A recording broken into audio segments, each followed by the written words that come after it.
Hello. Hello, hello, hello. It's been a while. Oh, it's been a week since I last streamed.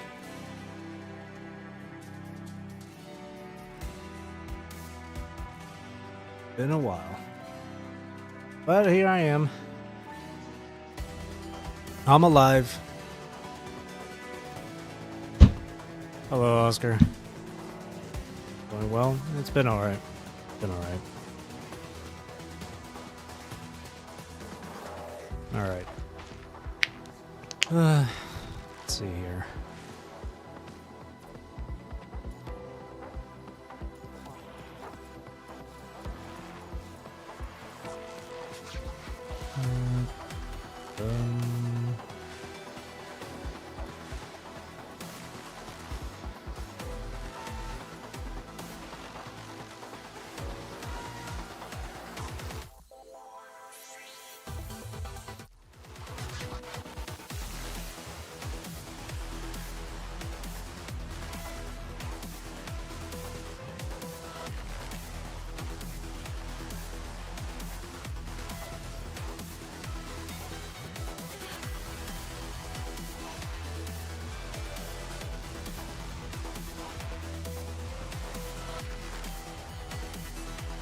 Hey. Go. Take it easy. Maybe double truck. Is there anything else?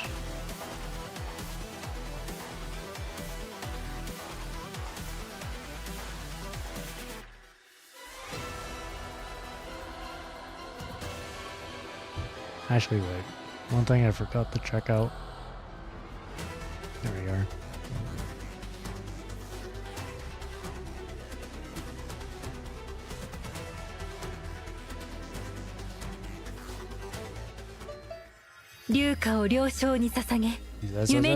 Cool.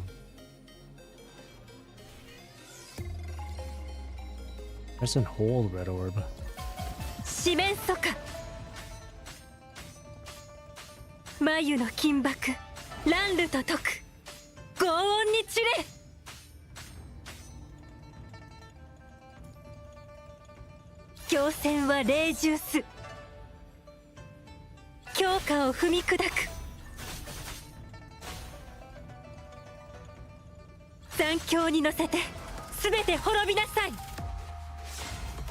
Oh, that's it?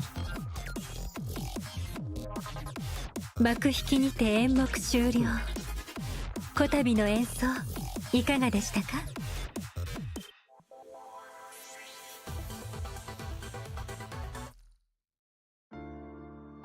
That wasn't really much. Probably got her lead.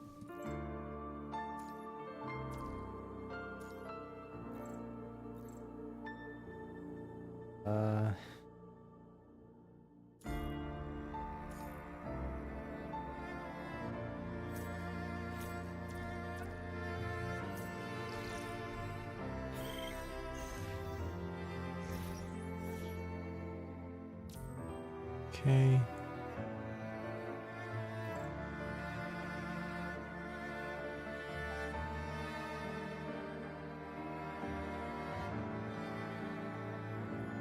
Set deals 50% ultimate slash damage.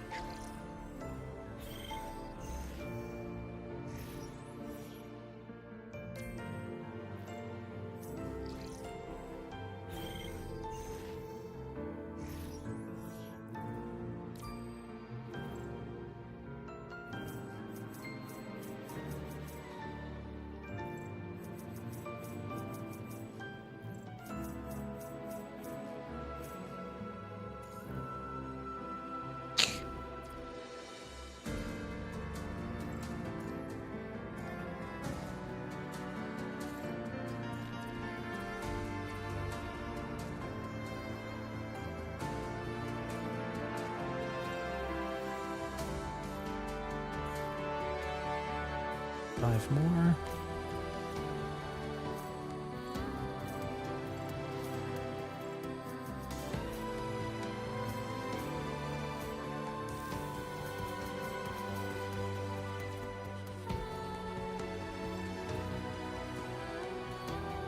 Never enough cogs.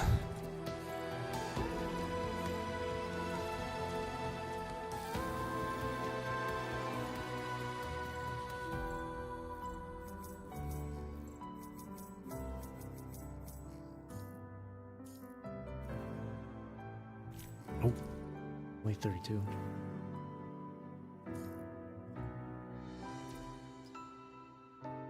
That's not good. More shop and vouchers. What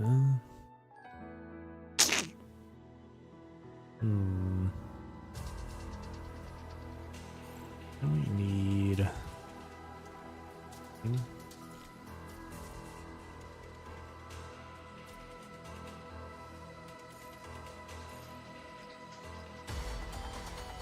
Oh, cost 15.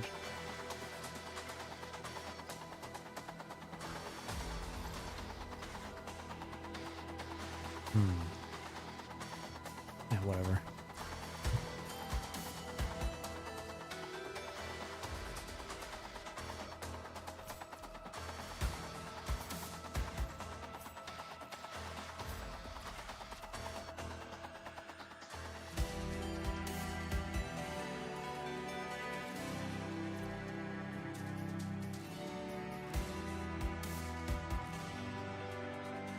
Hope I enjoy Kamui too. I played his tutorial, he's cool. I like Kamui, but I don't care too much about it. Or, no, that wouldn't be right to say. I like Kamui, I do. But he's not like top of the list for me. He's cool, though. I don't hate him. He's cool.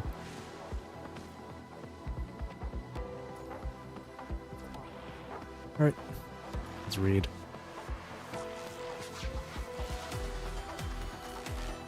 It's only 25 nodes. I'm just gonna go halfway for today and then do the last or second half tomorrow. Alright. ER15-1 Fantasist. Hello, Kamui. Nice to meet you again, Kamui. Good night, Kamui.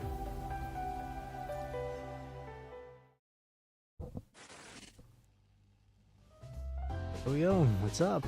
Current time is blank, and we're posted up in Babylonia is blank. As for the weather...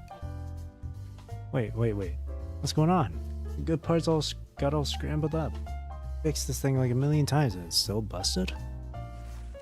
Bro, don't you dare glitch out on me now, you ancient relic. The Divinity has been gone on that mission forever, and I'm counting on you to help me set up the dopest surprise for the Commandant. This recording is the welcome home gift I slaved over. Better not mess this up for me. The ancient machine ignores his complaints entirely, churning out disruptive noise as if to flaunt its venerable age. Alright, that's it. Time to give you some old school golden age percussive maintenance. It takes several firm whacks, but the long neglected antique recorder finally grudgingly whirs to life. The impact, however, disturbs this thick layer of dust, which erupts into a cloud that calmly inhales without warning. He doubles over with a couple of forceful coughs, the raw echo resounding starkly against the walls of the empty room. Whoa. Okay, I get it. Payback? Let's go, man. Real petty. But hey, no hard feelings. We're finally working, so we're cool. To make up for that little stunt, you better be on your A game and capture my best angles. Because... He flips open the recorder's lens, hits the start button, and angles the camera until his face fills the frame. A brilliant, exaggerated smile beams back at him from the electronic screen. Today's the big day. Miss Benny is finally coming home. This welcome video I'm making has gotta be the ultimate surprise. As if in answer, the recorder's disruptive noise finally stops. Yeah, this angle's fire. Let's hold it for a sec. Man, I look good. Okay, let's get a close-up. Wait, why is my face not popping? Gotta work on my expressions. Whoa! Something other than laughter flickers across the electronic screen. Then, with a sharp crack, Kami's face contorts, seized by sudden pain. Ow. Is this what happens when you skip frame maintenance? Nobody told me constructs could get dislocated jaws. Kamui tentatively rubs his metallic jaw, though it needs no such attention. He remains oblivious to the blinking red light on the recorder. After massaging his jaw repeatedly, he checks the terminal in his hand. The message he sent earlier this morning remains unanswered. He refreshes the screen several times, but the hoped-for notification never appears. Time passes. When his attention finally returns to the recorder, its screen's still running. A series of beeps warns him that the memory is nearly full. Whoa, wait, it's already almost full? Dude, this thing is ancient. Barely even filmed anything. Oh no. Gotta skip the middle parts then. Man, that's tragic.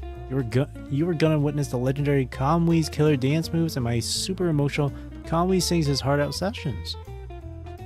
Alright, fine. We're jumping straight to the finale. Let's roll. Time to track down the whole squad and get their welcome home messages for the Commandant. He mounts the recorder on his hand, determined to document everything. But something still feels missing.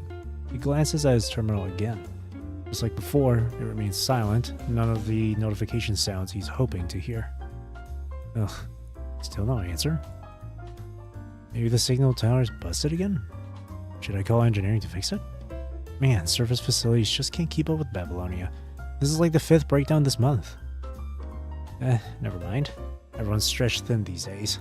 We're probably swamped with patrols anyway. But hey, no sweat. I can't wait for the signal to come back, then I'll just go find them myself. Hey, Kamui, rolling out.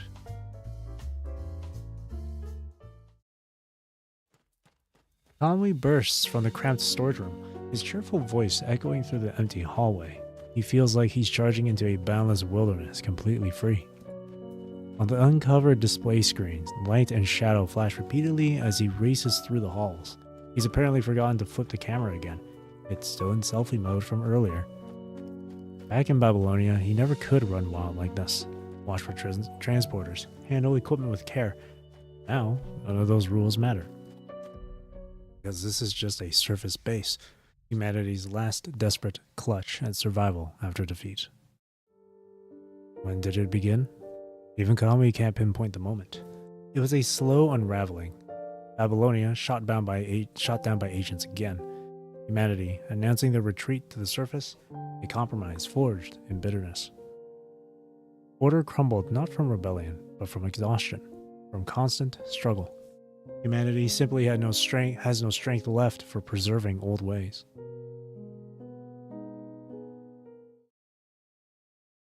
Kamui decides to find Chrome first.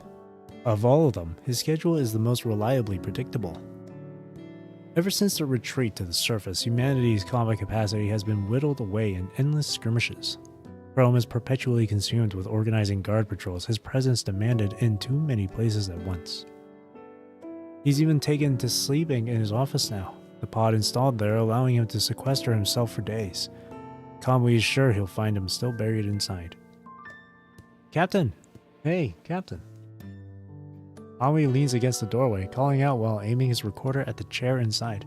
Ever oblivious, he doesn't realize the camera still captures only his grinning face. Yo, Captain, look at the camera. Just one sec, that's all I need. Wait, hold up. We're supposed to be recording welcome messages for Uzumeni. You gotta say something. It'll only take a minute, come on. Kamui shouts until his voice gives out, echo stretching into what feels like eternity. At last, the occupant offers a grudging reply, yet even then, the electronic touchscreen never ceases its steady ping of activity. Whoa, stop right there. That's way too official. This is a welcome message, Captain. Ditch the mission briefing vibes. Now, as you, Chrome, not as Captain Chrome on duty, what else have you got? But faster and faster the notifications come.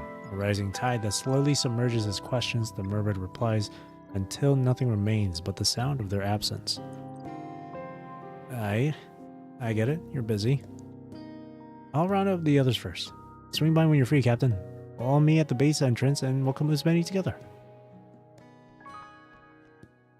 This time, Kamui leaves faster than ever before. He doesn't want to leave traces of his gloom here for Chrome to see. What choice is there? The surface has only grown harsher. Everyone still able to carry weight has long since stopped counting hours. Time and energy must be devoted to battling hunger, disease, invasion, and death. Survival itself has become the most exhausting endeavor. But it doesn't matter. Kamui knows Usabeni will understand the situation. Besides, there are still others around, so it's not a complete disappointment. The relentless pings of administrative work recede into the distance. His own footsteps and ragged breathing rise to fill the silence. Kamui bursts into a room where quiet prevails. Wansha, wake up! Rise and shine! I know you're definitely still crashed in your sleep pod. I'm coming in. Wansha moved his pod out of Strikehawk's lounge as well. Back on the surface, he returned to being a doctor, and the work never stops. He used to sleep anywhere, anytime, but not anymore. Now he needs a private space, a quiet lounge where he can steal precious hours of deep sleep when gaps appear. No reply comes from within. Wansha must be under again, lost in one of those rare, coveted slumbers. As I thought. You sealed yourself in it again, didn't you? How many times is this now? Alright then, don't blame me for what happens next. Time to wake you up the loud way. Wansha! Wake up! Oh.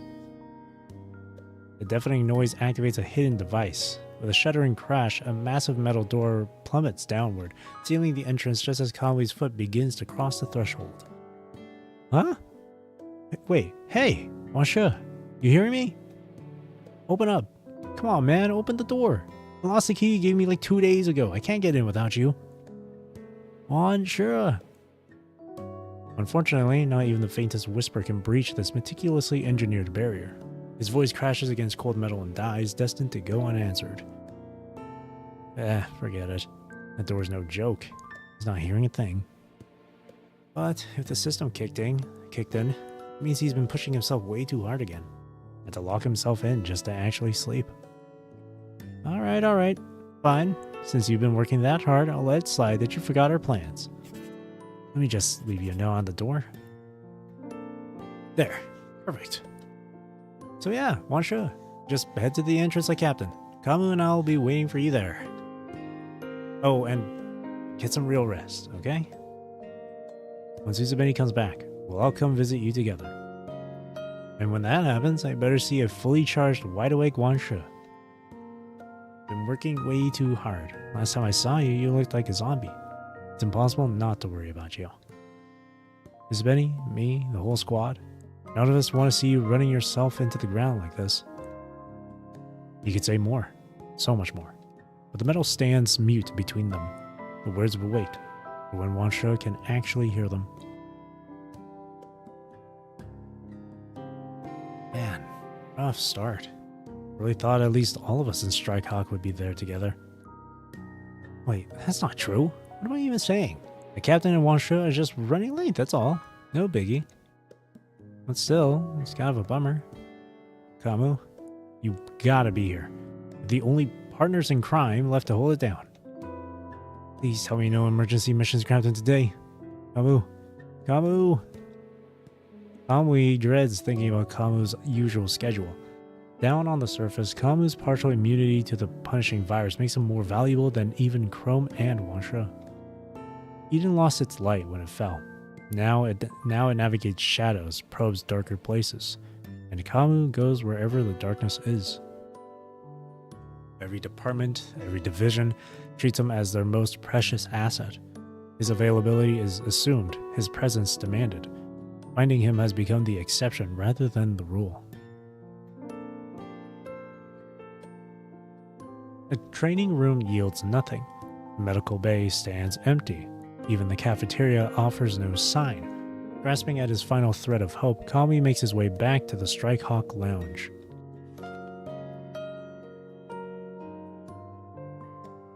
The message stares back at him, left on the same sticky notes Kamu always uses. It's so familiar that Kamui can't tell whether this note was written today or weeks ago. Everyone's always looking for Kamu. Asking around would take forever. And honestly, most of them have no clue where he is either. Oh well, I'm used to it. Guess we're throwing Kamu a whole new welcome party when he finally gets back. For now, straight to the entrance. Let me just check if there's enough memory left. Huh? Is that my eyes? My nose? My mouth? Wait, hold up. Does that mean all the footage earlier was...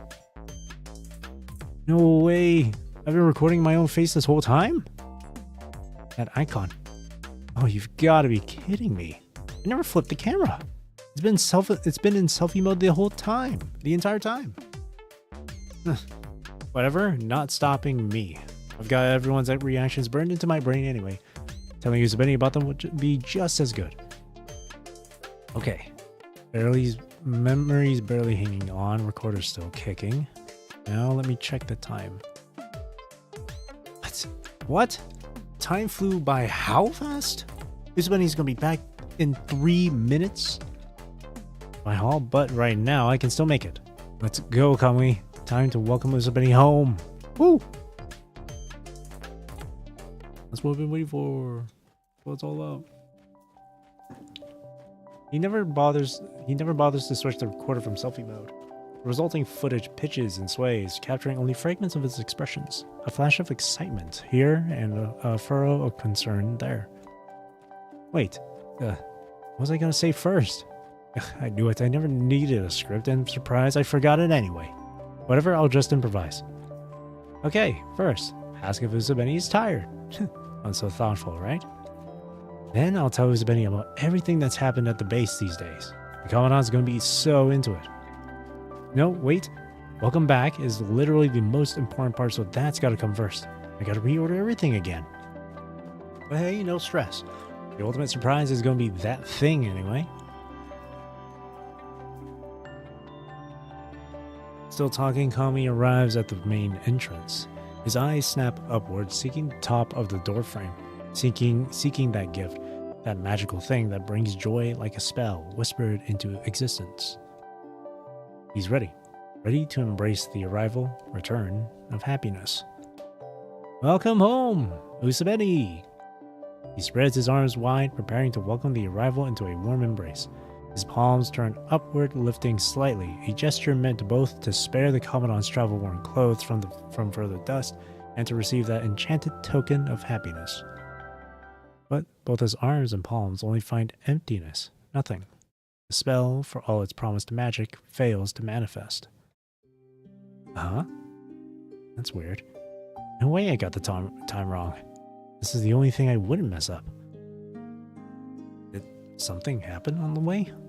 Maybe the Commandant just got held up. And this confetti thing! Of all times to break down, it picks now? No one arrives. No one leaves. Kami stands alone at the entrance, trapped in a cycle of speculations with no one to confirm or deny any of them. Should he wait? Should he reach out? Both options seem equally viable. Both feel equally futile. Whatever. Guess I'll head back. It's getting late anyway. I'll just wait at Usabeni's sleep pod instead. Now that'll be a real surprise. With that, he's gone in a flash, not a single glance back. Boisterous as always, Kami charges toward his destination, the sleep pod waiting in Usabeni's lounge.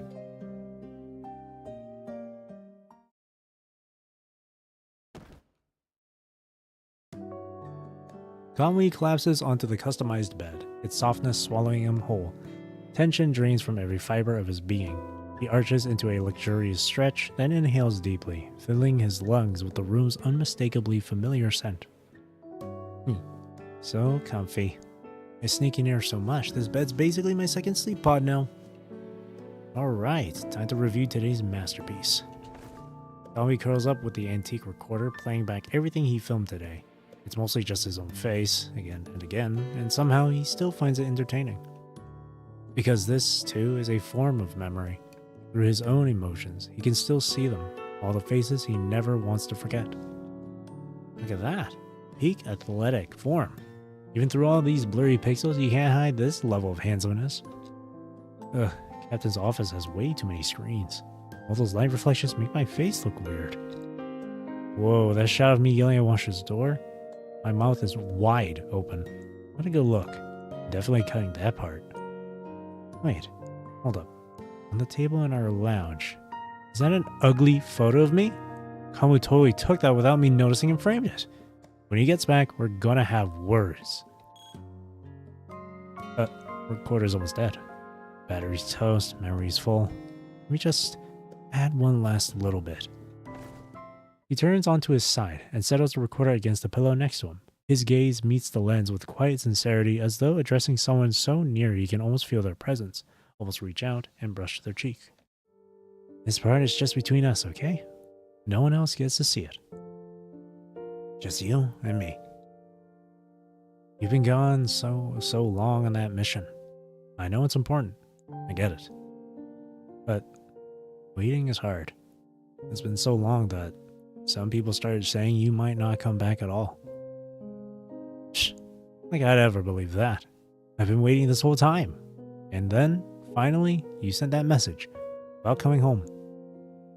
I've been getting ready for so long, waiting for this day. So why'd you break your promise again? Did something happen on the way? Okay, getting sleepy. Just pass out mid-sentence. For warning.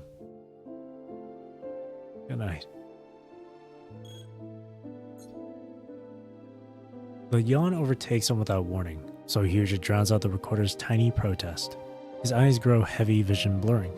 In the shadowed room, he doesn't see that the recorder has gone dark and power spent, its silent witness finally stilled. Skay, it's okay. Told me once. If I wait too long, just take a nap.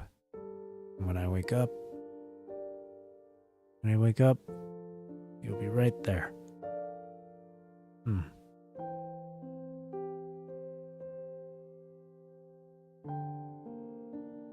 His voice trails off. Sleep takes him. He waits, expectant, for the dream that will wake him up. But what's wrong? He has mimicked everything so carefully. The slow breaths, the stillness, the surrender, yet it remains mere imitation. He cannot dream. The dream never came. It never will.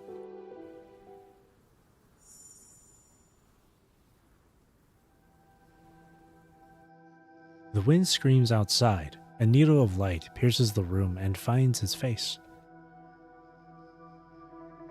It stabs at his closed eyes. Too bright, too insistent. In this heavy darkness, even such a thin beam demands wakefulness. He opens his eyes.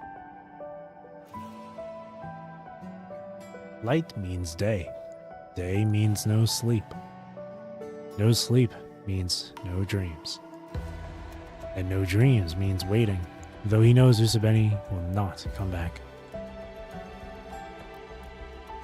Consciousness returns, and with it the familiar impulse to reach for the recordings. The moment his fingertips meet unyielding metal, he remembers, acknowledges the truth.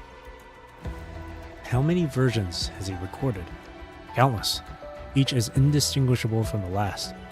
Why persist in this theater of self-deception? Same thing every time. A welcome ceremony. The only difference is that in every previous recording, the camera was focused on Kamui himself. Those recordings show nothing but empty, abandoned areas and him pretending at reunion, performing a one-man show to an absent audience. Yo, Captain, look at the camera. Just one sec, that's all I need. Kamui stands in the doorway, calling out while aiming his camera at the empty office. The chairs wear thick coats of dust, exactly untouched as they have for ages. Monsieur, wake up, rise and shine. I know you're definitely still crashed in your sleep pod. Coming in.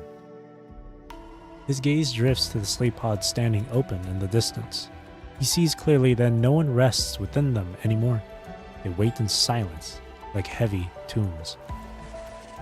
Please tell me no emergency missions grabbed him today. Kamu.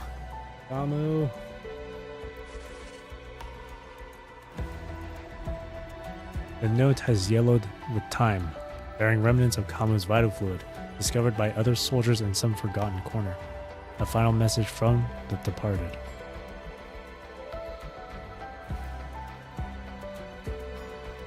Memory, in its mercy, shields Kamui from what he cannot accept.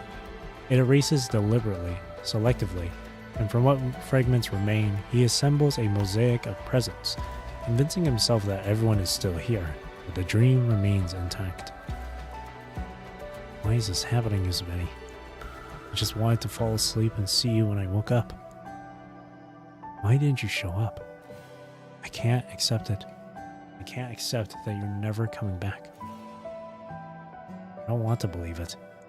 I don't want to believe you're all gone. He opens his eyes. The sunlight has found him again, as it always does. This time, he lets it illuminate what he's tried so hard to keep in shadow. He can't stay in the dark forever, pretending not to see. The place is dead. He's the only one left. He has always known. Humanity's retreat to the surface was only a postponement. The ending simply took longer to reach them. Chrome ran himself ragged across battle lines until the virus caught up. Wansha poured himself out for others until there was nothing left to pour. His frame gave up before anyone could mend it. He sleeps permanently now. Kamu walked into the dark and kept walking. No word returns from where he went. And Uzbeni? Uzbeni never sent a message, never named a day for coming home. The file had already marked the commandant deceased. Calmly held his post anyway, waiting for a ghost. Yesterday, at the last edge of this empty place, the waiting ended. He found what was left. A human body broken apart, returned to the earth in pieces. He can't keep the truth out anymore. There is no one else. No humans passing through, no constructs pausing to rest. Not a single living thing shares this world with him. Only Kamui remains. I'm never gonna see you again, am I, Uzbeni? It's okay. I'll see you in my dreams. So please let him dream. However it must be done, let sleep claim him quickly. He's tired of being this dead place's fantasist, tired of one-sided conversations pretending they're still alive. There is only the dark room, the loneliness, the countless good nights whispered to no one but himself. He misses talking with everyone. Hello, Kamui. Nice to see you again, Kamui. Good night, Kamui. Good night. He reaches into memory, grasping for the echo of everyone's voices as they wished him good night. Yeah, good night. Then, good night. Good night. Good night, Kamui. Good night, Uzbeni. He heard them. The voices he missed so much finally reached him. So let him sleep now. Let that embrace, as warm as those remembered voices, find its way to him at last. The wishing changes nothing. The bed liquefies beneath him, becomes a sucking swamp that climbs his body and calcifies into boulders. They press, they sink him, they hold him forever in the dark. Kamui offers no resistance. He has no wish to rise.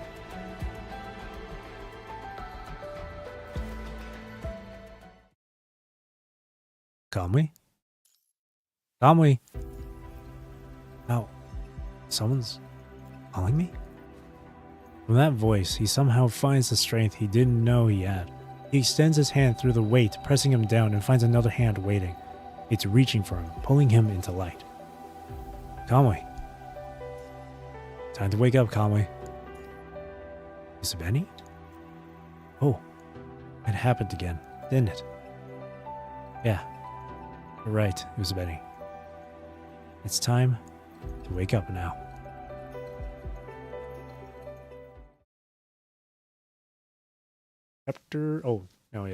Floating record 15, Dying Sun.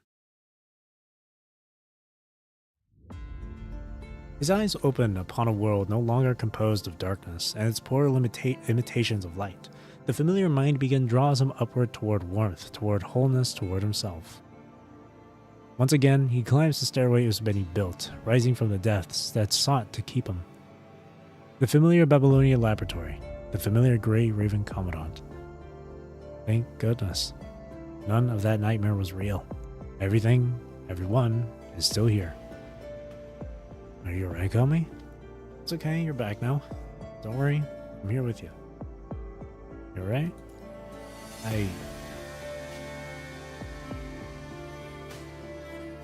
Well, the nightmare has carved itself into his bones, its shadows still moving beneath his skin.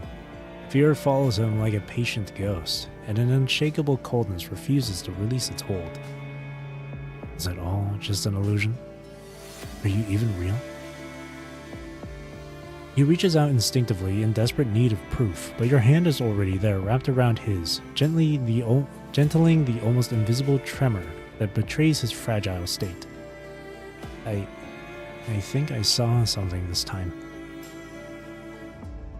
I've recorded the entire process. No need to repeat yourself. There's some improvement in your mind recovery, but still minimal.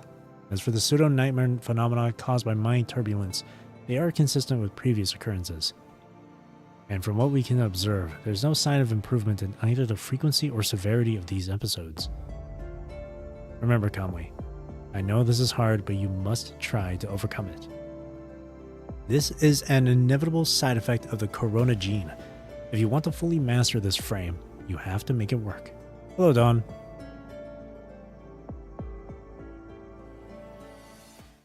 Now that was well, that was one hell of a first note to go. You know? Obviously, I knew it wasn't like a real thing. Everyone being dead like that.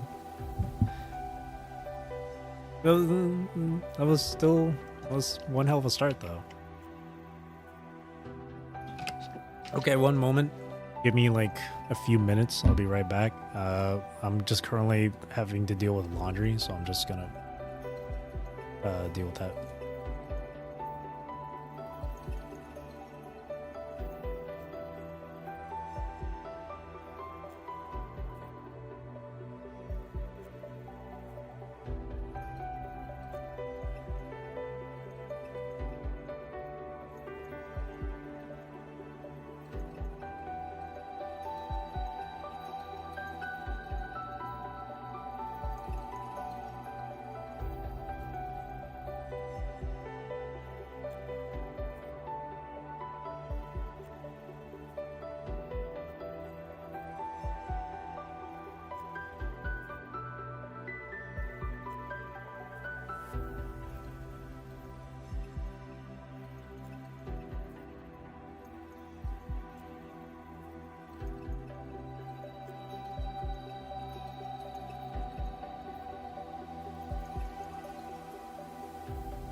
Alright, I'm back.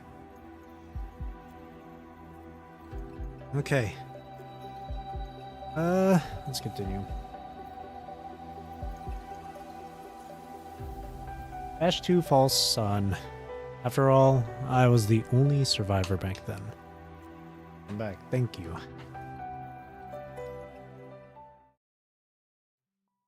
Frame adaptation room, Babylonia. Hello, Liuju. You came in at a good time. I just came back from BRBing. How have I been? I've been good. Thank you for asking. And yeah, I'll just go on a tangent here. As a side note, if you are aware, my friend got me like a summer position at his workplace, so I've been doing that stuff since the beginning of this week, since Monday, and it's been good. Been really it's just simple work, just really simple work. Because it's a summer position, I just get to do simple tasks. And if you are curious about what I've been doing for this job, it's mainly just like I work at it's working at a plant. But it's a really small area, and it's like outdoors. It's a very small area, very small team. It's like a total of, at the moment, it's only a total of 5 people. Or, no, it's a total of 7 people, my bad. It's a total of 7 people at this plant, me included.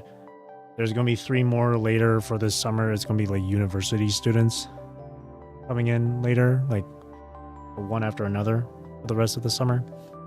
So in total, it'll be 10 of us at this plant.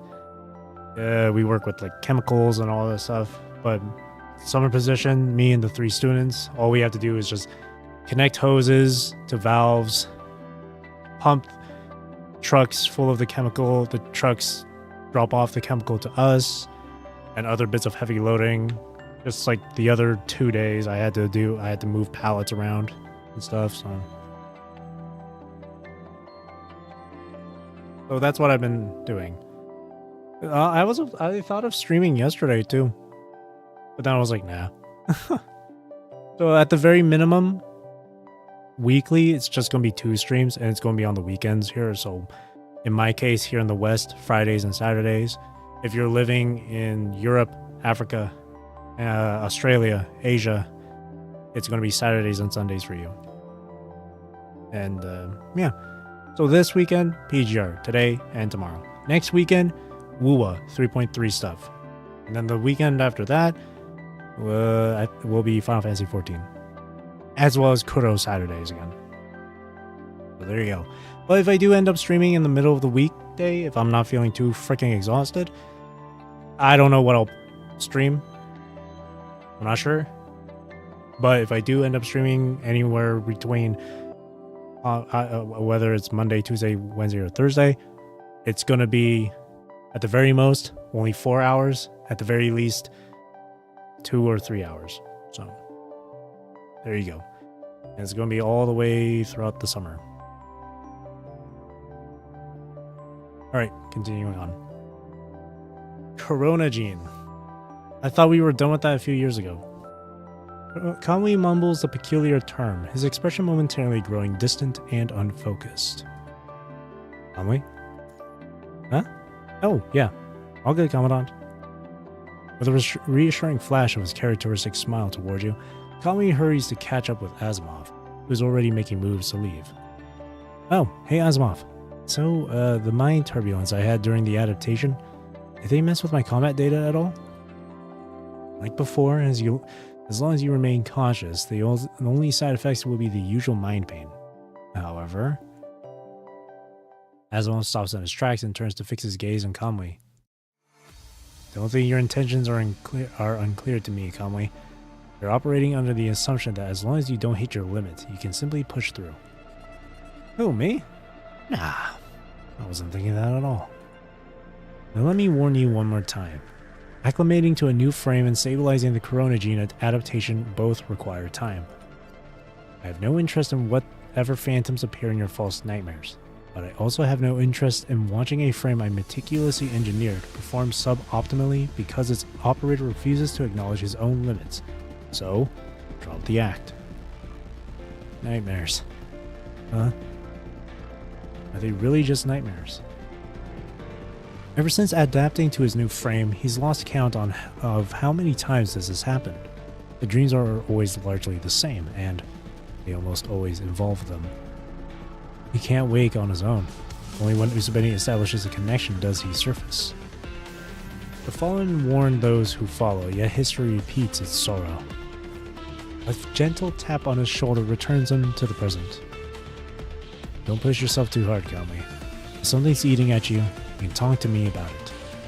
That serious face doesn't suit you at all, Kami.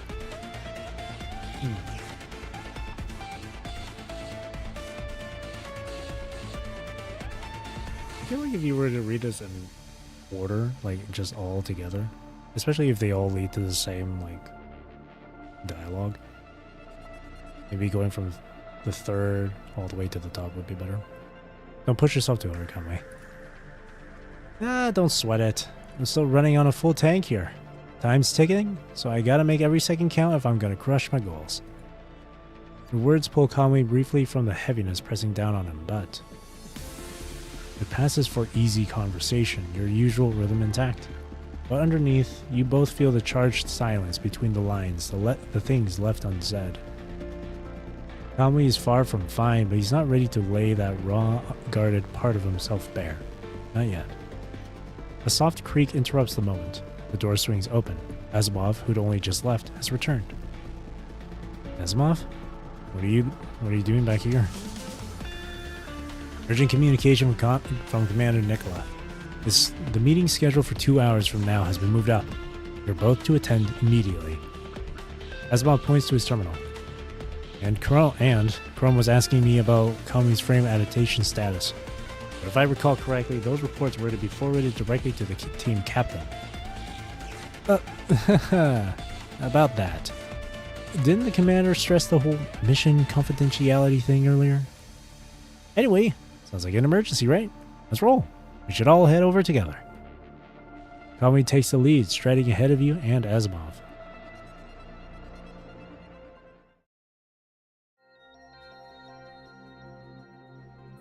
Conference room, Babylonia. Nikola is already waiting in the conference room. Everyone's here. Nikola's eyes settle on Kami first, examining him with an objective scrutiny that lingers on the frame, a relic of an era long past, now reborn. In terms of appearance, it's identical to the frame designed as Zet, submitted to Babylonia back then. As for the other adaptation parameters, silence hangs for a moment as Nikola considers. Yet when he looks up again, his gaze finds Asimov. Combat performance meets baseline standards. Mind recovery, however, is progressing slowly. So the corona gene underperformed. No, if anything, it overperformed. I've since gathered substantial information regarding the corona gene, solar essence, and the Azet military base itself. When I was brought in to assist with the adaptation process, these details weren't exactly front and center. What is the corona gene exactly? The corona gene was originally developed as a vaccine-class biological product, a genetic enhancer technically. It was considered a failed project because its effects were narrowly limited to the human brain, enhancing consciousness without producing any other physiological benefits. However, after the punishing virus outbreak, additional properties were discovered. According to the final files of Azet, it could be refined from individuals who had received the injection into a substance similar to what we now know as the immune serum, and that refined substance was designated solar essence. I had no idea. Its efficacy was notably inferior to modern serums, hence it was never pursued for mass implementation. The corona gene was detected in Kami's biological tissue upon his arrival at Babylonia when he was still human. Why was it used for this frame adaptation? Does it also affect the mind? Why was it used? In theory, the corona gene should have no effect on a construct. It's possible that during his human phase, Kami's consciousness had already integrated with the gene to some degree, and that unique signature was preserved through mind transfer. Given the pre-existing damage to Kami's mind when he first arrived, I synthesized a version of the Corona gene compatible with his current frame to test his restorative potential. Restorative? The effects were modest, but measurably positive. So the frame is combat ready, in principle, but there are outstanding risks. While it facilitates partial mind recovery, it also produces an unintended side effect: periodic episodes of pseudo-nightmares. I've attempted multiple interventions. None has successfully mitigated the destabilizing effect of the Corona gene on his mind during these episodes. Two hypotheses remain. First, the authentic Corona gene may require a specific artificial intervention protocol to stabilize, but that data was never archived at Babylonia, only at Azet. And the second? Second, Kami may not be a perfect match for the Corona gene, preventing complete integration. According to Azet's archives, individuals with perfect compatibility could undergo a metamorphosis through genetic enhancement and accumulated solar essence, which the records term Golden Sun. Theoretically, such individuals would possess sufficient mental fortitude to suppress this rejection response entirely. But at present, we lack the means to determine which hypothesis is correct. Golden Sun. Do you remember something, Kami? Asimov watches Kami carefully, his scrutiny quiet but unmistakable. It's a little better than before. I can remember some of the basics now. The Azet archives do reference solar essence. Without physical samples, however, I'm working from theoretical reconstruction based on their documentation alone. It seems the Corona gene is having at least some measurable effect. Asimov makes a few notes on his terminal. So the frame's good to go for field deployment, yeah? Kami leans forward eagerly, eyes riveted to the assessment report on Asimov's terminal.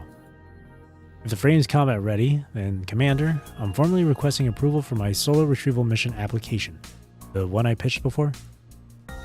I can beg whatever Babylonia needs from that run, quick and clean, guaranteed. What mission? About Azet. Azet? The Azet military base? You should be aware of it. Azet, FLS's affiliate installation, a hatchery for humanoid weapons by design. It's also where Kami was sent from. So Azet is connected to the Corona gene then. Azet was the first official test site for the Corona gene modification. The archive designates it Project Barleycorn. Kami, when he was human, was one of the modifiers produced there. Years ago, Azet was overrun by unknown corrupted on the surface, resulting in total personnel loss. Kami was the only survivor, recovered in critical condition and transported to Babylonia, where his consciousness was preserved. During that window, Kurono intercepted a batch of consciousness data through special means. Kami's was among them. His damaged consciousness was then placed within Kami's mind. So the mission target is... After we lost contact with the FOS starship, we've made repeated attempts to restore communication. In the process, our analysis indicates Azet maintained persistent, close contact relay with the vessel in the past. It's possible their equipment retains the capacity to establish a direct connection. I thought we could already detect the starship's signal. Detection is not communication. We can confirm its existence from a single directional vector. We cannot establish dialogue. So something even Babylonia can't manage. Might be possible with some old surface equipment. That's one of the objectives. The second one. Kami draws himself up, attention sharp and focused on Nicola. In his gaze, anticipation mingles uneasily with worry. Not long ago, Babylonia received a distress signal. The terminal chimes softly as the information sinks to everyone's screens. Signal sender Azet. That's impossible. Babylonia's archives say that place should be... Years ago, Azet sent a distress signal to Babylonia reporting a massive corrupted assault. Afterward, they dispatched an escape pod with only a severely wounded Kamui inside. Afterward, Babylonia attempted repeated contact. No response. FOS deployed service teams, but Azet was gone, vanished without a trace. However, 3 days ago, we received this. Azet was under attack, requesting Babylonian support. Intelligence has repeatedly verified the data signature and the equipment identifiers. They do match Azet's original archives. In subsequent communication, they explained there was a misunderstanding. Years ago, they sent you to Babylonia, not as an escape pod, but as a messenger to request reinforcements. When the signal was lost and no help arrived, they assumed Babylonia had rejected them. They relocated to survive. They claim most survivors persist as constructs through crude modifications by our standards, sustained by some residual solar essence. Furthermore, according to them, Azet's Project Barleycorn succeeded. The Golden Sun remains active on the surface to this day. Can we verify their identity? No, not with absolute certainty. But the signal originates from Azet's authorization protocols. That much is confirmed. Then why now? Why reach out to us after all this time? Reportedly, the old Azet site is under attack by an agent. With their limited capabilities, they're seizing this opportunity to request Babylonia's assistance. An agent? No. Scouts dispatched to investigate the area have confirmed evidence of agent activity on site. The communication device remains inside the Azet base. That is almost certainly what the agent is targeting. If we lose it, we lose our only lead to the FOS starship. We must retrieve it quickly. If there are genuine survivors in that base, and if the residual solar essence they describe is real, then those are resources we cannot afford to abandon easily. I still want to do this alone, Commander. But give me something solid. Reasons and assurance. Nicholas stares at the terminal, still weighing his options. Babylonia's got almost nothing on Azet's internal layout, but I do. From what I've recalled so far anyway, the place was built tight for solo mobility. Sending in a squad that's never seen it? That's just asking for friction. If you're worried about my mind acting up, Asimov already confirmed it won't mess with combat performance, and I've recalled enough basic intel on Azet to operate in this mission. The communication device? This is Azet's classified intel. No outsider's gonna walk in and spot it on the first pass. And if that signal's real, if there are really people still alive in there, I'm the best person to talk to them. After all, I was the only survivor back then.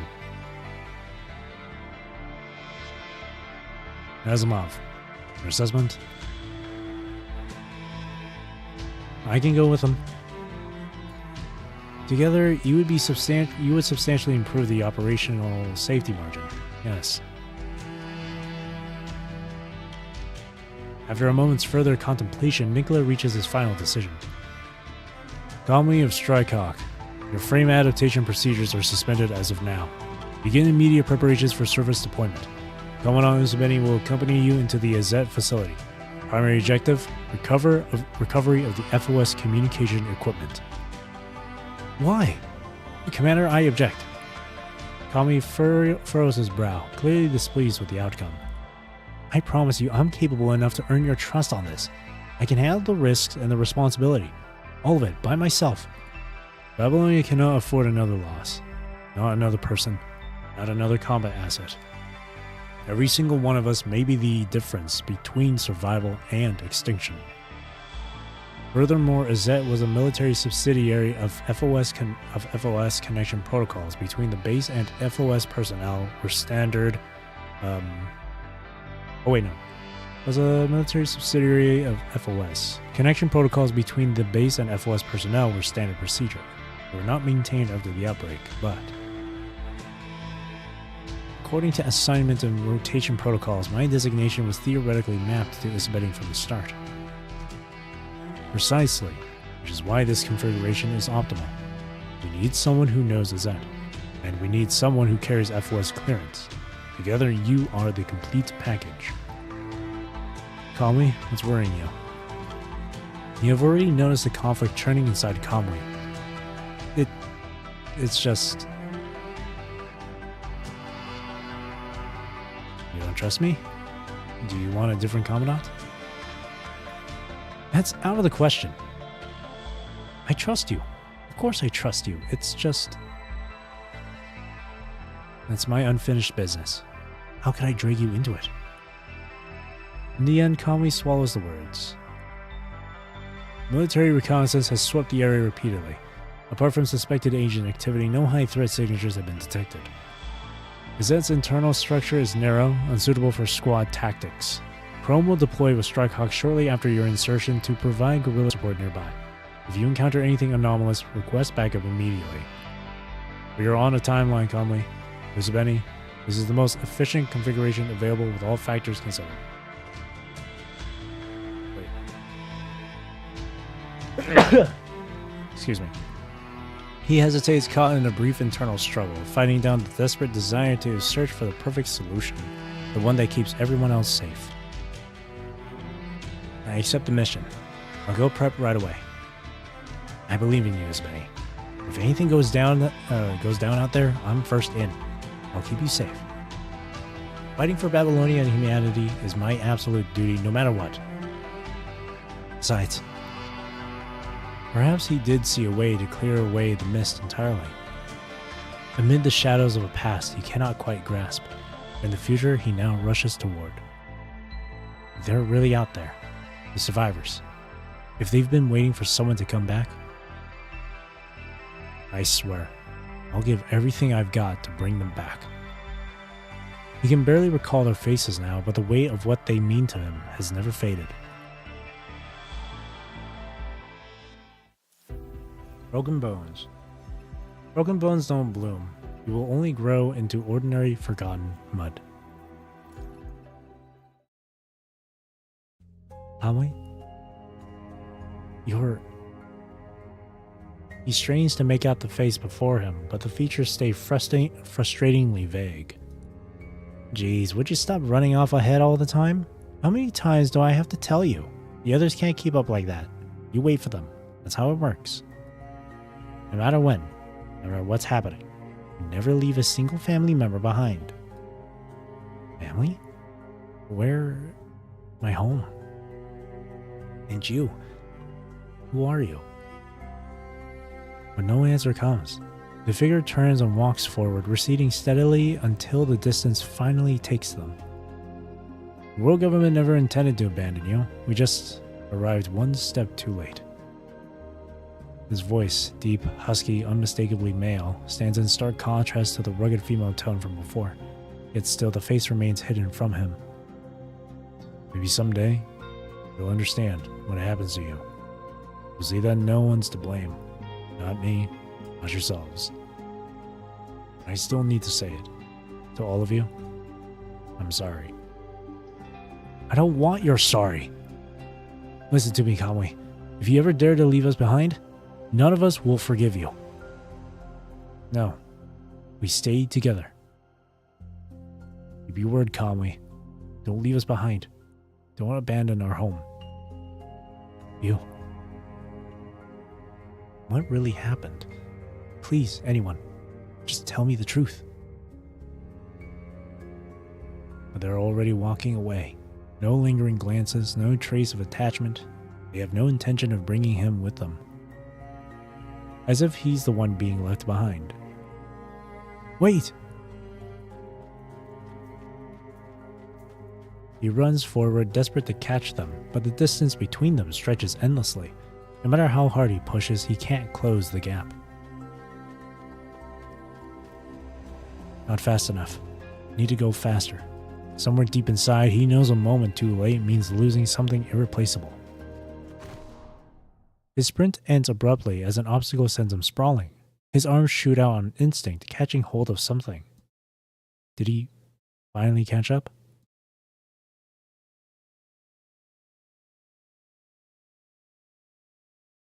Hope flickers as Conway lifts his head, yearning to see their faces clearly at last.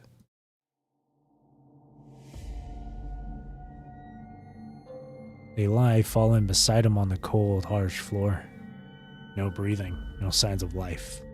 They are clearly dead.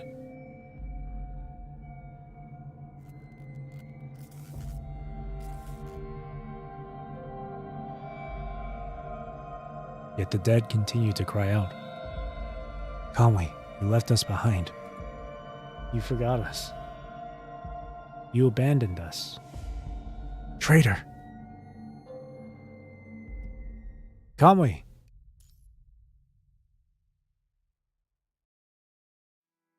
Just before the vengeful spirits can devour Conway, Uzabeni pulls him from the abyss. Perhaps it is the solar essence that has restored fragments of his mind, allowing him to sink deeper into memories once locked away. Yet each descent exacts a price. The emptiness upon returning grows heavier with every connection. To feel more genuinely is to become more entangled, but maybe that's the point. At least now, he's finally touching the instinctive thoughts that have always been waiting beneath the surface. Test complete. Recording final data. Full report generation will conclude in approximately 30 seconds. Report completed. Or complete. Ready for review. Would you like to configure parameters for subsequent testing? Acknowledged. No configuration required. Test system entering sleep mode. Manual restart required for future use. I forwarded copies of the report to your terminals. This is the final pre-deployment assessment. All data will be archived accordingly. In summary, the Eternian frame's mind turbulence issues remain unresolved, presenting risks. However, all other metrics meet baseline requirements. Deployment is approved. Is there any way to mitigate the turbulence? For example, in the Project Barleycorn archives, did anyone document any prior experience with this issue? Those obsolete records offer no practical value regarding Conway's current frame. Project Barleycorn involved far more extreme cases. Consider an immune system failure resulting in destructive feedback loops. Archival records designated these subjects as sunspots. Their genetic integrity was insufficient. They were gradually assimilated by the corona gene's defective segment, compromising the immune response entirely.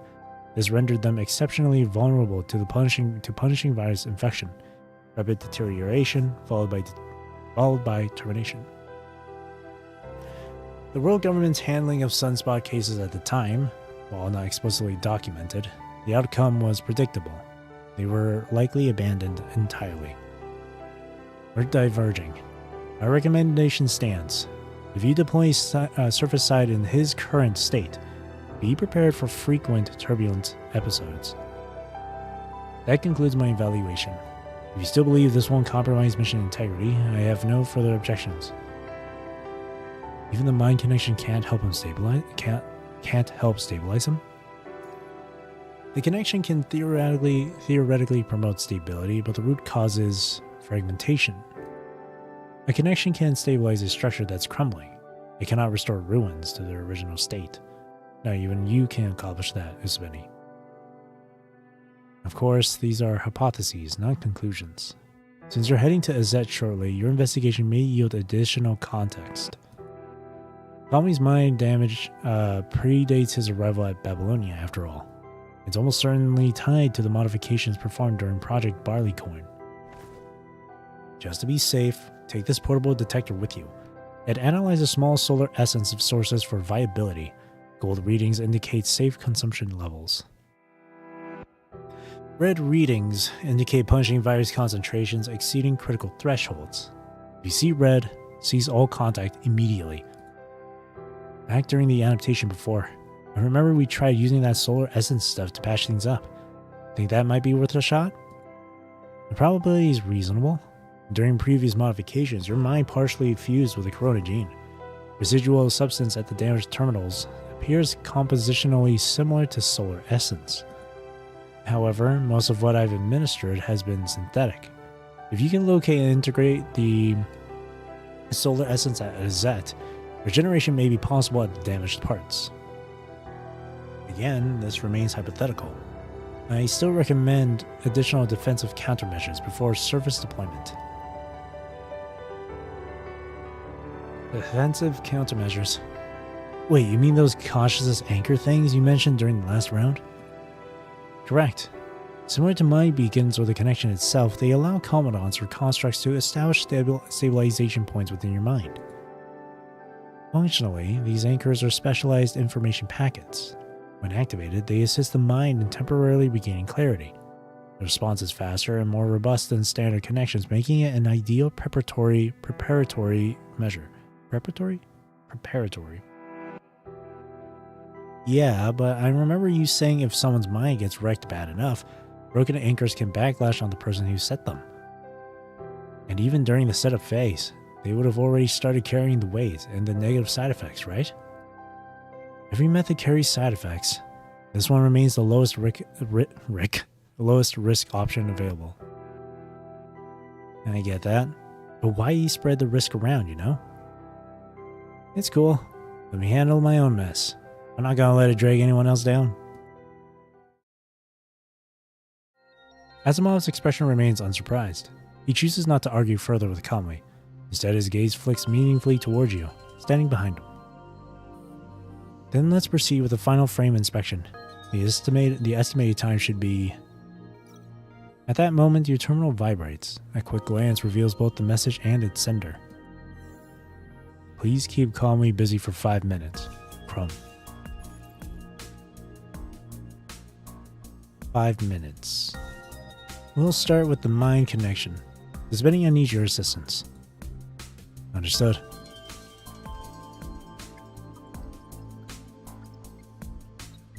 It's a standard procedure, so Kamui has no reason to refuse. You and Asimov fall into easy, wordless collaboration, drawing out a simple 5-minute check into a solid 15.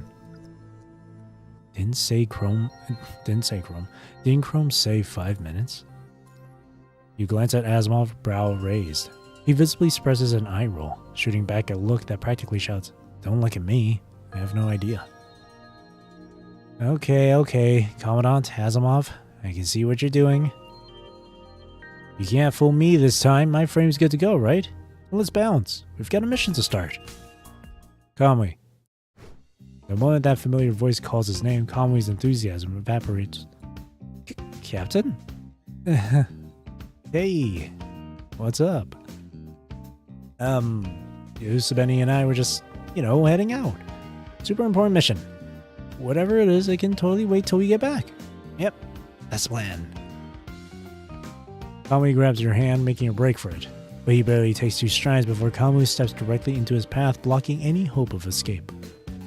Your new frame should not be ready yet. Right? You're not going anywhere. While you withdraw your hand from Kamui's grip, take a few steps back. Sorry, buddy. So, funny story. Even though you manually disabled the report notification to the captain, the system still auto-sent the data anyway. And as luck would have it, when the captain received it, he was projecting his screen in the Strikehawk lounge. Kamui and I were there. Even more coincidentally, Asimov then sent over a consciousness anchor suggestion mail, with your rejection attached to it. We all recognize the benefits anchoring could bring you, and after seeing those risks in your report, we decided to come together. We respect your decision, Kamui, but we can't just stand by while you face something like this alone. I hope you can trust us the same way we trust you. Solemnity settles over every member of Strikehawk. Not one of them has ever treated this lightly. I'm sorry. I didn't mean it like that. The anchoring thing, it's gonna affect you guys too. If someone's gotta pay the price, it should be me. Just me. Trust me. I'll crush this mission and be back before you know it. And when I get back, I'll definitely... Enough! Cut the crap, Kamui. Would you dare underestimate us? Answer me this. If the situation were reversed and we needed your help, would you hesitate? Even for a second? Of course you wouldn't, because you're a big idiot. So if you'd help us without question, why the hell do you think it'd be any different when it's us helping you? We're not blaming you, Kamui. Think of this as a promise you're making to us, and as our way of keeping that promise to you. Promise us you'd take care of yourself. find what you're looking for, and come back safe, with everything we're giving you now. When it gets rough, just let Strikehawk be your shield. Remember, no matter what happens, you're part of Strikehawk. After a moment's hesitation, Kamui decides to abandon all the excuses he had prepared. Then, you guys gotta promise me you'll take all the safety precautions too. And don't worry, I'll protect those anchors with my life. No way I'm letting them get hurt. Oi, oi, oi. Since when did you turn into such a wishy-washy crybaby, Kamui? Kamui scratches his head impatiently. No matter how much they drag this out, they won't actually delay the mission. Fine. As you're admitting your wrong attitude isn't totally garbage, I'll put you down for compensation. You better pay up when you get back. For me, 20 snack delivery runs. For Wansha, 20 sleep pod transport services. For the captain, I forgot. We'll figure it out when you're back. 20? That's way too many. Kamu and Wansha simultaneously fix Kamui with a deadly glare, and whatever protest he had dies instantly on his tongue. If I may interrupt this heartwarming bonding session, there are precisely 30 minutes remaining before they depart for the transport craft. Shall I continue with the inspection, or will you handle it? And regarding those consciousness anchors, have you reached a final decision? Isn't it obvious? More hands make lighter work. We can be more thorough. As for the anchors, we'll take care of those at the same time. Huh? Wait. Kamu, Wansha, stay back. Too late to beg for mercy now. We're not professionals, so we might be a little rough. Just bear with it. Kamu and Wansha drag Kamui to the opposite corner. He's about to undergo what they promised will be the most thorough frame inspection he's ever had, whether he likes it or not. I'll go over the previous test reports again.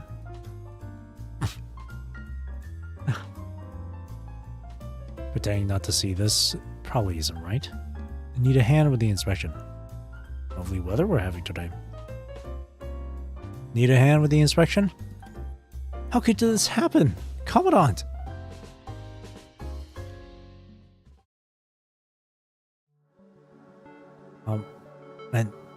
Don't. A half hour slips by. Now Kamui sits intact inside the transport craft, waiting to depart. Given the torture he suffered just 30 minutes prior, intact is perhaps the most accurate description possible. Kamu and Wansha were way too rough with me. He just stood there and totally left me for dead. No whining aloud. Everyone's just looking out for you. The commander has granted special communication access for this mission. Please complete authentication and verify everything's working. Once confirmed, we can depart. Understood. Kamui drops the act immediately, attention sharp as he begins operating his terminal. Verifying identification, please wait. Verification successful. Special communication access granted to the Eternian frame. Connection setup complete. Connection designated as SU0. Would you like to modify this name? No need. This is fine. At the name, Kamui falters, though just for an instant. Then he steadies himself and presses no without hesitation. I remember this is...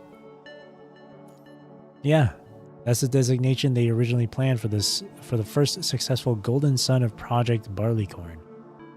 During the Eternian Frames research phase, they used it as a codename. I guess that's why the comm line ended up with it. I vaguely remember. Is that even designed in metal for it? Engraved with that designation, specially made for the first Golden Sun. Whoever earned it could wear it right here on the chest for everyone to see. Like this. Can't really remember for sure, but hey, maybe I even got to touch that metal with my own hands back then.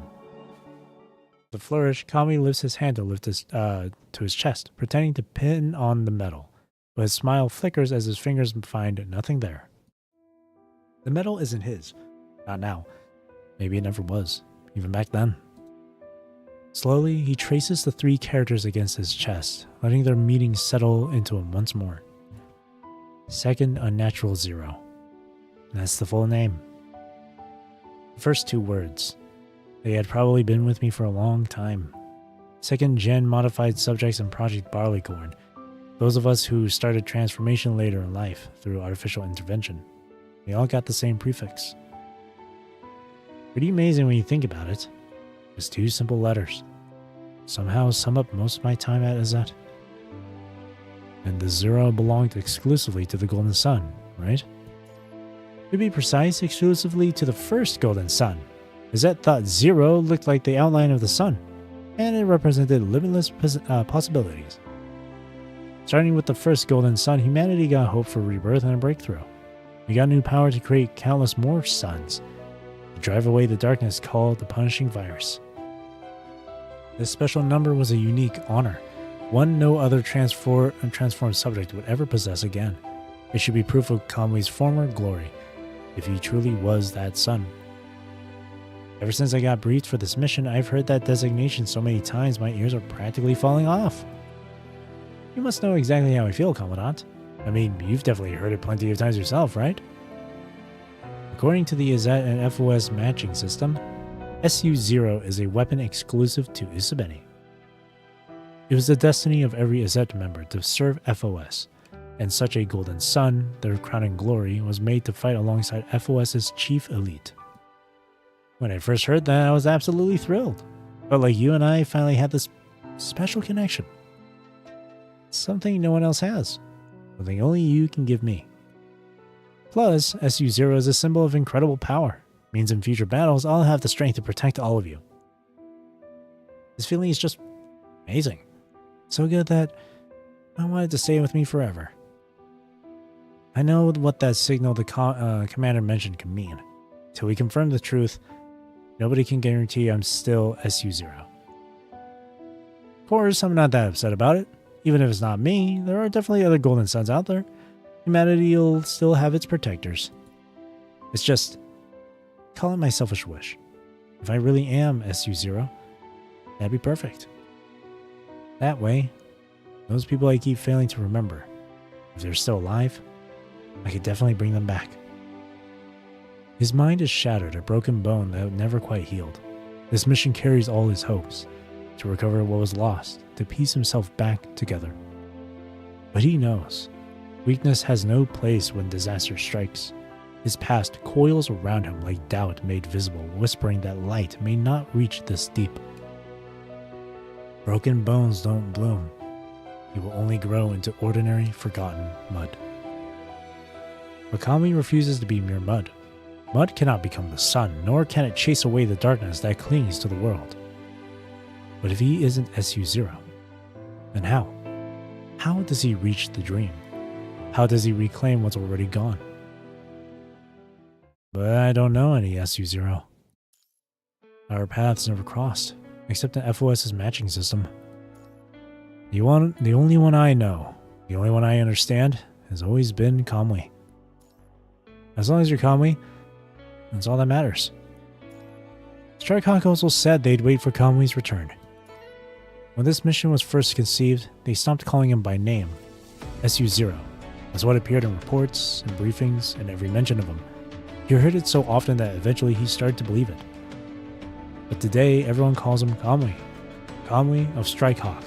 Kamwi of Babylonia. Kamwi who was once a human. Yeah, Isabeni, you're right. I am Kamwi. No matter what happened before or what comes next, I'll always be Kamwi. That'll never change. If something's really waiting for me up ahead, then let it come. I'm ready. Whether I'm SU-0 or Kamwi, there are definitely things that only I can do. And if that message was telling the truth, if there are still people in Azet who need my help, no matter who I am, I'll find them.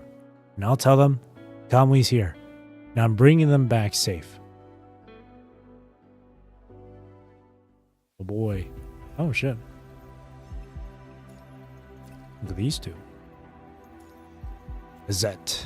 Match successful. Designation SUE-03. Member Kamwi. Sue.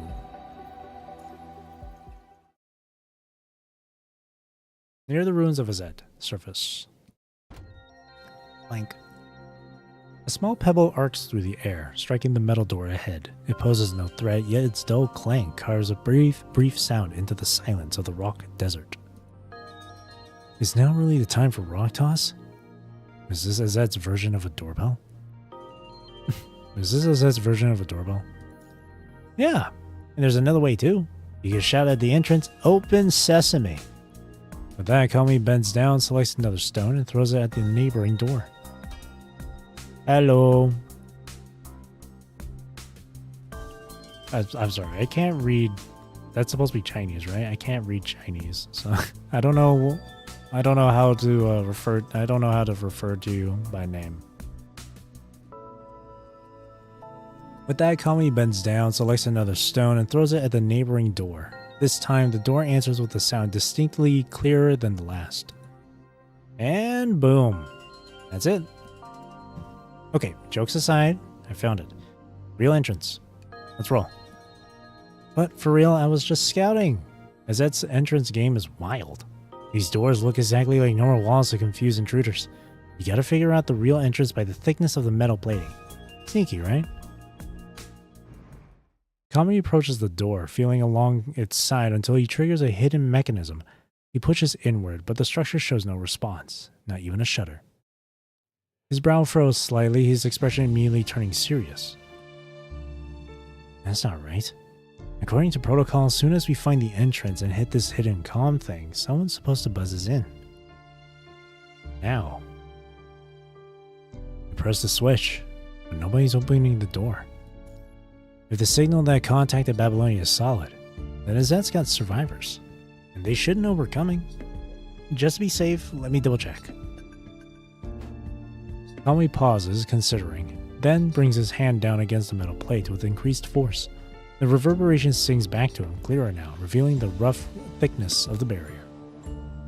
At the same time, his eyes catch on a crack that's running along the seam where the door should seal shut. Someone has already forced their way through. Back up a little, Uzbeni.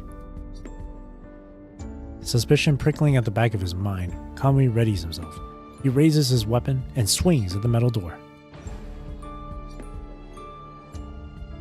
The crack splits open, widening just enough to reveal a sliver of faint light from within, accompanied by nothing but deathly silence. This is not what a reception team should look like, not according to the signal. Be prepared for engagement. Hang on. Something's off. Stay sharp, Kami. I'll watch for 6. Get that door open. Be prepared for engagement. That's a good order to go in. Moment, hang on. Stay sharp, Kami. On it. Kami peers through the gap for a moment, then pulls hard to widen it. The metal door structure is already damaged, so it takes him little effort before it gives way completely.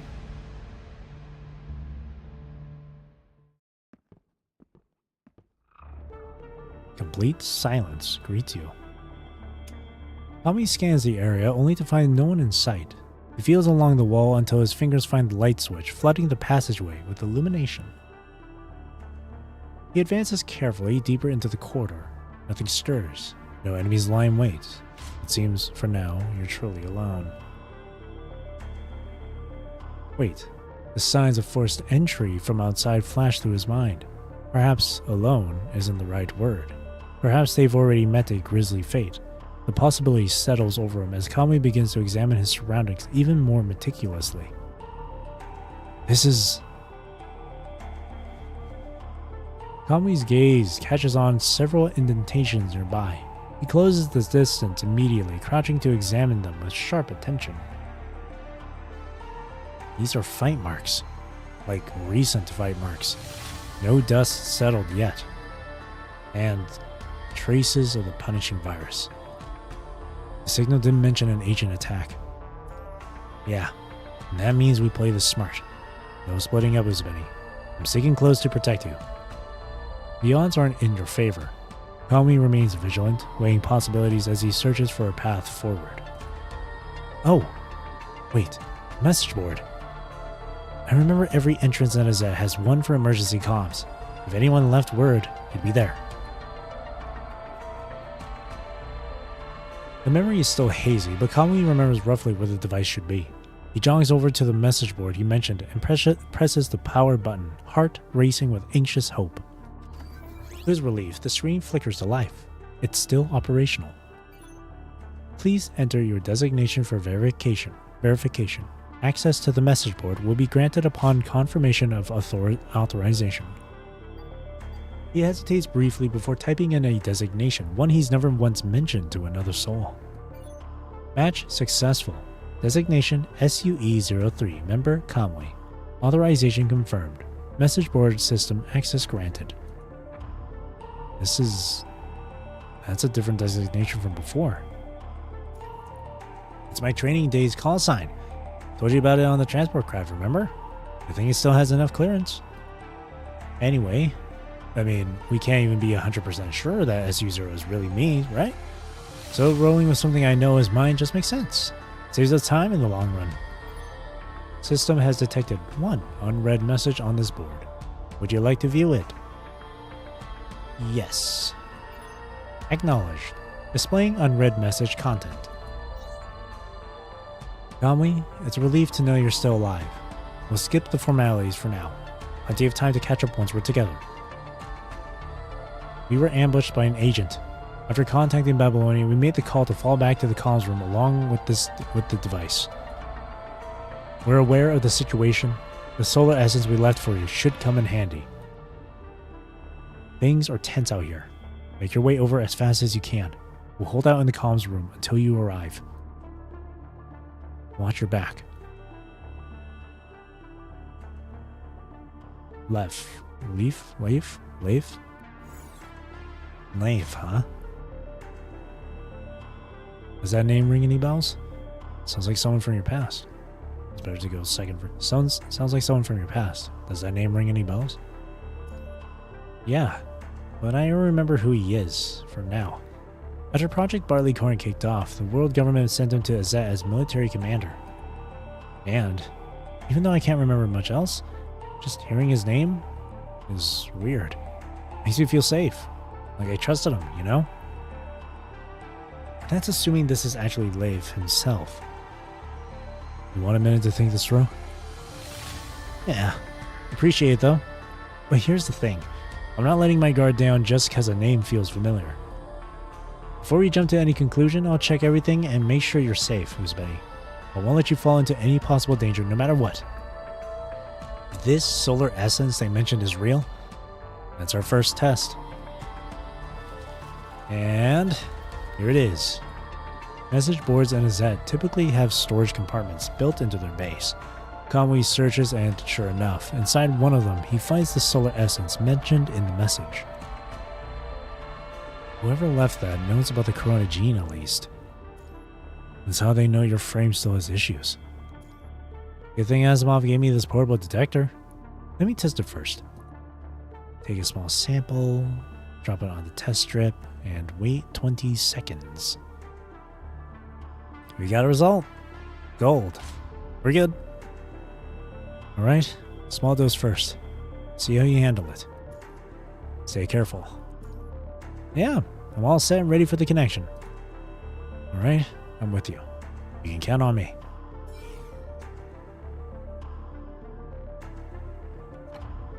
Once the connection is complete, Kamui places a small amount of solar essence into his chest for absorption. The core within him begins to rotate as the essence takes effect. He feels it clearly. The essence spreads outward, gradually flowing through every circuit in his body. It's incomparable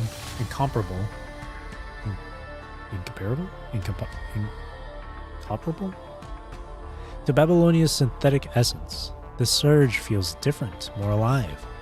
It might finally be enough to break through the limitations that have bound him. Hang on a second.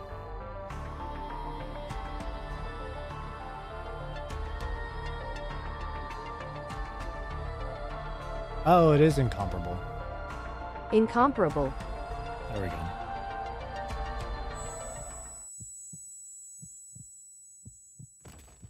Suddenly a weight like thousands of tons of stone crashes down on him, forcing Kamui to one knee against the wall. At the same moment, piercing pain drills into his brain. finally tearing his mind apart before brutally fusing it back together. He knows the sensation all too well. During his adaptation to the Eternian frame, he endured this same tearing multiple times before his mind finally recovered to its current state. But this time, it's far more overwhelming than anything before. Kami recalls an archive he once read detailing the training process of Project Barleycorn. During the transformation process, subjects must endure the extreme agony caused by the punishing virus. Only candidates who successfully resist will become ideal golden sons. Was this what he experienced back when he was still in a Zet? Kami? What's happening? I'm strengthening the connection to help you stabilize. Don't worry. I'm okay, Commandant. It's like before. My mind. It's fixing itself. There's more. Ugh. The words die in his throat. Another surge of agony tears through him, stealing what little strength remains. Deep within his mind, the scattered shards shudder, then pierce, as needle-thin threads impale them. Like surgery without anesthetic, his memories are forced together, stitch by agonizing stitch, each seam weeping blood. Kamui looks up and there they are. Two faces, once shrouded by the intangible mist of his memories, now clear before him. He knows what he should call them, but until now he could never recall a single detail of their features. Until now. Finally, he sees the complete picture. Mom. Dad. But he only remembers their faces. Nothing more. His red-haired mother and silver-eyed father simply stand there, motionless. This is as far as his repaired mind can take him for now.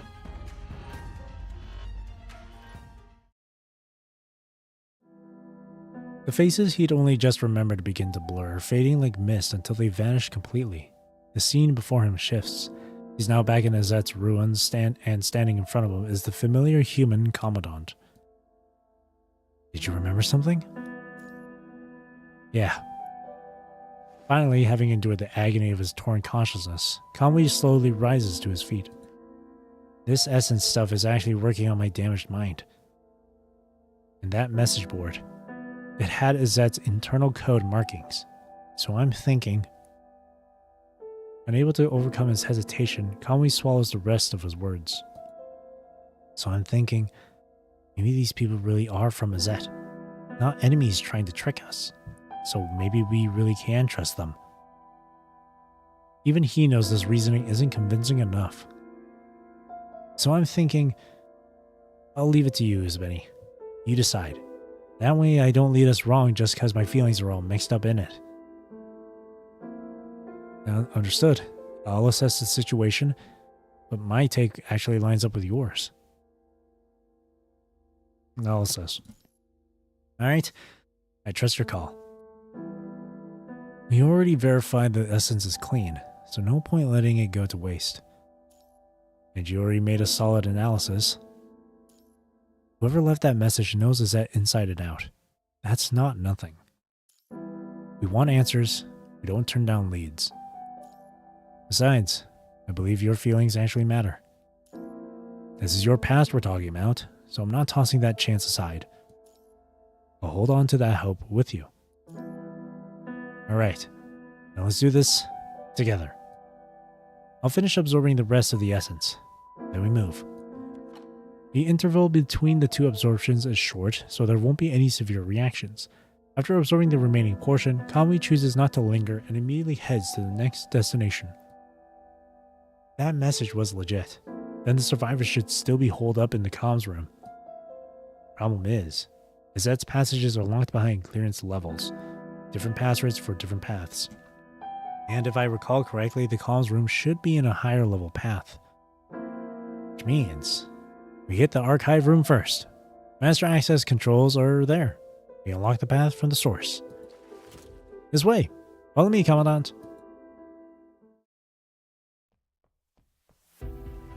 Your memory's already recovered that much? You know the whole layout now? Huh? No way. So are we still trying to find our way then? Are we looking for a map then? No. Okay, so here's the thing. Izette doesn't have maps. Let me think. What did they say back then? A map for your own home? Only a fool with no sense of north from south would need that. Izette has no place for those who can't find their own way. Yeah, so they've got these signposts, but they're written in this specific code. You just gotta know how to read them. Maps don't exist. That's kind of throwing shade at a lot of people. That's definitely choice. So you've always navigated like this? Actually, you know, I think I heard it wasn't always like this. Apparently they used to have regular signposts. But as far as I can remember, this is just how it worked. Check it. See the symbol? That means archive room. And this little symbol next to it is telling us to take the left corridor. Let's roll. Words still hanging in the air, Kami's hand closes around yours and tugs you onward, tracing the path he just described. Oh, hey, want to try guessing what the symbols mean, Commandant? It's actually super fun. And once you get the hang of it, you can navigate Izette like a total pro. Solo mode unlocked. Oh, perfect timing. Check it out. 3 pathway signs right in a row. This is literally the best teaching moment ever.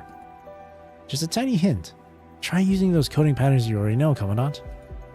You examine the signs for all 3 pathways. Sure enough, traces of familiar coding patterns reveal themselves in each one. The prefixes. Only 2 types. Probably logical functions? Affirmative or negative.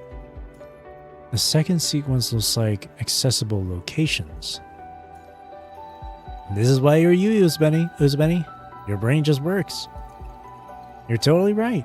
The last sequence is the route directions. Like this one? That's the yes, this is the right path symbol.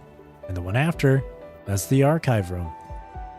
And this last bit means follow this corridor all the way to the end, then hang a right, and we're there.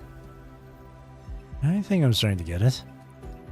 But the third pathway's symbols, those don't look like directions at all. Oh, that one? That's a special creation. One of a kind. It basically means this path just loops you around in a big useless circle and dumps you back where you started. So maybe don't be that big dummy. Still fits the original purpose of the system. Someone who could modify the whole system like that. That had to be the leader. If the archives are right, Izette's last leader was Odile. Odile? Odile? Odile? Odile? Odile? Odile? Odile? Odile? Your mother. Yeah, I've been getting little pieces back about her. That's exactly the kind of thing she'd do. Apparently, her first idea was to just blindfold herself and scribble randomly. Whatever came out, that's the symbol. She said it'd be a secret code no enemy could ever crack. Joe Mama. No one objective. She never even got to pitch it. Dad intercepted that plan immediately. Talked her down to something that actually, worked. Eurydice. The deputy leader, correct? Yeah, that's my dad. Speaking of these memories he'd never shared with anyone before, Conway's mood visibly brightens. He still can't remember most of it. It's more like a feeling, Like I just know back then life was good, happy.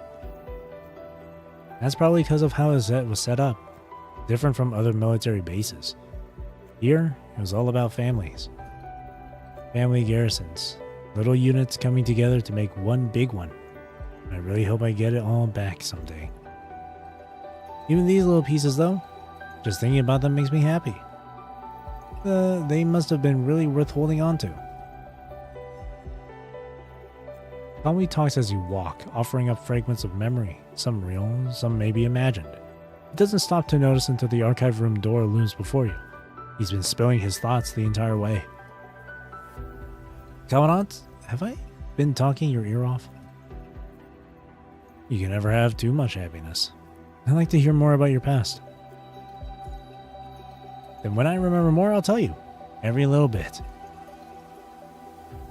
For now, let's add in references with their names.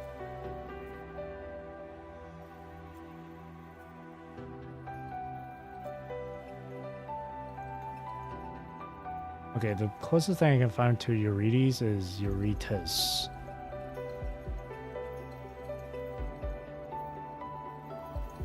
From Greek mythology. But there's like multiple different people with Eurytus. Eurytus says their name.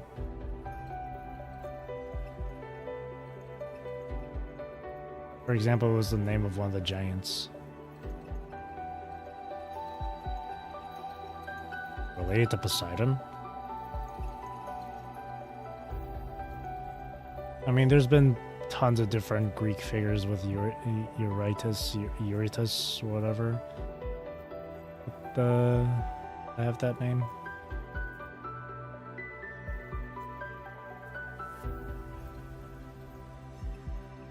Unless it's a completely different spelling.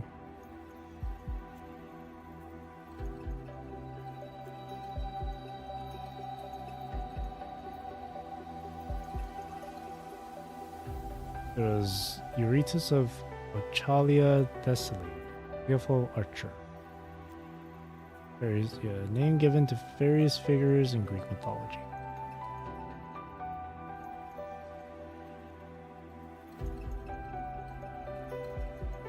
How do you pronounce?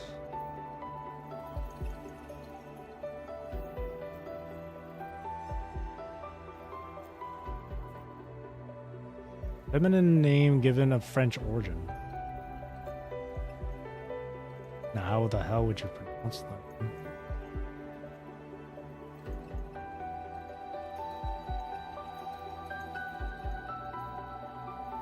Oh, it's like Odile. In English, generally pronounced Odile. It says French. It's French, a feminine French name. I mean, that's what I saw on Wikipedia. Feminine given name of French origin. Oh dear. Odile. So I guess if it's Odile.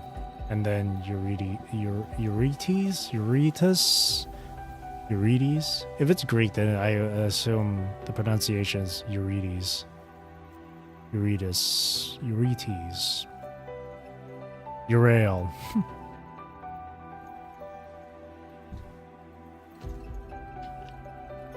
Eurytus.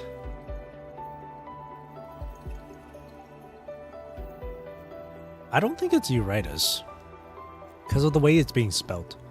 If it was spelled with a U instead of an E, then it would be Eurytus. But usually when it's an E in this, especially if it's like Greek, I think usually it's like E. Like you just pronounce it as the letter is being E. Just Eurytes. Like, you know how there's Dionysus and at the end it's a U. Eurytes is like, you know, or like Achilles, Eurytes, you know. It would be Eurytus if it was a U, not an E there before the S. But that's just what I'm assuming, just based on what I understand with the names. For now, let's head in. It is the joy of rediscovering something he thought was gone forever. The emotion wells up from deep within him, impossible to contain, a desperate wish to share this happiness with the one who means everything.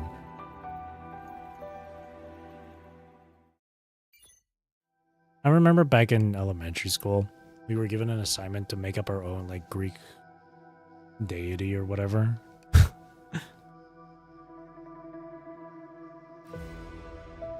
I can't remember what mine was, though.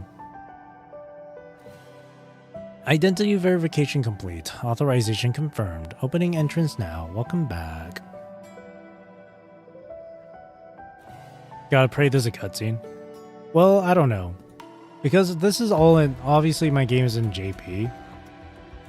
And, like, JP pronunciation can be entirely different to English. Same thing with CN. So, like in English, like say for example, Wua. In English, Denia is pronounced as Denia. But for both JP and CN, it's pronounced as Danya. So, it depends. Didn't someone name their Greek god Joe? Joe Mama is. Joe Mama is.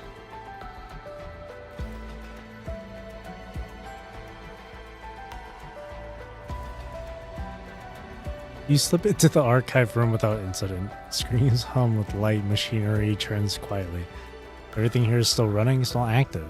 Someone's been using this place. Access permissions. Permissions.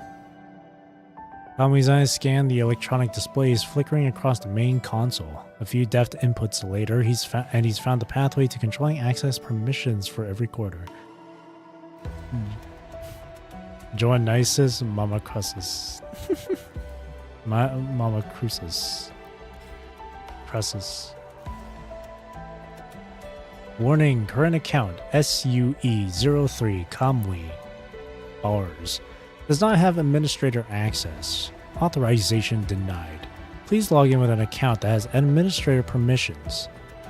An account with administrator permissions. That'd have to be the leader. Kamui doesn't hesitate. His finger lands Odile on the, or finds Odile on the login screen, and he types in the password without pause. 0392. Logged in as Odile. Identity level leader. Access permissions granted. Huh. Of course that's the password. Mom never changed it. Ever. Tommy's voice carries a warmth he can't hide. The number tugs at something deep and suddenly he's back in that afternoon, feeling it all over again. Honestly, we're all kind of the same. Every place on his head that needed a password from me, I used this same date too. That day must mean something special for your family. Yeah, it's from when I was real little. Can't even remember exactly how old. Lizette's family day, March. We took our first family portrait together. Also the only one we ever took.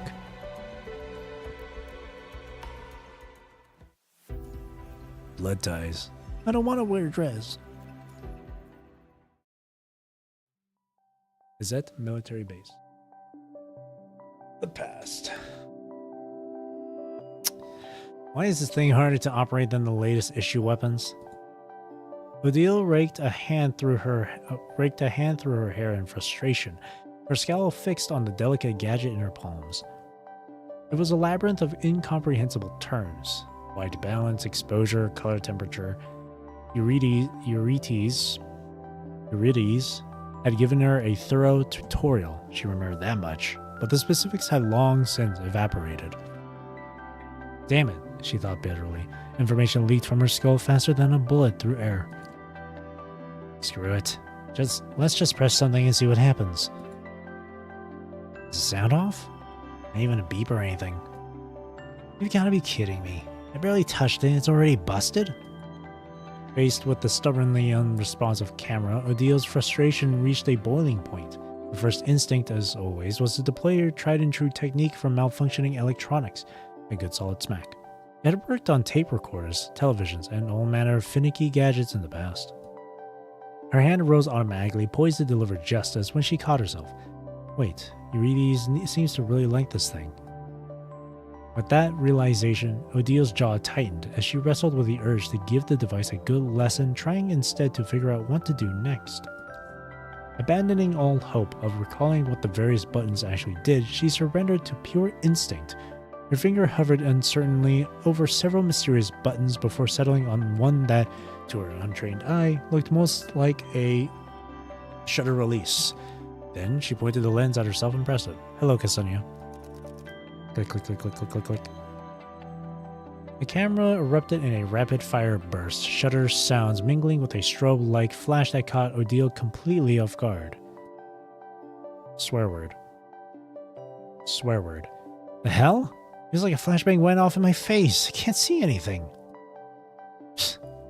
So, ready to let me help you adjust it now? Eurydice, watching from nearby, laughed despite himself. He didn't mean to tease. It was just that seeing Odile so thoroughly undone was a novelty he wanted to savor. Don't move. I'm trying again. I refuse to be outsmarted by a glorified toy. Whatever you say, boss lady. And wipe that smirk off your face. Every time you make that expression, I know you're scheming. First part, I'll oblige. Second part, I object. It's just rare seeing you like this. It's almost... The harsh sound tore through the air as Odile, shooting a glare at Eurydice, shredded the information manual she'd been about to consult. Finish that sentence and I'll make confetti out of you next. Got it, Mr. Deputy Boss? Alright, I'll behave. The sound of Eurydice's laughter washed over Odile, soothing the rough edges of her irritation. She couldn't stay mad at him, wouldn't waste the energy. Truth be told, she treasured moments like this. His laugh was so rare in its fullness, so unguarded, so utterly him. This is what family feels like, she thought. The little spats, the teasing, the forgiveness that followed. It was the texture of a life shared.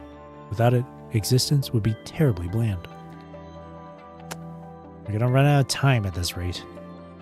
Hey, Eurydice, you sure you didn't forget something when you explained the functions? Feels like a piece is missing. Now that you mention it, I think I did overlook one thing. My bad. The knob on top. Turn it 2 more clicks clockwise. That switches it back to auto mode. That'll disable burst shooting and allow you to take normal photos. Huh, at least you can still read the room. At that, Odile snatched up the camera and jammed at the gallery button. Sure enough, the screen filled with a collection of her angry-faced selfies. Delete. Done. I knew it wasn't that hard. Hey, Eurydice, what if I just grabbed some tech from the base and have them mod all the cameras to full auto? Wouldn't that save everyone the headache? Eurydice rose from his seat, gently pried the camera from Odile's hands, and set to work adjusting the more intricate settings for her. Worth considering. We could bring it up another time, but not today. Remember? Today's is at Family Day. Once a month, military orders are suspended. Only family matters. Everyone's supposed to spend it with their own, even for us. Pulling rank to order soldiers around on a day like this doesn't feel right, don't you think? Hey, I know that tone. You think my idea is ridiculous, don't you?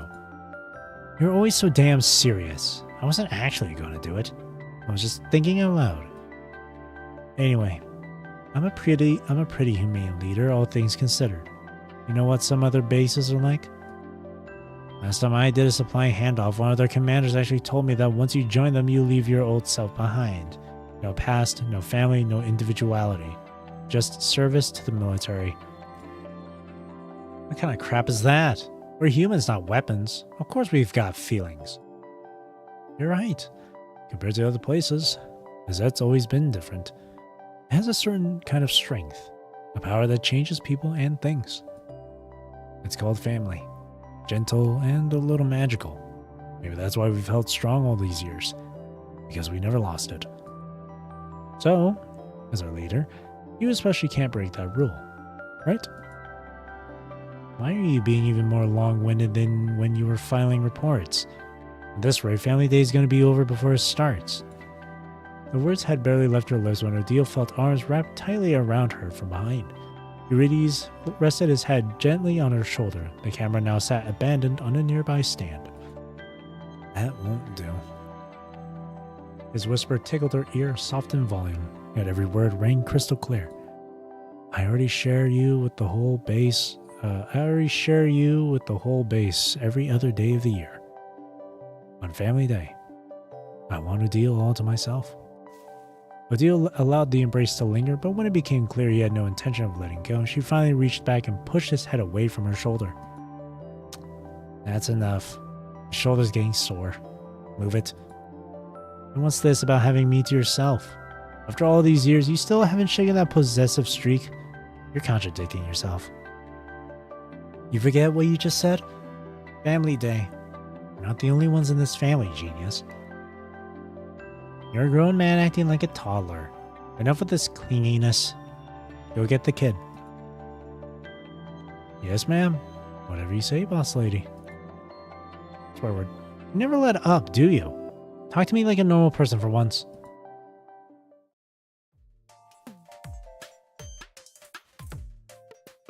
As you listened to Odile, Eurydice's gaze drifted and caught something in a nearby corner. A tiny round golden head peeked out, only to immediately duck back into hiding. Perfect. This saved him the trouble of searching. He let out a soft chuckle, already turning over how to coax the little one out of hiding. No need to go looking, but getting him to come over might take a different approach. What are you? Eurydice's words put Odile on alert. Her gaze swept around, scanning. Sure enough, she spotted it too. That little golden head, peeking in and out. She'd always had good instincts for spotting things others missed.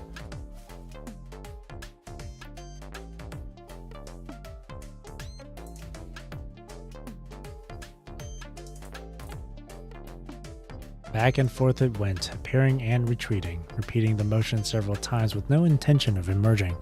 No real intention. Come out. Hide. Come out. Hide. Come out. Why does it still come out? But I don't wanna. Gonna pick a different flower and count again. Watching his endless indecision, Odile's patience finally ran out. Calmly? You think your father and I are blind? Stop messing around and get over here. Now.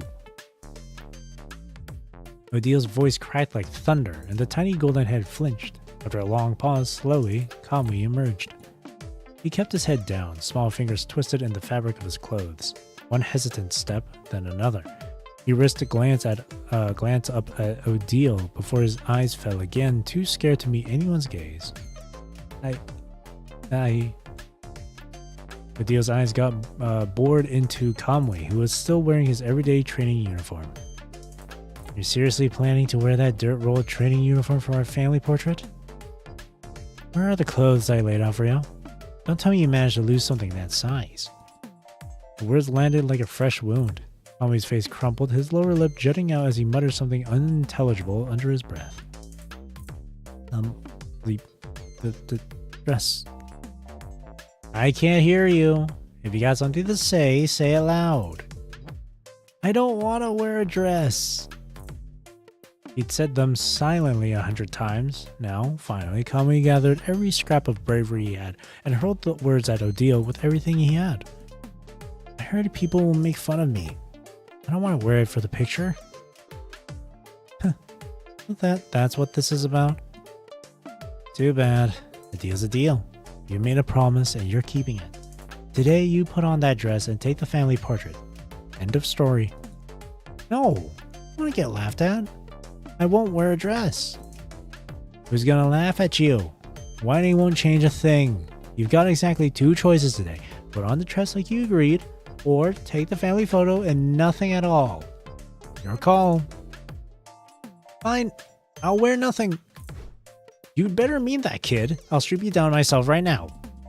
The moment Odile raised her hand, Kamui darted behind Eurydice. Eurydice held up a placating hand on Odile, but he didn't play the role of human shield. With gentle persistence, he coaxed Kamui out from his hiding spot and positioned him squarely in Odile's line of sight. Kamui, didn't you say you wanted to be the bravest warrior of Zet someday? True warriors don't hide behind others. They stand up for themselves. They fight for what they want. You know what you need to do, don't you? Don't be afraid. Speak up. Bravely. Mom, I really don't want to wear a dress for the family portrait. Just this once. I promise I'll keep my word next time. Really. Fine. We'll do it your way. One last chance. Tell me, those study materials you promised you'd read, how much have you actually gone through? half. He had told Odile earlier that he'd finished reading everything. Now she scratched a symbol into the dirt with a stone. Kami's brow furrowed. He had seen it in the book, definitely. But the meaning? There. What does this symbol mean in Azet's signpost system? Left turn. And this one? Don't just stand there. Speak up. Then Odile added a second symbol. Conway's eyes darted to it, then away, then back, each look draining more confidence from his voice. It means step back. Odile tossed the stone aside. There was no need to continue this pop quiz any further. Lying to my face. I bet you don't even remember where you dumped that book. The first symbol means no entry. Second means continue forward. Both of these showed up in the treasure hunt the day before yesterday. You got them wrong then, you're getting them wrong now. No improvement at all. You made me a promise. The treasure hunt was your test. If you knew the signpost rules, you'd reach the endpoint with the clothes you wanted. No matter what was there, you'd wear it. That was the deal. If you'd read the book and memorized all the symbols, you'd have followed the right signs. You'd have gotten the clothes you've been begging for. But you slacked off, so you got a dress. Kamui, neither your father nor I ever taught you to run from the consequences of your choices. That's not what warriors do. Right or wrong, you face what comes. I told you that when we started the game. Yeah, I know. But the dress. Sob. The protest died in Kami's throat. He knew he'd made a mistake, and the lesson Odile had driven home was one he couldn't argue with. But knowing and accepting didn't make it hurt less. He was a child after all, and in a child's world, there was no wound quite like losing face. His mind drifted to illustrations in the books he'd read, to the combat suits displayed in Azet's armory. He wanted to wear those clothes. He wanted to look like a warrior, like a hero. More than anything, he didn't want to be different from that person. He didn't want to be laughed at for it. Eurydice lifted Kamui onto his lap and gently wiped away the tears he could no longer hold back. Clothes aren't what matter, Kamui. Courage, strength, kindness, gentleness. All those things are what make a hero shine. Whether they're wearing sprays or armor, skirts or pants, none of that changes who they are. Exactly. Look, your mom here once got ambushed in the middle of the night wearing nothing but an undershirt. I still kick their asses. Like this. Yeah. Odile launched into a dramatic reenactment, jabbing and swinging at imaginary foes. Her performance hit its mark. Kamui's tears stopped, replaced by a small, watery laugh. Besides, Eurydice placed a gentle kiss on Kamui's cheek. No matter what you wear, our little sunbeam is always going to shine the brightest. There was something magical about the way a child's sorrow could solve so completely.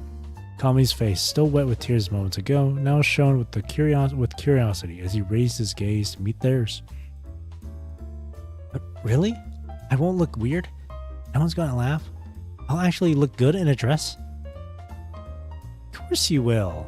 If the clothes look good and you look good, how could the two possibly be weird?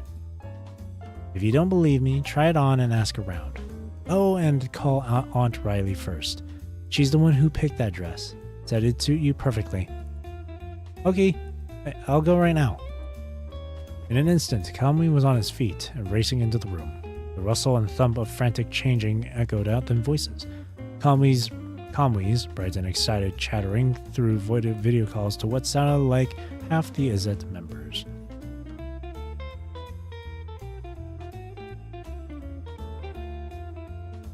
Well, if it isn't our little Kamui, to what do I owe the pleasure of this video call?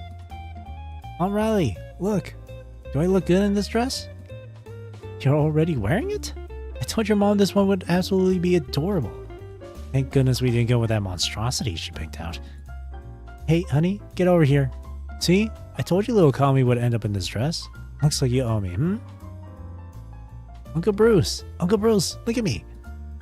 Hey! You actually called it. Alright. I'll handle tonight's chores. But seriously, Kami? You're rocking that. Look at you! Gorgeous! Kami, listen to your auntie, snap a few more photos, and send them to Aunt Winnie. She and Morton are hoping the baby in her belly is a pretty little girl. They're convinced that filling their room with pictures of beautiful kids will make it happen. And if they use your photos, that's practically a guarantee they'll get a pretty little princess. Really? Then I'm gonna go call her right now. Bye, Aunt Riley. Aunt Winnie, look at me.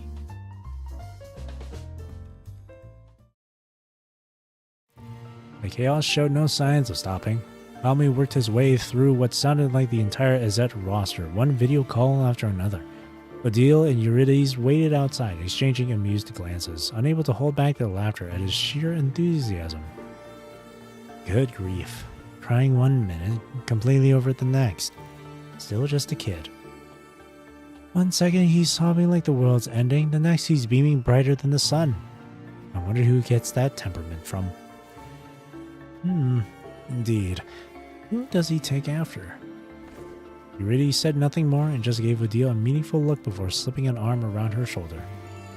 Shortly after his alarm went off, he glanced down at the time. They needed to start shooting now. Any further delay would disrupt their later plans. And the other one still won't come out. You know how he is. As soon as he heard a family portrait, he shut down, still sulking in his room. And of course it had to be today. Those higher-ups keep sending their people to bother me again. Every time they show up with their grand theories, it's like a grenade going off right next to my head. We still haven't given up. Last time they came, they mentioned a name. I believe it was Project Barleycorn. Wolves don't abandon prey. As soon as they catch a whiff of meat, they'll chase it forever. I still don't approve. That thing is far too dangerous. It'd only aggravate Azet's existing. You know? That problem. And from my past experience dealings with those people, I can't say they don't mean well. At the very least, they're hiding motives that wouldn't hold up to scrutiny. Yesterday, though, I saw the detailed project plans on the table. You left them there, didn't you? You're hesitating? You're not wrong. Those officials and their delusions. They'd love it if we were all nuclear bombs ready to shake the heavens. I can care less about their ideas, but if it works, we can use it to save more people. And you know about that problem. Right now, we've got no way to fix it. Azet's been suffering from it for years. But if Project Barleycorn succeeds, maybe finally we can. I told them I'd think about it. If we actually start implementing, we'll have our hands full after that. And we definitely need to take this family photo today. If we postpone, no one can guarantee we'll find the time later. Alright. You do it like this, and I'll... After finishing his conversation with Odile, Eurydice turned and knocked on Kami's door. Kami? Come here. Daddy has a little secret to share with you.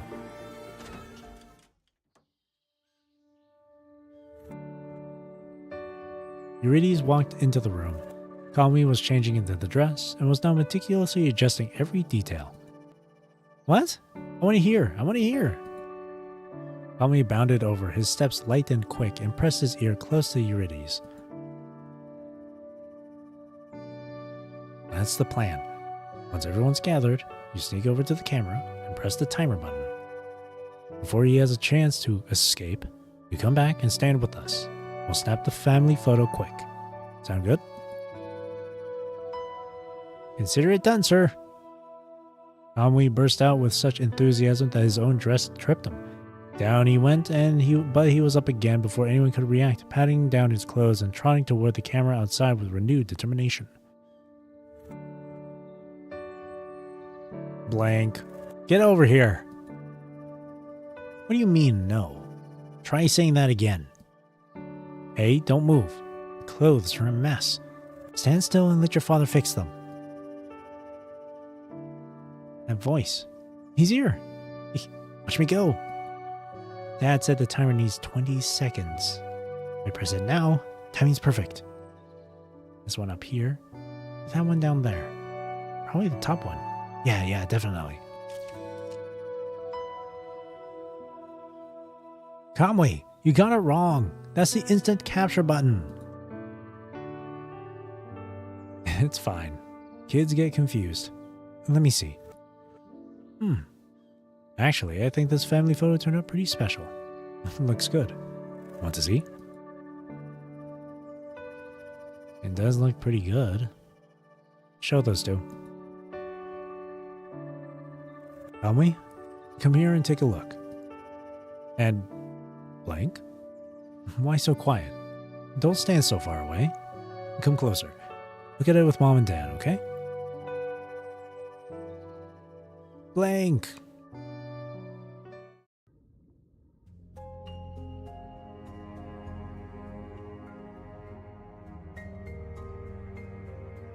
Blank.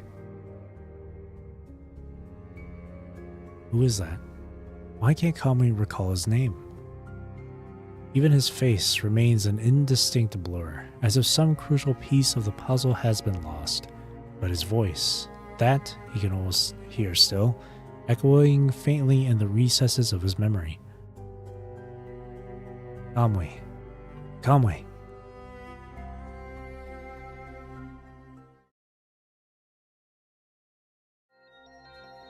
Conway?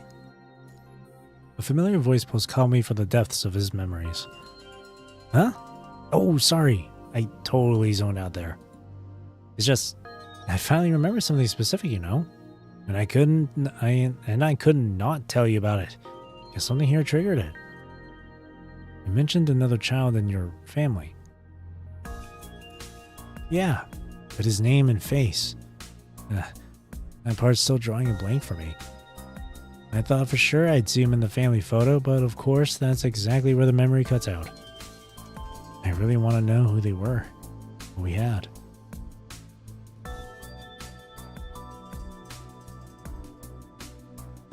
Whatever. We'll deal with that later. Once my mind recovers more, it'll all come back. I know it will. Okay, so the archive room?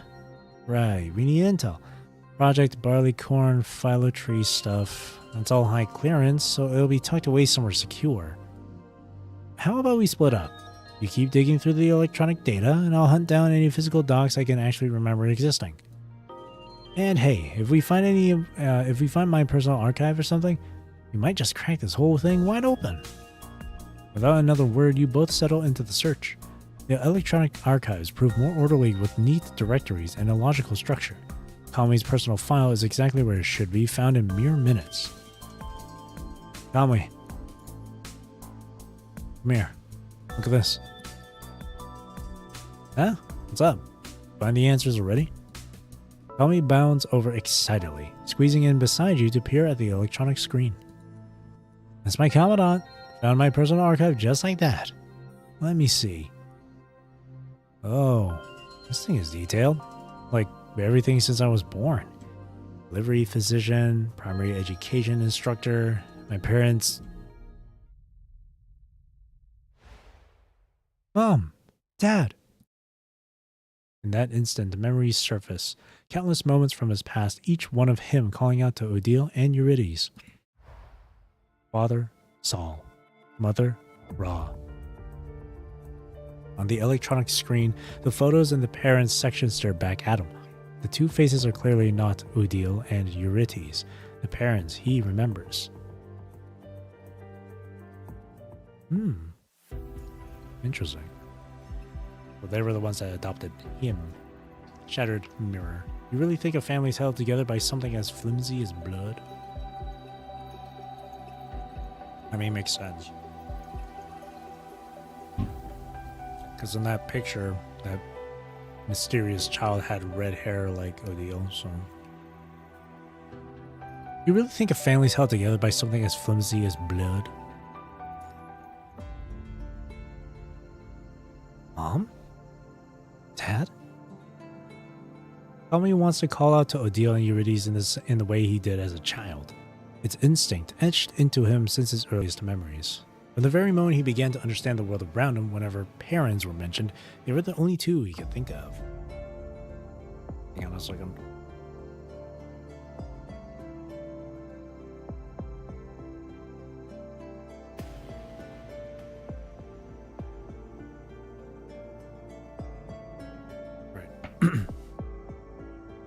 But the archive tells a different story. Biological parents he's never met. Strangers whose faces mean nothing. So, which memories are real? And how did he end up here, caught between two sets of parents? Neither set of parents is here now. No one can answer Conway's questions. He stares at the two smiling faces of the family photo. The memory should be his. It is his. But somehow, it no longer feels that way. Conway, you okay? It'd be a lie to say I don't feel anything. But don't worry too much about me, Isabelle. With how my memories are right now, I've got like vague expressions, just nothing too clear. So seeing all of this here and now just makes me feel a little... I just want to know who they really were. Who I really am. I guess those answers will have to wait until my mind recovers. The unfinished question sends ripples through his mind, when a sudden weight comes crashing down on him. That familiar tearing sensation returns to Conway's mind. He knows it's the essence he just took. It's starting to work.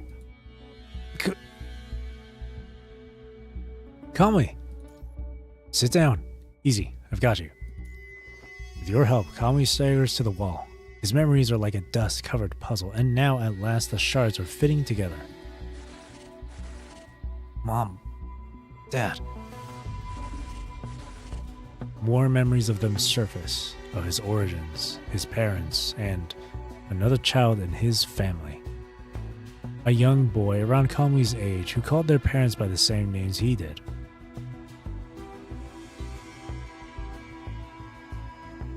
Mom, blah, blah, blah. Dad, blah, blah, blah. At last, his name comes back to Conway. Azael? Don't say my name. Who the hell do you think you are? You think your little fake gestures are gonna make me accept you? You're not part of this family. Stop acting like you belong here. You've already taken everything from me.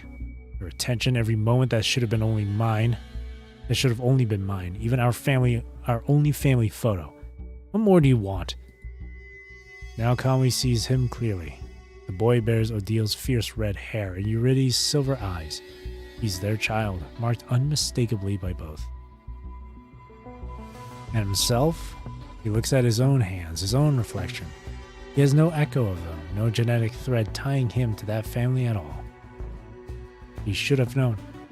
He should have remembered earlier.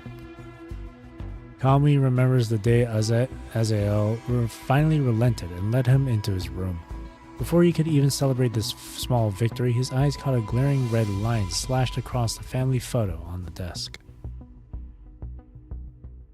The stroke was childish, full of anger. It was probably drawn, he realized, right after the photo was taken. That red line carved a stark boundary separating Conway, who stood closest to the camera, from everyone else. On one side stood the three of them, a complete family. The red line formed an impassable chasm, a silent rebuke. You don't belong here. He had once believed in that warmth, convinced himself those were happy times, flawless and bright, like an unbroken mirror. But Azael's words cut through. Maybe Conway was never part of that reflection. Maybe the crack was always there, waiting to be noticed. A shattered mirror can't be mended. To that so-called family, he was an outsider. Get out! Get out of here! Conway! Get out of my room, I'm playing Minecraft. Conway! The swift blur of the weapon grazed Conway's hair. Had Odile not pulled back in time, her attack would have sent him flying several meters. Conway's weapon clattered to the ground, severed. As Adil delivered her final strike, the lower half slipped from his grasp and plunged into the earth with a resounding thud. This was new to him. Children born in Azet were required to begin practical combat training once they reached a certain age, with the freedom to choose their own weapons. Back then, Kamui hadn't overthought his choice. He'd selected a greatsword, the one with the most powerful potential, and never looked back. Odile had called him a natural talent for battle. He rarely tasted defeat while mastering the blade. But today was different. Today marked Kamui's first humiliating loss. Even though his opponent was Odile, the strongest warrior in Azet, he shouldn't have fallen so spectacularly. Something was clearly troubling him, disturbing his focus. Kamui stared at his halved weapon in silence. On a real battlefield, today's performance would have left him dead with no one to bury his remains. This was a fatal mistake, and he was prepared to face severe punishment for it. Odile set her weapon aside and approached, her expression grave. Calmly. Her gaze fell on the broken greatsword. Explain it to me yourself. What stupid move did you pull during training, and what the hell was going through your head to make you screw up this bad? Yeah, it's... Get out! The boy's cruel words rang in Kamui's head again, each one a fresh needle of pain. This had happened 3 days ago on Family Day. Odile and Eurydice really claimed to be too busy, so they told the children to spend the day without them. As usual, Kamui had brought snacks and a gaming console to visit Azael in his room. He should have known something was off the second he opened the door. The look on Azael's face stopped him cold. What are you doing here? Huh? Didn't Mom and Dad tell you? They're still busy, so I came to hang. Check it out. Got all your favorite snacks, plus that game we couldn't beat last time. I studied it up after I left. We're totally clearing it this time. Azael? You okay? You seem kind of down. Is this stupid kid stuff all you ever think about? Huh? Oh, I get it. You want to do something different today, right? We can switch games. It's just, last few times you said the game was pretty good. Thought you'd like it, so someone like you. Why do they even compare you to me? They put themselves on the line, trust important stuff to an idiot like you. Who do you think you are? You idiot. Get out of here. I don't want to see your face. They're not your parents. Why do you keep hanging around our house? This is my home, not yours. Get out. It was my own carelessness. I wasn't focused during training. It's all my fault. Tommy replied without missing a beat. Lying wasn't his strong suit. If he stalled or added too much, Odile would see right through him. That's so? Kamui, I'm giving you one more chance. Think carefully. That's really all you've got to say? Yeah, that's it. I'll take whatever punishment's fair. Fine. Listen up, starting today, your training regimen doubles. You're banned from using your weapon of choice. You'll only use backup gear from storage. You'll go through the whole weapon application process again. Only after you survive this training and hit the standards do you get to choose another weapon. Now get to medical, patch yourself up, and start training. Move. Roger that. On it. Stop! Hearing the voice, Kamui turned around in surprise. He never expected Azael to show up here, much less burst in to defy Odile's orders. Forcing him into intensive training with zero recovery time is just going to make his injuries worse. And those backup weapons are practically useless. There's no way he's meeting standards in this condition. This vicious cycle is completely unfair. Fair? Tell me, Azael, what exactly would be fair in your book? Don't think you can throw a tantrum and intimidate me. When something goes wrong, someone answers for it. That's what real accountability looks like, damn it. Get out of my way. This doesn't involve you, so keep your mouth shut. How can you say it doesn't involve me? Mom, you think I wouldn't figure it out? These training sessions have been evaluations from you and Dad all along. I made excuses to dodge testing, so you used Kamui to keep running your scheme instead. I sabotaged his weapon. I know exactly what the outcome should have been, and it's nowhere near as bad as you're making it out to be. He doesn't deserve this punishment, and you two should have dropped this unrealistic crap a long time ago. That's enough, Azael. Mom, I accept all orders. Can we just handle this as planned? Please, let's not take this any further. Kami finished speaking and reached for his broken sword on the ground, turning to go, but his acceptance of defeat only stoked Azael's fire. In a flash, Azael lunged forward, tore the weapon from Kami's grasp, and planted himself firmly in his way.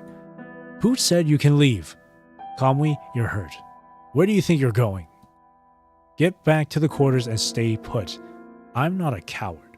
I don't need you taking the fall for me. That's not what I meant. It's just what you said earlier. You were right. I shouldn't be taking up space that isn't mine. I shouldn't have taken things that belong to you. So, this is fine. Really. I don't want to take anything else from you. I never meant for things to go this far, Kami.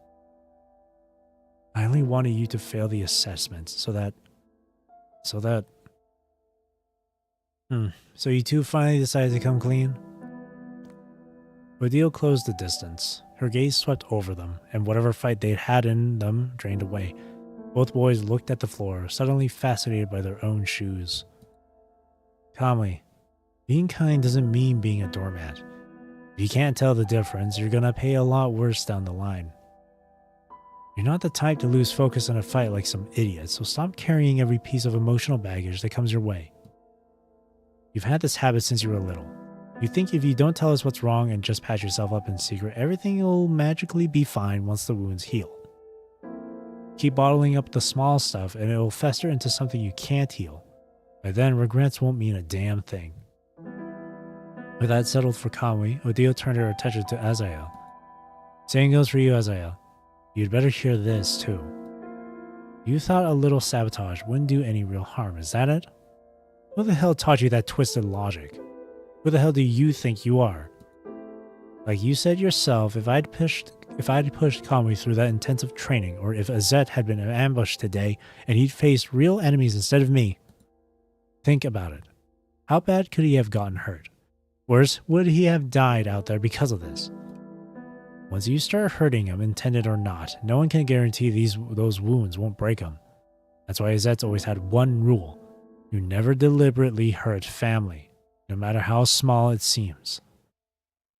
If something had happened when that moment came, you'd never forgive yourself. Ever. I'm sorry. Kami. Mom. I didn't want it to go this far. I'm not gonna run. I'll own it. Whatever punishment, I'll take it myself. At least you got some spine. But you're still naive. You're both getting punished. No special treatment. I told you, you've both got issues that need fixing, so neither of you gets a pass. Both problems get handled. I don't want to be lumped in with him. Why are you still treating us the same? Azael, have you lost your mind? You'd rather we play favorites with Kamui instead? You are playing favorites, having those high expectations for him, training him like he's me. Why? He's just some adopted kid. I'm your real child. He's not even family. So why waste so much effort on him? I'm the only one who should matter to you. Odile scoffed softly, as if she'd just heard something utterly preposterous. That's even more ridiculous than what you said earlier. You really think a family's held together by something as flimsy as blood? I'm gonna tell you this one more time, Azael, and it's the last time. You, me, Kamui, Eurydice, everyone else here, we all belong to one home. That home's name is Azet. There are no walls between family, and we all share the same duty, to protect each other, no exceptions. From the seat nearby, Odile picked up a worn book. She found the first page, then held it up for Azael to look. You've been taught Azet's history since you were kids, but clearly none of it stuck. Azael, tell me yourself, what's in this photo on the first page? It's the founders of Azet, their first group photo after they settled here. And among them, are any of them related by blood? No. They came from all over.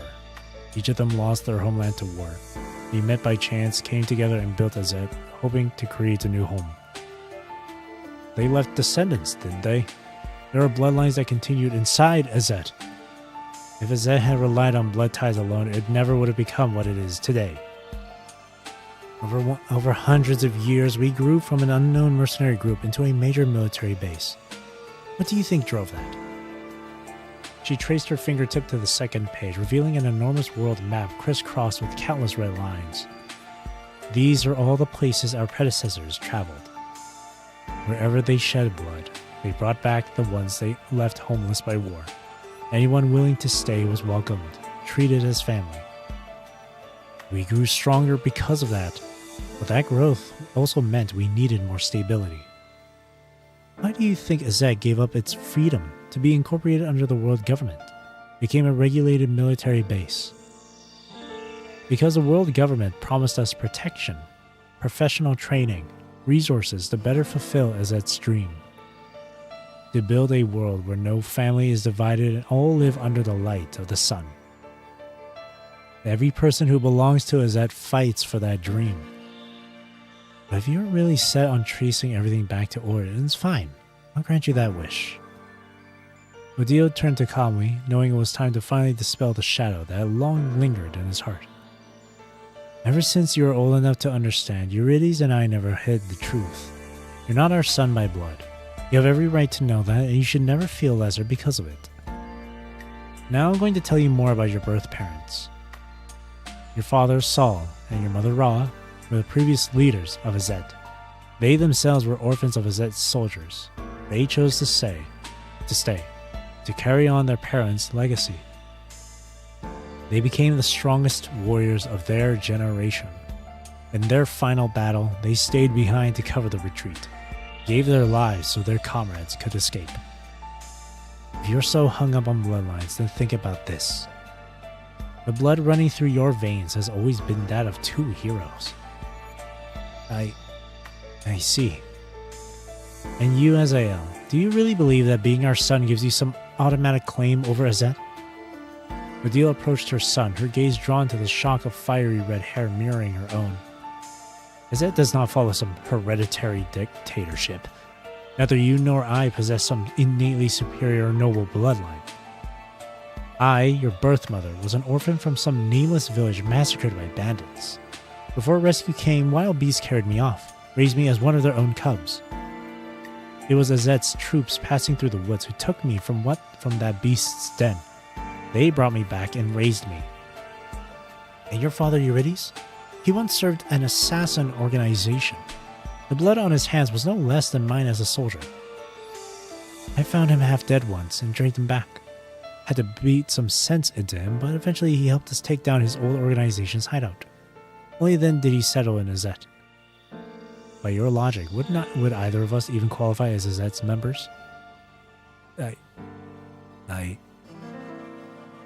I'm telling you this not to make anyone feel superior or inferior. You are both people of Azet, and you are equals. If you truly want to carry the weight of Azet's future, then you'd better fully understand what family actually means. Now, I'm announcing your disciplinary measures. Azet member Azael, for violating Azet's code of conduct, you will report to the trial grounds in the restricted area in 3 days. You will undertake a level 1 difficulty trial. And member Kamui, for being aware of the situation and failing to report it, you will accompany Azael and complete their trial together. This notice will be posted publicly throughout the base, effective immediately. A level 1 trial in the restricted area? That's supposed to be for leader candidate selection. And protocols require preliminary assessments before the trial. We haven't even... This decision was made after consultation with Eurydice. There are other factors involved, but now is not the time for explanations. When you return, we'll explain everything properly. Other factors. It's about that thing again, isn't it? Just like the recent assessment proved, you'll never let it go. We won't compromise, not even for us. Azael, control your emotions. If you want to carry Azet's weight in the future, you need to learn maturity. This weight? You've never once asked what we think about it. You keep everything from us. Make all the decisions on your own. When are you ever going to consider what we actually want? Azael! Odile shouted after him, but her voice barely registered. Azael was already gone, emotions in chaos, feet carrying him out of the training ground before anyone could react. Mom, I'll go after him. Don't worry. We'll be ready to report in 3 days. And thank you. You and Dad, for everything. Tommy vanished after Azael into the distance.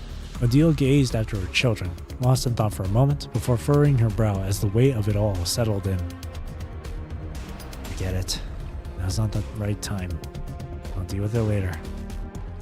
And hey, Eurydice, when are you going to quit that habit of lurking in the shadows? I swear, Azael and Kami got both got their worst traits from you. Eurydice approached her with a gentle smile, his arms full of an assortment of bandages, salves, and other healing supplies. Well, that old habits die hard. Some things are just etched into your bones, I suppose. Besides, I figured I'd keep my head down while you were sharing with the kids those embarrassing stories about my past. Nothing to be proud of there. Odile folded her arms, one eyebrow arching sharply in Eurydice's direction. You're nothing like the ruthless viper you used to be, you know that? Honestly, I kinda liked you better when we first met. Bravely wounded, but still swearing you'd die before you'd yield. That would have only held your interest temporarily. I think my current self has better odds of keeping you around for the long haul. Give you an inch and you take a mile. Unbelievable. Odile's gaze fell to the supplies Eurydice was holding. Dinted bottle caps, bandages shoved in every which way. It was small, almost insignificant, except that Eurydice was never this careless with his things. Azael brought these, didn't he? Let me guess, they're for Kamui. Yeah, they fell when you shouted at him. He ran off without them. Odile stared at the supplies, her expression pinched with uncertainty. For a moment, she hadn't the faintest idea what to do with any of it. I thought Azael had softened toward Kamui over the years. It's gotten into him lately. He's been losing his temper with Kamui way too often. Feels like we're back to when they were kids. Normally he's just stubborn at worst, but lately, no restraint at all. Growth is complicated. Can't rush it. It doesn't happen overnight. We both need a chance to finally resolve this, once and for all. Besides, the boy might have sensed something. He's been going through our materials about that plan, secretly. Fortunately, he hasn't found the classified files yet. Otherwise, the information Azet's been suppressing. Don't overthink it, Eurydice. We focus on the trial and error. If we succeed, that problem won't matter anymore. Not just for individual physiology. For everyone in Azet, none of them will have to carry that weight again. He's always been a sensitive kid. Eurydice hoped the sensitivity wouldn't harm him someday, but he kept the words to himself, swallowing his concerns in silence. After they return from the trial, let's tell them everything. Once we start implementing that plan, we'll need people ready to carry it forward. They're the best candidates we've got.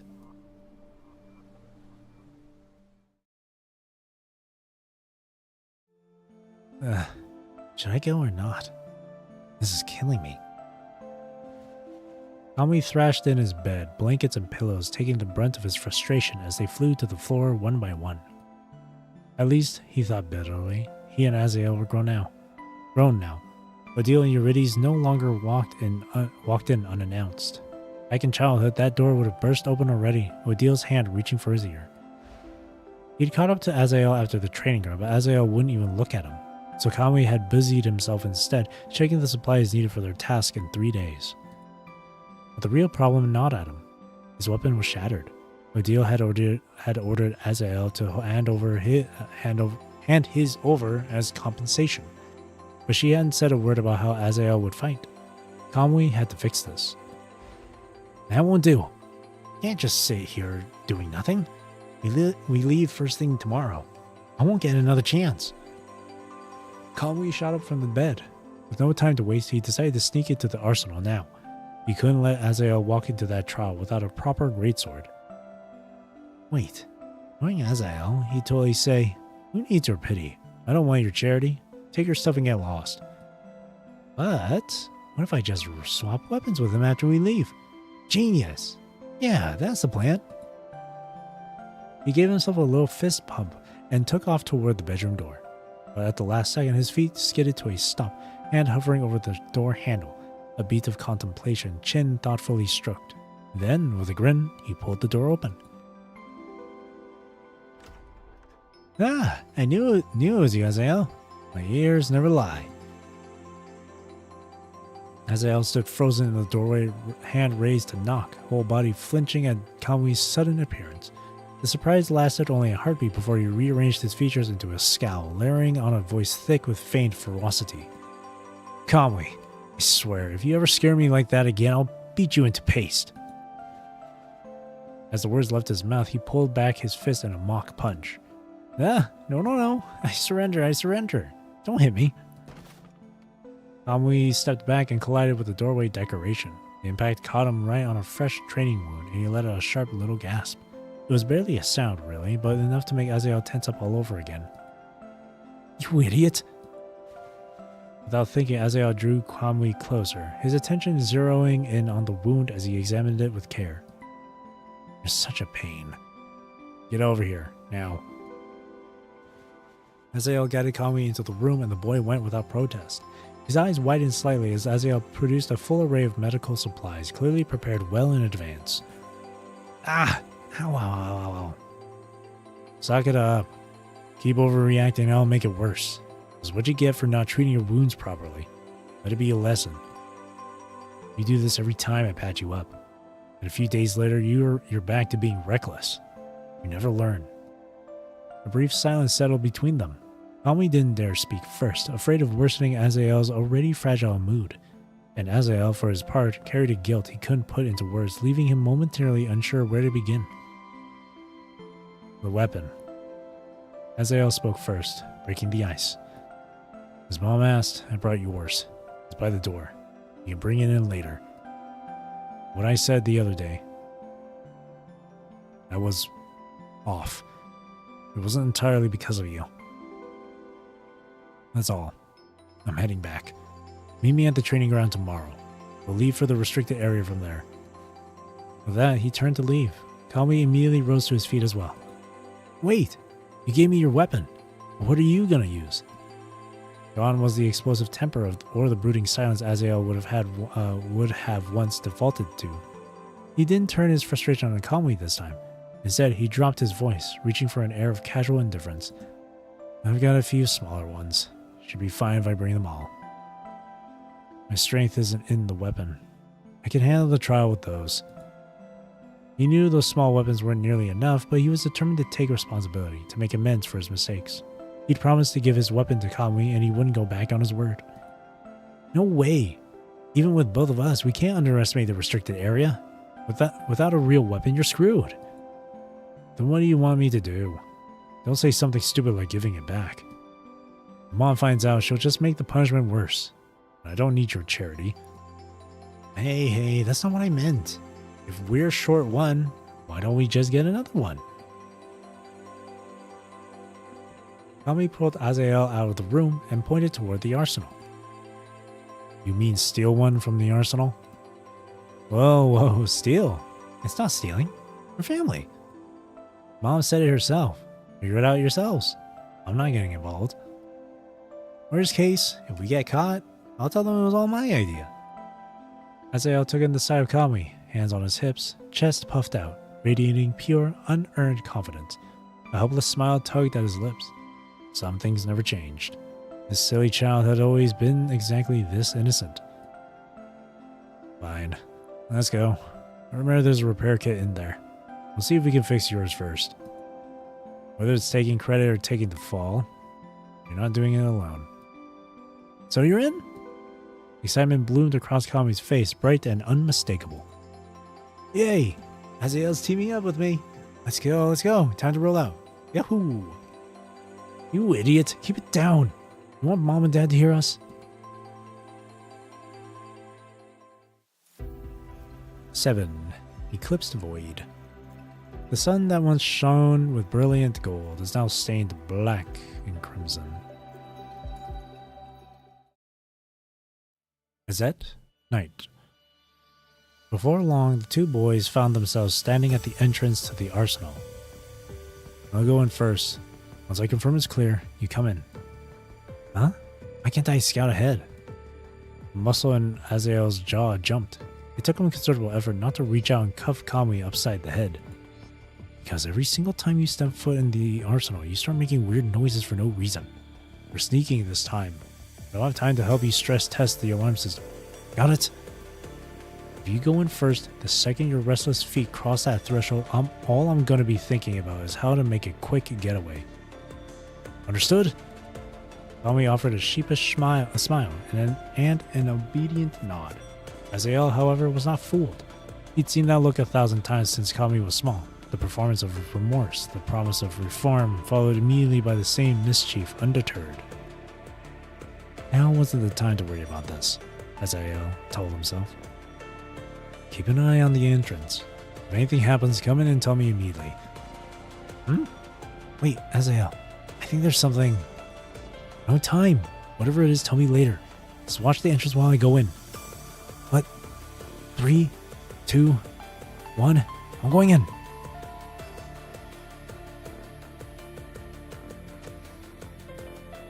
Just seconds after Azael entered, the switch flipped and the dark swallowed Azael no more. Light exploded into the space and he recoiled, arm rising instinctively to guard his unprepared eyes. Lights are on! Did we get caught? Azael could already picture it. Odile standing before them, arms crossed, waiting for an explanation. At least, Kami was still outside. The boy hadn't followed. He could still salvage this. It was my idea. I told Kami I needed a replacement weapon. I made him break in here with me. Whatever punishment, put it on me. I'm not going to run from it. His words hung in the air, met by nothing but an awkward echoing silence. Azael? Kami's hand came up to rub his cheek, sheepish, as he met Azael's unwavering gaze. In the silence of the arsenal, with no one else around, the weight of being alone together settled between them. So, there was this glow-in-the-dark sticky note by the light switch. It said, all alarms have been disabled. Remember to turn on the lights. So he just turned on the lights, and Azael, convinced that Odile had caught them red-handed, blurted out all that embarrassing confession. Why didn't you tell me earlier? I tried, but you said, whatever it is, tell me later. Azael would have given anything to rewind time just for a moment to slap a hand over his own foolish mouth and silence himself before the words could slip out. Come here and get your weapon fixed. Yes, sir. On it. Kami didn't press Azael with more questions. This subtle yet evident display of concern was more than enough to lift his spirits. The two boys made their way to the training ground where Kami's broken greatsword had been left, still embedded in the earth. Or so they thought. As they approached, the empty crack in the ground greeted them instead. The shattered blade was gone. In its place, propped neatly against the wall, stood two gleaming new greatswords. Whoa, this is even better than my old one. And they tweaked the details too. Azael noticed a sticky note attached to the sword handle and pulled it off. Don't forget to thank Mom for this. The phrasing was unmistakably Eurydice. It was like Mom and Dad knew exactly what we were up to. They've already got us set for the trial. And to think he had sabotaged the sword, then hesitated and lurked at the scene to make sure Kami wouldn't actually get hurt. But seen through Odile and Eurydice's eyes, it was nothing more than a child's clumsy attempt. He had everything under control from the start. Kami had never been in any real danger. Well, yeah, we're family. We all know what each other's thinking. Kami's optimism remained undented, but his words landed differently on Azael, nudging his mind down a darker path. Know what they're thinking? That's exactly why I've been upset. You're talking about that thing you mentioned at the training ground today, right? You know about it too? You've brought it up a ton. Of course I remember. Plus, you can tell Mom and Dad have been getting ready for something lately. This trial to the restricted area has got to be connected, yeah? Even you noticed. They still won't level with us. Hey, don't be like that. From the way Mom was talking today, things might change once we're back from the trial. If nothing changes, we'll corner them together. And if they still won't talk, we'll dig it up ourselves. Whatever happens, just don't lose hope. As long as we stick together, we can handle anything. You really haven't changed at all. Standing next to you makes me feel like a coward. But seeing you like this, it's not too bad. I'm sorry, calmly, for everything I've done before. Azael fell silent. The apology had cost him, that much was clear. Whatever turmoil still trended inside him, this was as far as he could go for the moment. It's cool, really. We're family, right? We'll get through it. Even the closest people clash sometimes. What matters is talking it out. Besides, I've got total faith in myself. I believe we make our own destiny. I'll win everyone over with my actions, so they won't have a choice but to be impressed. Leave this trial to me. I'll protect you, and I'll take care of you, promise. Calmly puffed out his chest and gave it a confident thump, promising Azael he could handle everything. The thump, alas, was a bit too confident. Air caught in his throat, and his grand declaration dissolved into a fit of coughing. You idiot! Azael rushed over and began thumping Kami's back, coaxing air back into his lungs. The poor boy's face was flushed, his breath ragged, but through the coughing fit, he still managed to lift his gaze and offer Azael a smile. He truly was a hopeless fool, Azael thought. Kami, you really are.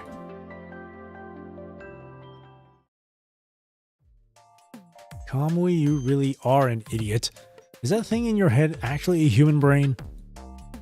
Deep in the restricted woods of Azet, Azael felt his cheek twitch.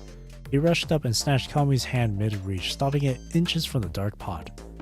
If your birth records weren't so detailed, I'd seriously question whether you were genetically modified before you were born. Why does your brain work nothing like a normal person's? Huh? Does it? Generally don't realize it, do you? Let me refresh your memory. On day 1 in the restricted area, we overcooked the fish we caught. Then you somehow decided to prop them up and started talking nonsense to them. What was that? It wasn't nonsense. I was describing the cafeteria's grilled fish special. You know that story. Imagine plums and your thirst goes away. I figured if I brainwashed the fish hard enough, they'd start tasting like the cafeteria ones. And they did turn out way better. That might have been slightly convincing if your stomach had been growling louder than your voice the whole time. Then on day 2, we stole eggs from a wild hen's nest. After we ate them, you went back and replaced them with pebbles. Explain. Well, we already took the ingredients, right? Then I felt bad. The mother hen would be lonely. I wanted to compensate her somehow. Pebbles were the only things nearby that looked kind of like eggs. Figured she wouldn't feel so alone while waiting for the next batch. Oh, she wasn't lonely at all. She was too busy chasing you down, picking your head the whole way. I spent an hour pulling feathers out of your hair. And day 3, why did you mock that wild bird?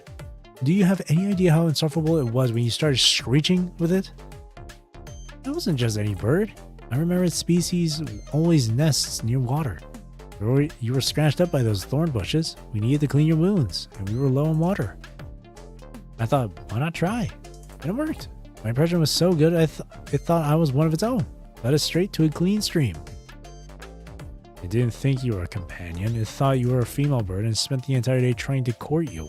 We even had to leave before dawn just to lose it. And today, pot burned. We have backup cookware. Why were you scraping the burnt food off the bottom? Huh? Didn't you say we were running low on ingredients? I figured I'd test it. What if burnt food wasn't so bad? Then nothing goes to waste. Azael's attention wavered for just a moment, but it was long enough.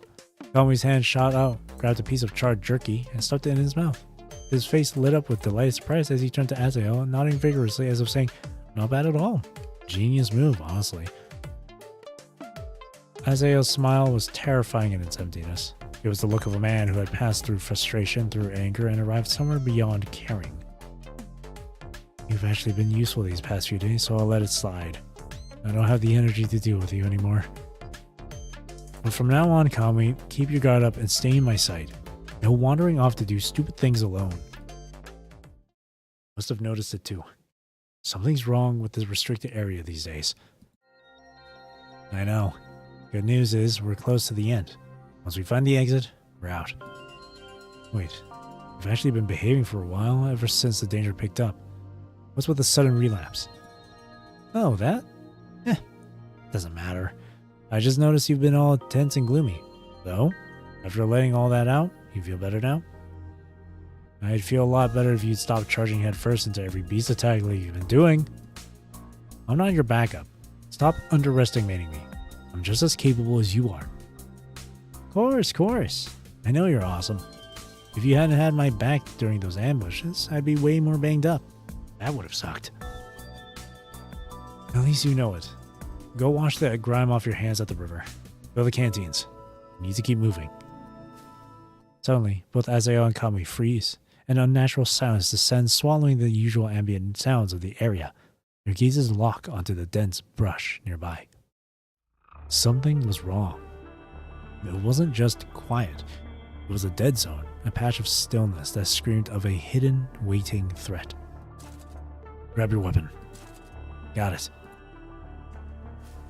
Their gazes remained locked on the brush, every muscle coiled for an imminent attack.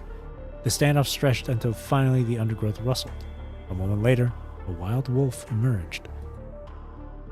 Just a regular forest wolf, and it's alone. If we don't provoke it, we shouldn't attack. Quiet. We move slowly out of its sightline. Azael exhaled slowly, relief washing through him. Of all the things that could have been hiding there, a wolf was manageable. His coiled muscles began to loosen as he retreated step by step, keeping his weapon trained on the beast. Wait. No! Azael, don't move! Behind them, danger stirred, and Kami caught it first. His hand shot out, seizing Azael by his clothes and yanking him backward just as something lunged over the space where he'd been standing. It's a pack. By the looks of them, they're setting up an ambush. There are too many of them. Damn it. Why did our luck have to run out today? First wolf hadn't retreated. Far from it. With unsettling confidence, it began to advance with each deliberate step, eating away the distance between them. Around them, the rest of the pack waited patiently, eyes tracking their leader's movements. Now once the alpha. What's the call? Take it down first, or find a gap and run? Give me a sec to read the pack. Keep your eyes on that one. I got your back. Back to back, the two boys formed a single unit against the encircling threat, neither willing to blink first. The alpha wolf began to circle, and Kami met its gaze without flinching, knuckles white around his weapon as he settled into a combat stance. The alpha lunged, but its target wasn't Kami. In a flash of gray fur, the beast pivoted mid-air and hurtled toward Azael, who had been scanning the pack for openings. Azael, look out! The sound registered before the sight. Azael glanced down and froze. Blood stained his leg, dark against his clothes, but there was no pain. Not his blood. Kami? Azael lowered his guarding arm, and his heart stopped. Kami stood before him, having placed himself directly in the wolf's path. The beast's fangs were buried deep in his forearm, blood dripping from the wound in steady pulses. But Kami didn't move an inch. The fangs had sunk deep, another millimeter, and they'd scraped bone. Agony laced through Kami's nerves like fire, but he didn't yield. He held the beast at bay with his pinned arm, buying precious seconds. The wolf, frustrated by its failed strike, reared back and slashed with its claws.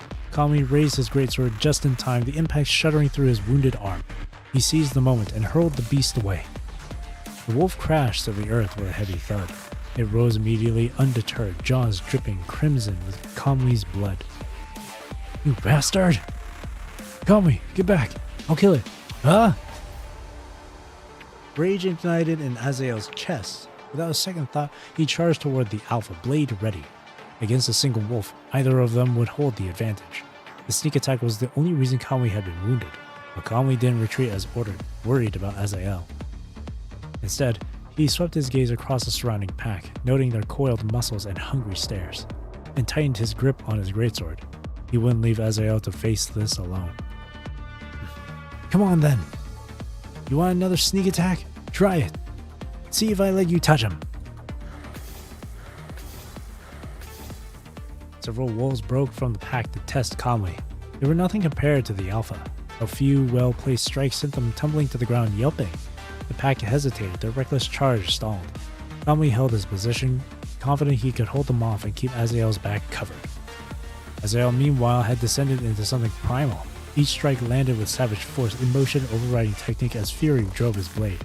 Conway watched for his moment, then surged forward to join the assault against the alpha. What followed was chaos. Man and beast alike lost to bloodlust, trading blows and wounds in equal measure. Roars and snarls filled the air. By the time the grass beneath them had soaked through with crimson, the alpha wolf finally fell, death delivered through their combined effort. The alpha lifted its head one last time. A weak, trembling howl escaped its throat. The pack received the signal and vanished into the trees like smoke, abandoning their fallen leader without hesitation. Conway's legs gave out. He hit the ground hard, chest heaving, knowing the danger had passed for now. Ew. Azael, you... Ow! Only when the adrenaline faded did the pain arrive, a searing, white-hot fire consuming his arm. Conway drove his greatsword into the earth with his good hand, using it as a crutch to stay upright. Then, carefully, he turned his attention to the mangled limb. Don't move! Azael's voice cut through the air, sharp with panic. He closed the distance in seconds, eyes locking onto Conway's wounded arm. The moment he saw the mangled flesh, he dropped his weapon and began tearing through his pack for medicine. This time, Conway didn't cry out. As he'd grown older, he'd learned how to swallow pain before it reached his throat, not wanting to worry others. Only when joking, when the act could be passed off as exaggeration, did he let the mask slip. But now he watched the barely contained chaos behind Azael's eyes, and knew that his brother couldn't take any more. The woods had returned to life around them, leaves rustling, birds calling, the familiar symphony of the wild. Now it mingled with the sounds of medicine being applied, bandages being wrapped. Conway stared at Azael's shaking shoulders and found himself utterly silent. Azael? Hey, look at me. We beat it. It's okay now. We're okay. Azael tore off the last strip of bandage, but Conway's words landed like a spark in dry tinder. Confused, smoldering since the first drop of blood finally reached the powder, his emotions exploded. Okay, easy for you to say. If I'd been a second slower, that thing would have had its fangs in your skull. And why your hand? Why do you always protect everyone else first? What if your bones broke? What if you couldn't use it again? Every word cut like a rebuke aimed at Conway, but it was Azael's own composure crumbling with each breath. Do you know the last time I saw an injury this bad? It was soldiers carried back from a high-risk mission. They didn't make it through the night. What was I supposed to do if something happened to you? I'm the one who dragged you into this trial. How could I ever face everyone if you... How could I ever face myself? Face you? Azael still couldn't forget that scene. It was the first time death had ever stared him in the face. And now he couldn't shake the fear that Conway would join them. Gone were the jokes, the bickering, the simple proof of life beside him, replaced by carved stone and silence. Everyone who joins us can't just walk away. Conway, you need to hear this. You need to value yourself the way you value everyone else. You're one of us. If you ever dare to leave us behind, none of us will forgive you. Remember that. You really see me as family. I know, but I wasn't thinking that far ahead. I just saw it coming at you, and all I could think was, I have to protect you. I'm sorry for scaring you, but thank you, Azael. Thank you for really seeing me as family now. That familiar radiant smile spread across Kami's face, carrying nothing but sincere gratitude and pure joy. You'd better remember this. Stop being reckless. Stop acting like you don't matter. Not for yourself, then for us. You, Mom, Dad, none of you. Nothing bad should happen to any of you. That final sentence hit Kami's ears like a warning bell.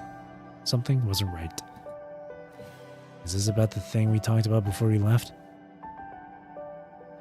I'm not certain yet, but it could be bad. Do you know why our punishment lined up with the candidate selection? I looked at their planning documents. If they activate that project, they'll start handing Azet over to us. This isn't just busy work anymore. They're willing to risk their lives for it. So when you mentioned that the weird training lately, that was them evaluating us? Yeah, I thought if we failed, they'd put it on hold. They won't stop and they won't tell us anything. I even saw the death risk documents, signed by them. I couldn't think straight for days. I thought maybe they'd say something on Family Day, but they missed it. They missed it first time ever. And it looks like that thing is the reason. These days I kind of lost it. You're the only one who came to check on me, and I took it out on you. It's my fault. You really have nothing to do with it. Hey, who says I have nothing to do with it? You just said we're family. You can't shut me out now. Don't worry. We got leads. We'll handle it when we get back, like we said. Relax. Conway's got this. You don't need to worry about a thing. You really are something else. But right now, stop moving so I can finish treating your arm. The fury and fear bled out of Azael until only quiet concern remained. Wordlessly, they worked together to finish bandaging Conway's wound. You need real treatment back at Azet. I'm calling Mom to end this trial early. I'll take whatever extra punishment they give. And I'm right there with you. Whatever happens, we face it together.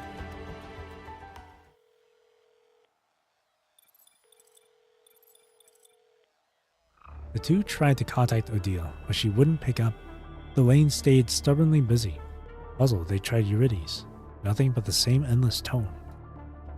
Something's wrong. Is something happening to Azet?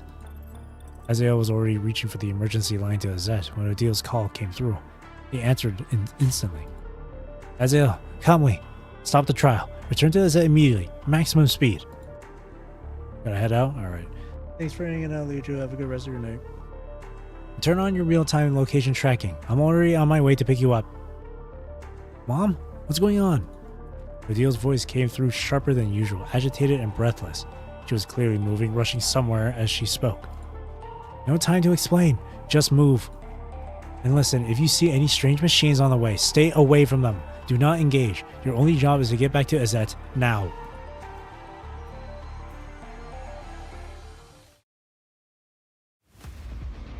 Azael, look at this. Halfway back, the urgency behind Odile's recall revealed itself. Remote outposts had barred their entrances. Inhabitants huddled inside, terrified of threats that lurked in every shadow. Some cities had already been reduced to chaotic ruins, fallen to not to any army, but to something far more inexplicable. They found no survivors, barely any signs of life at all. They infiltrated one such place, searching for supplies. Conway discovered the scene first. The attack was fresh. Bodies lay scattered across the ground, impaled by strange metallic machines. Blood still seeped from wounds pooling beneath the dead. Every victim stared with wide, unseeing eyes, frozen in final terror, denied even the peace of death. What the hell happened here? Now they couldn't stop thinking about Azet. No ordinary war or disaster could cause this much devastation across so many places. Oh! Suddenly a roar split the air. Conway and Azael rushed toward it. In an open clearing, a black-haired boy charged forward, metal pipe clutched in trembling hands. Before him stood an eerie machine, eyes glowing red, the very image of a monster. He stood protectively over the fallen, likely victims of the mechanical monster ahead. Dirt caked his young face, masking his expression but not the fury in his stance. Then he lunged forward, reckless and desperate, willing to die if it meant avenging them. But he was outmatched from the start. A crude pipe against metal and malice, he never stood a chance. The machine struck him down in seconds, and now its slaughter blade rose high, poised to end him. No! Kamui didn't hesitate. He was already moving, surging forward to shield the boy. You idiot! Have you lost your mind? Before Kamui could take another step, Azael seized his sleeve and pulled him behind the wall. You've seen what's out there. We might not be able to take that thing. Mom told us. Nothing matters more than getting back to Azet alive. He's not even one of us. Why are you throwing yourself away for a stranger when we can barely protect ourselves? But the pained groans from outside pulled Kamui back. He tore free from Azael's grip and charged into the open without looking back.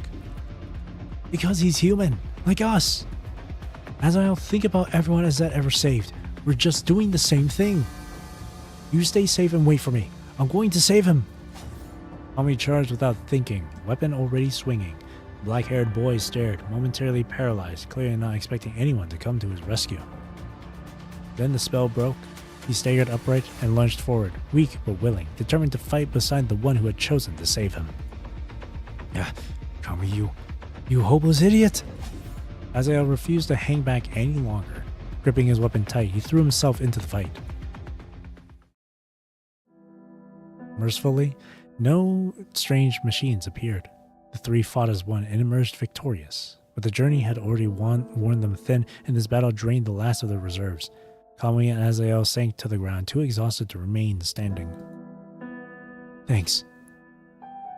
The black-haired boy brought water, helping them recover. He turned to each of them, offering thanks.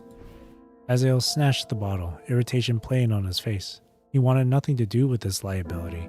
Kamui drank eagerly, then turned to the boy with an inviting smile, clearly ready for conversation. No problem.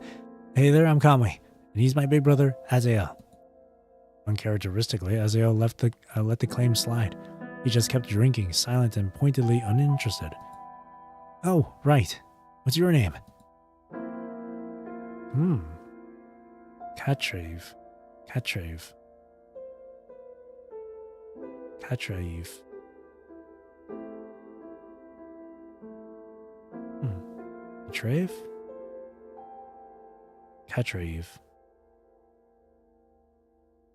Katrave. Katrave said nothing more. He kept his head low, fingers restlessly working the edge of his clothes. Kamui's gaze lingered on the grime covering the boy's face. He poured the last of his water and gently cleaned the stains away, revealing features that had been hidden until now. Katrave, do you have any family or friends nearby? We can help you look. Katrave's gaze dropped, as if thinking how to put words to what had happened. Dead. Everyone from the orphanage. They're all here. They broke in, killed everyone. Only I survived. He was clearly not one for words, but the pain was unmistakable. As visions of his murdered companions consumed him, Katrave's hands began to tremble. Kamui gripped them firmly, steadying the boy with nothing but warmth and presence. I'm sorry. The scolding died on Azael's tongue. He just watched in silence, letting the boy take whatever time he needed. What are you going to do now? I don't know. Katrave had lived his whole life within those walls. Abandoned there, raised there, never once stepping outside.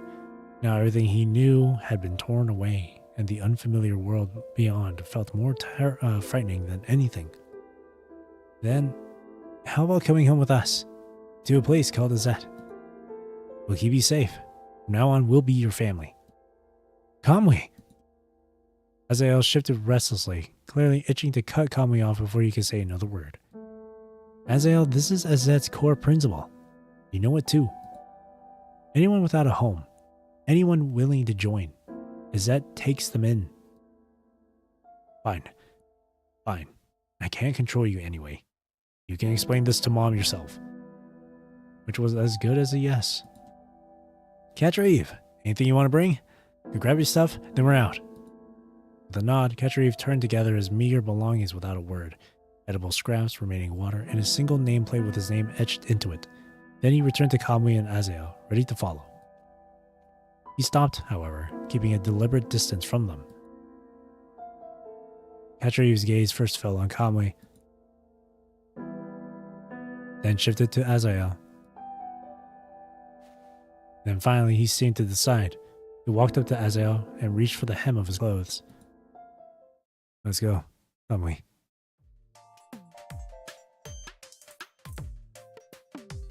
An awkward, suffocating silence settled among them. You'd better tell me you're actually blind and can't see a thing. Azael, he could probably see fine. I've heard of this. It's called face blindness. At the sound of Azael's voice, Katrayu's hand withdrew as if it had been burned. He could certainly tell the difference between their voices.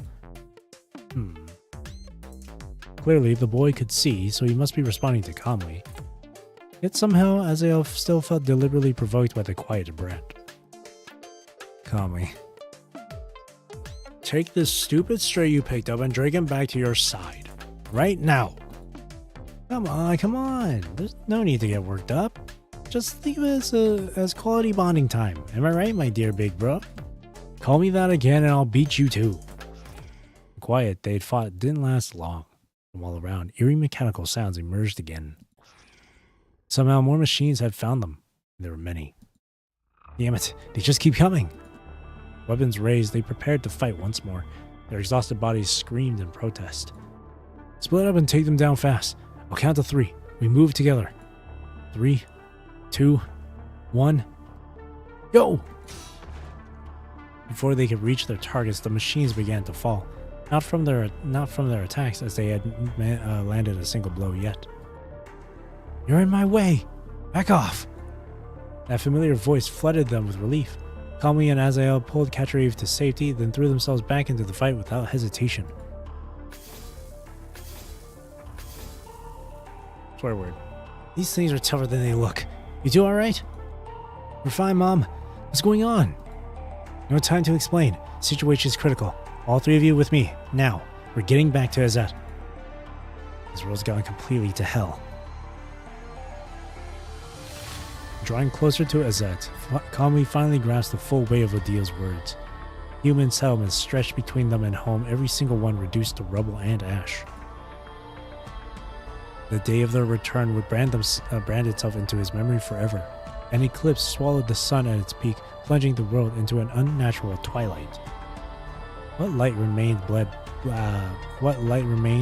black and crimson, the exact colors of the mechanical horrors that had hunted them across the journey. Only later would Kamui learn what that day meant. It marked the world's fall. Silence swallowed humanity as the eclipsed sun washed over the ruin.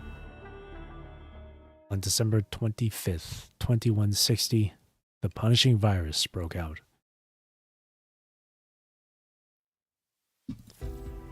Okay. Setting sun, we will shield you.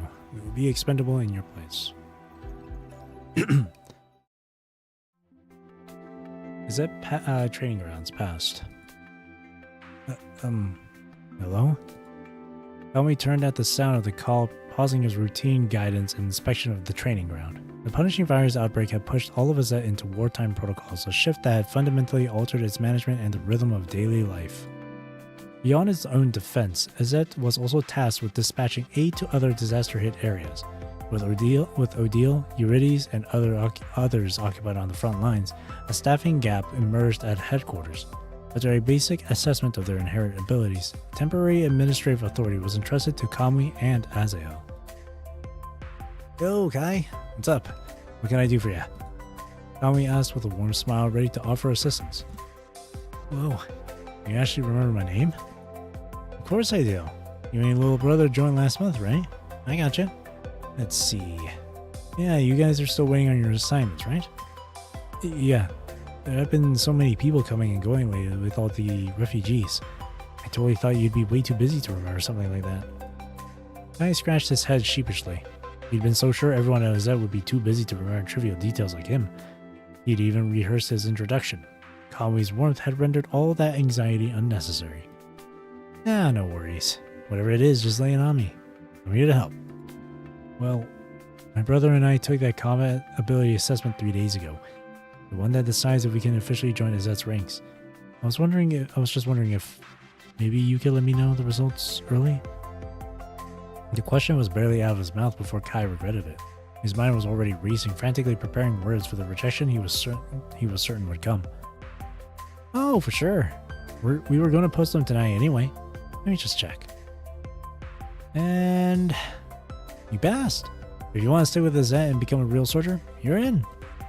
Now your little brother, he didn't pass. It's probably because his physique isn't quite there yet. But don't sweat it. We're gonna make sure he and all the other folks who didn't make the cut get escorted safely to a refugee shelter nearby. Oh, and hey, no pressure, okay? Azette's not gonna hold you hostage or anything. If you can't bear to split up from your brother, you're totally free to head out with him. No hard feelings. At the news, Kai's face instantly brightened, his excitement unmistakable. I'll stay.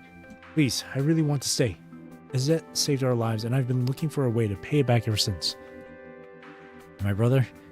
I kind of figured. Just knowing he's got a safe place to live, that's all I need. I won't have anything to hold me back. Ah, that's awesome. Thanks for understanding. And hey, I'm sorry it has to be this way. With all the new world government regs, our resources are super tight. We can only request supplies for official personnel right now. If someone isn't official personnel, we just can't keep them here for too long. Our hands are kind of tied. No, don't apologize. We're the ones who should be thanking you. Everyone gets it. You guys have already done way more for us than you had to. Hey, I see the training ground's still open. I think I could head over now. I want to start getting stronger ASAP. Even if I can help out just one day sooner, that'd be awesome. You got it. In a sec, let me grab you some proper training gear. I want you getting hurt on your first day. Calmly dashed to the locker room and was back in an instant, pressing a spare set of his own training clothes into Kai's hands. Yeah, this should be about right. Yeah, look at that. Perfect fit. Here you go. Welcome to Azette, Kai. And today, we're all family.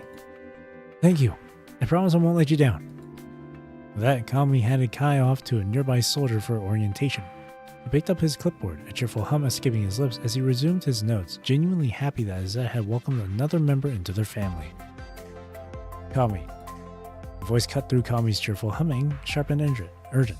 He looked up to find a medic waving from behind the fence. The man's chest rose and fell in violent spasms, sweat plastering his hair to his forehead. He'd sprinted the entire distance from the medical ward, a run that left him now slumped against the fence. Whoa, hey. What's up? Everything okay? Does the medical ward need me for something? It's... Chief. She wants to see you. Something about Katrave. Katrave? On it. Hey, here. Drink this. Catch your breath. No need to rush back, alright? Take it easy. Alright, I'm out. Thanks for running all the way here to tell me.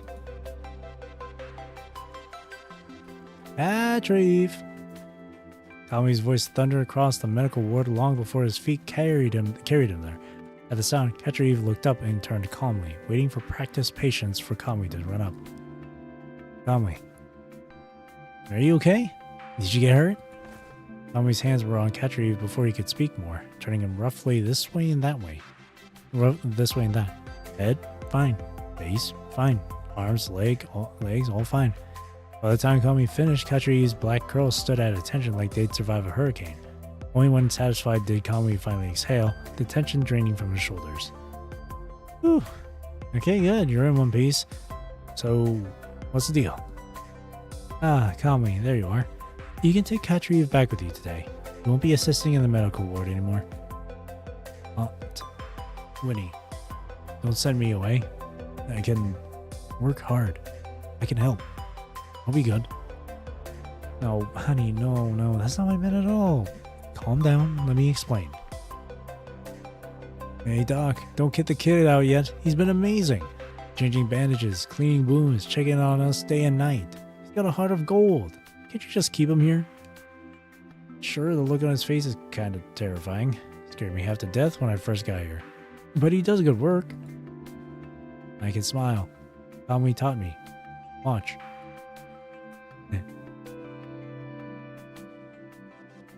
Kid, please, I'm begging you.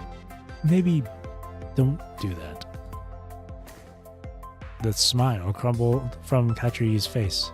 He drifted toward Kami on heavy feet and came to rest against him, head bowed to that broad shoulder, processing the emotional whiplash in silence. You, back in bed, you're not helping.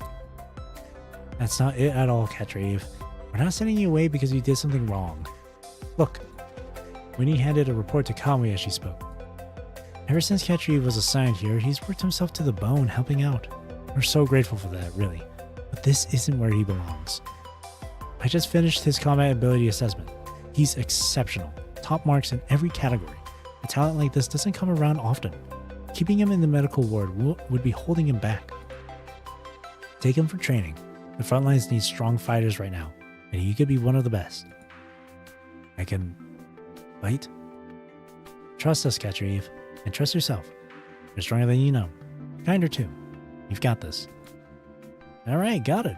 Well, just to be safe, I should run a few basic tests on him first, then assign him. Just follow the grade in the assignment report and give him a matching training plan. The report says he's good, so there's no need to waste time.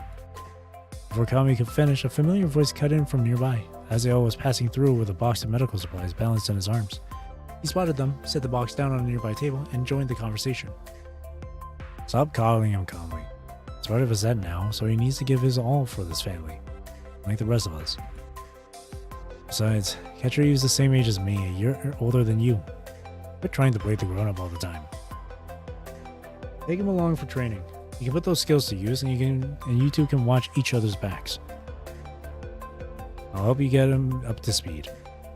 Lately, Azrael's usual hostility around him had melted into something almost gentle, and now he was even directly acknowledging him. Katrave's face lit up, eyes brightening as he nodded eagerly between the two of them. Training. I'll go. Like calmly. Protect. Izette. He would take any assignment, so long as it meant repaying Izette.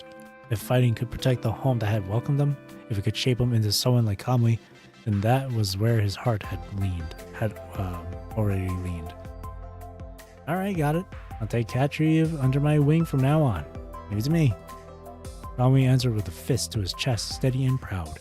Relief flickered across Azrael's face before he composed himself, turning to Winnie with his signature smile. Aunt Winnie, I'll take these two to go over this week's reports. We'll leave the rest to you. Thanks for everything. Go on then. Make sure you all rest when you're done. You've been running yourselves right lately. Leave the hard stuff to us adults for now. Don't push yourselves too hard, alright?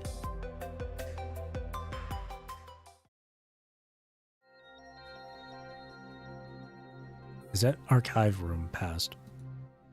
The three boys quickly reviewed the week's tasks in the archive room, then dove straight into their internal meeting. I asked Mom again. I can't make it back this time. Same as last time, we're on our own for the reports. Kamui, you report first. You got it, boss.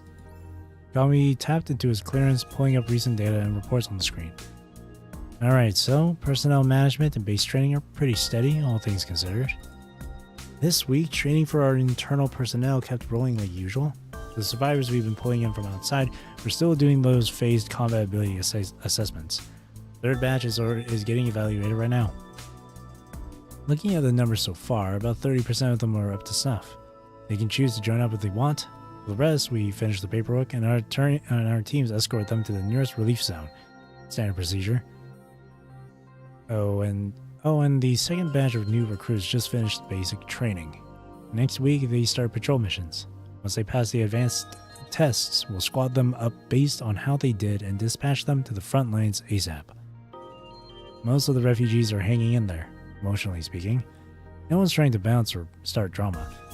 They're actually being pretty chill about the ration cuts lately. But, and this is a big but, logistics says we've got max 3 weeks of supplies left at this rate. If we don't get a resupply after that, a third of our people won't get proper rations. By then, I can't promise everyone stays this chill when they're hungry. Noted. Katrave, I had you check the base's medical supplies and infrastructure. And what's the status? Medical stock, okay for now. Inside base, fine. But Winnie says front lines need more medical supplies. Defense systems, all checked. Some damage. I fixed them. Ran out of parts. Next time, nothing to use. I see. I'll figure something out. As for my end, Mom took over the resource request situation. She told us not to worry about it, so I'm not sure where things stand. No suspicious activity around the base lately, but with the world government, something's off. Since the outbreak, we've been following their orders, sending aid and helping other areas. We used to only talk to them via transmission, but lately, they keep making excuses to send people here in person, coming and going like they own the place. The world government knew full well that AZ was still operating under defensive protocols, a state where rotating personnel in and out would have been reckless at best. They had absolutely no justification for inserting their own people there to interfere. Forget it. We'll circle back to that. There are bigger problems. Azael paused for a few seconds, then finally laid out the hard truth. Right now, almost all of AZ's adult elite forces, including his leader, are deployed on the front lines. Latest intel says our combat power is dropping faster than projected. More units go, radio silent every day. We need to reinforce the front lines soon, otherwise our defensive perimeter collapses. We'll be forced to fall back, possibly all the way to headquarters. We'll figure out the next move after we finalize the new personnel assignments. That covers base business. Now, another thing we talked about. Azael dismissed the internal affairs report and pivoted, his gaze landing squarely on Kamui and Katraev. Kamui, you brought this up first. You should be the one to lay out what we found. Right. So like I mentioned before, Mom's been tweaking the training programs herself. I confirmed the evaluation cycles got cut way short, and the training intensity was jacked up at least 3 levels. On top of that, Katraev and I double-checked. The frontline elite forces have been requesting crazy amounts of medical supplies, like way more than normal. They're using them for mental trauma treatment and energy replenishment. The quantities and frequency are totally out of whack with the reported casualty numbers. Something doesn't add up. There's gotta be another reason they're burning through supplies like that. Azael's brow furrowed as he pulled up Odil's supply chain claim records, scrolling through the timestamps in silence. The timing of these anomalies line up perfectly with when the world government started sending their people here. Those hypocrites. I should have seen it sooner. What do we do? Kamui and Azael locked eyes. A silent moment of confirmation passed between them, and Kamui pulled up AZ's area division on the screen. If they won't tell us straight up, we find out ourselves. Get proof, then we confront them face to face and demand answers. Mon's been coming back more often lately, probably meeting with the higher ups somewhere in the base. If we can find out where, we can find out what they're really doing. I made a list of all those sketchy medical supplies the front lines keep requesting, then I slipped a real-time tracker into the latest batch before it got shipped out. And guess what? The signal's pinging from the very top level of AZ base, a new training facility they built but never opened. Construction had begun a few months before the trial. At the time, Odile had only mentioned that it would prove very useful later, but offered no details. Then the war broke out, and the place slipped from everyone's memory. If not for the tracker's signal, even Kamui and Azael would have forgotten it existed. It's spacious and isolated, officially not in use, with unauthorized entry strictly forbidden. It checks every box. So we're doing this? Infiltration mission. We just got back yesterday, so perfect timing. Let's sneak in and find out what's really going on.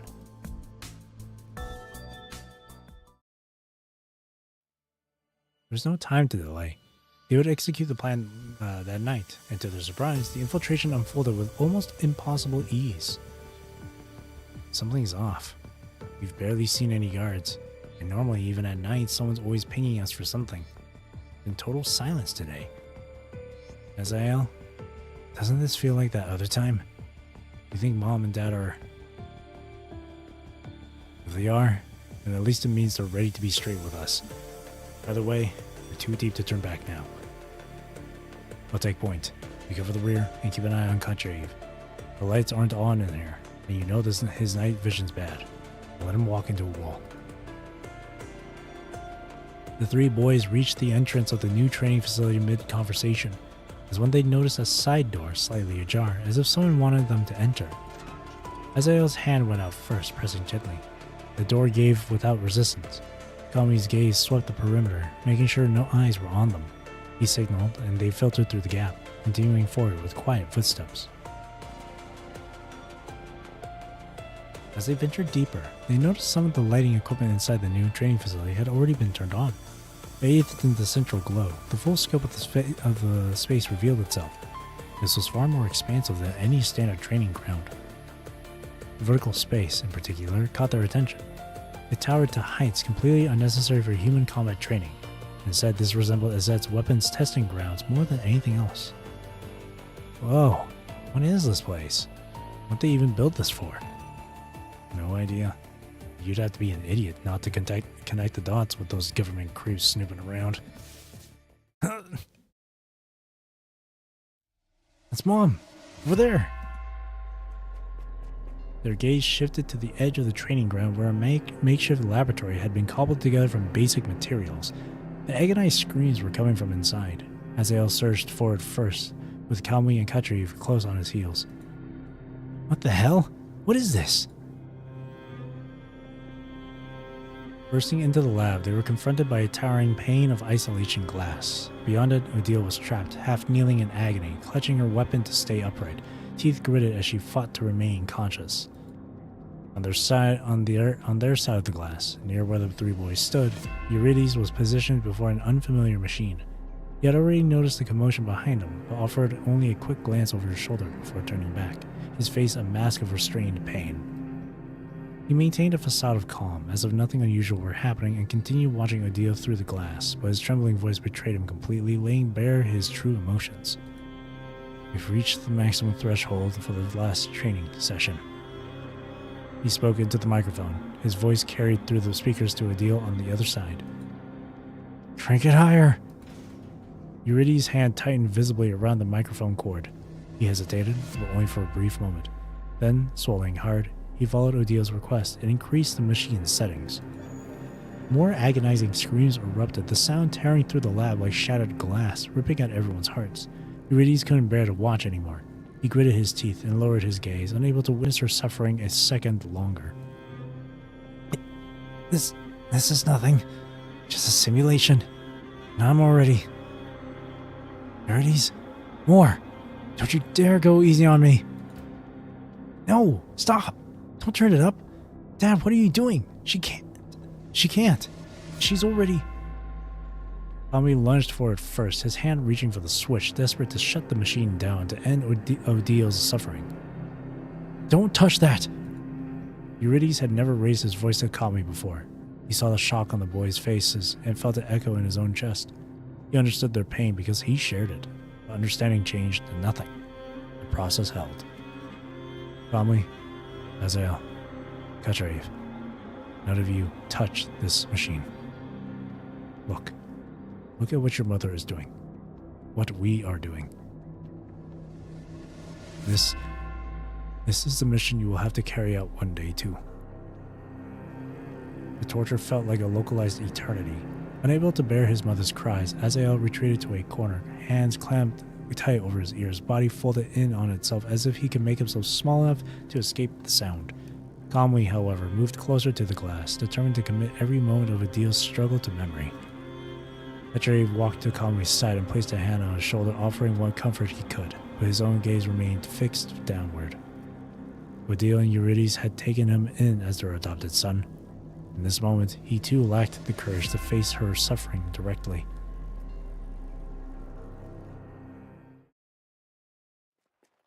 Odile!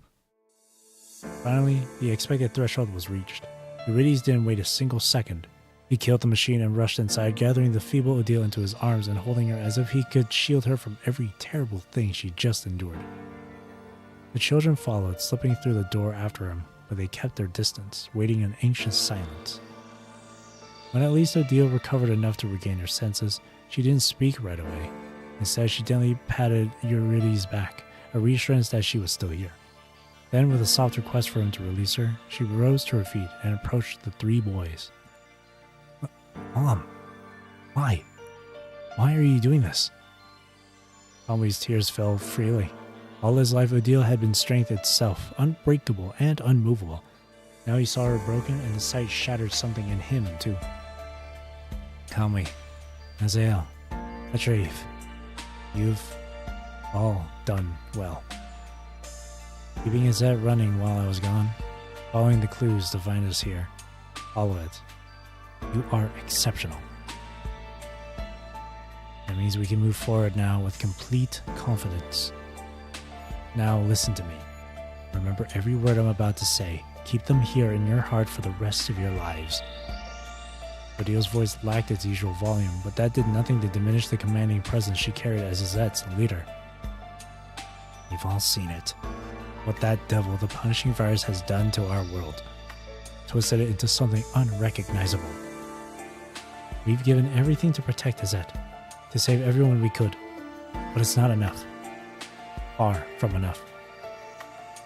For the ones we love, for the ones who still need saving, Azet cannot sit back and wait for the end. Odile raised her arm, revealing a clear puncture mark where blood had been drawn. That thing you've been desperate to understand, I'll tell you its name. Project Barleycorn. A few years ago, the world government was already developing the prototype. Eventually, they came to Azet, asked us to be their first test subjects. It's a genetic enhancement experiment. They inject you with something called the Corona gene. It transforms you, rewrites your genetic code, and enhances everything. At first, everything went normally, but then, the punishing virus outbreak changed everything. We discovered something. The blood of test subjects contains a substance. It gives slight immunity against the punishing virus. We're still working to strengthen it, but it's hope. Real hope for humanity. With this discovery, the world government wanted to push Project Barleycorn forward. If we could perfect the genetic transformation, that substance could become even stronger. And those who succeed, they'd undergo construct surgery after, and that will multiply their power exponentially. We named the successful ones Golden Sun, the substance itself Solar Essence. That's what Azet has followed since the very beginning, the powerful, warming sun. This is the path we're fighting for. This is humanity's counterattack, our hope against extinction.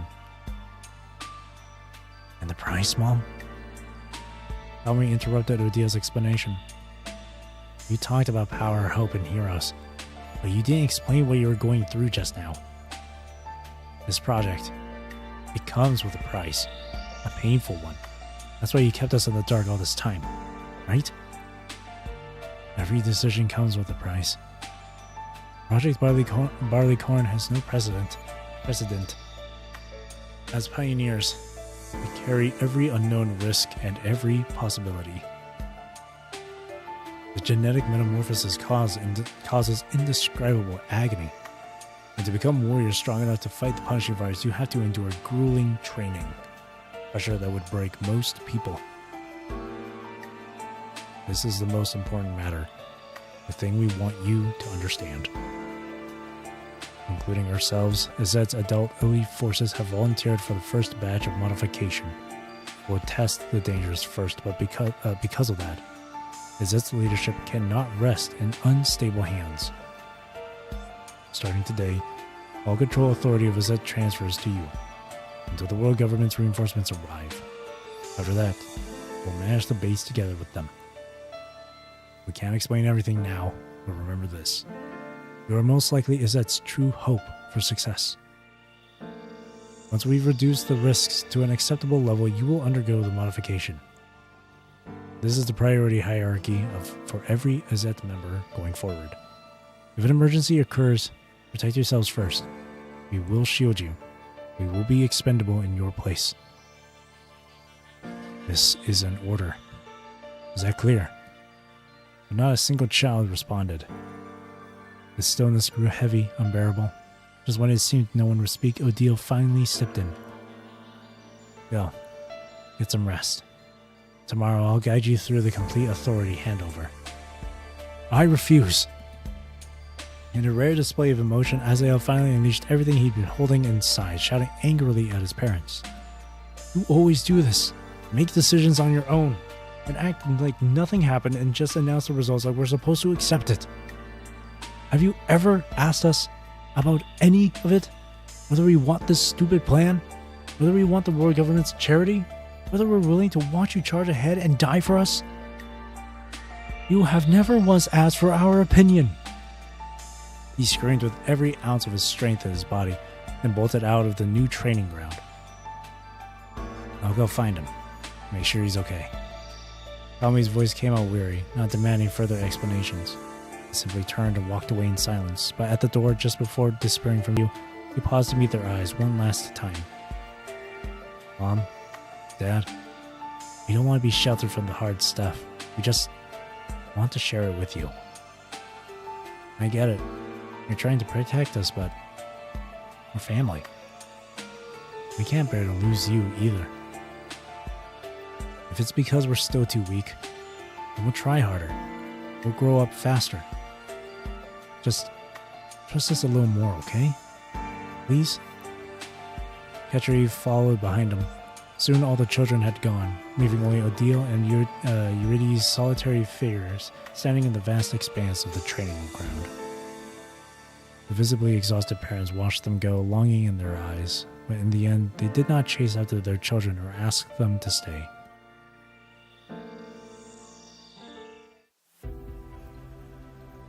Nine, the dead and the departed. I won't cry anymore.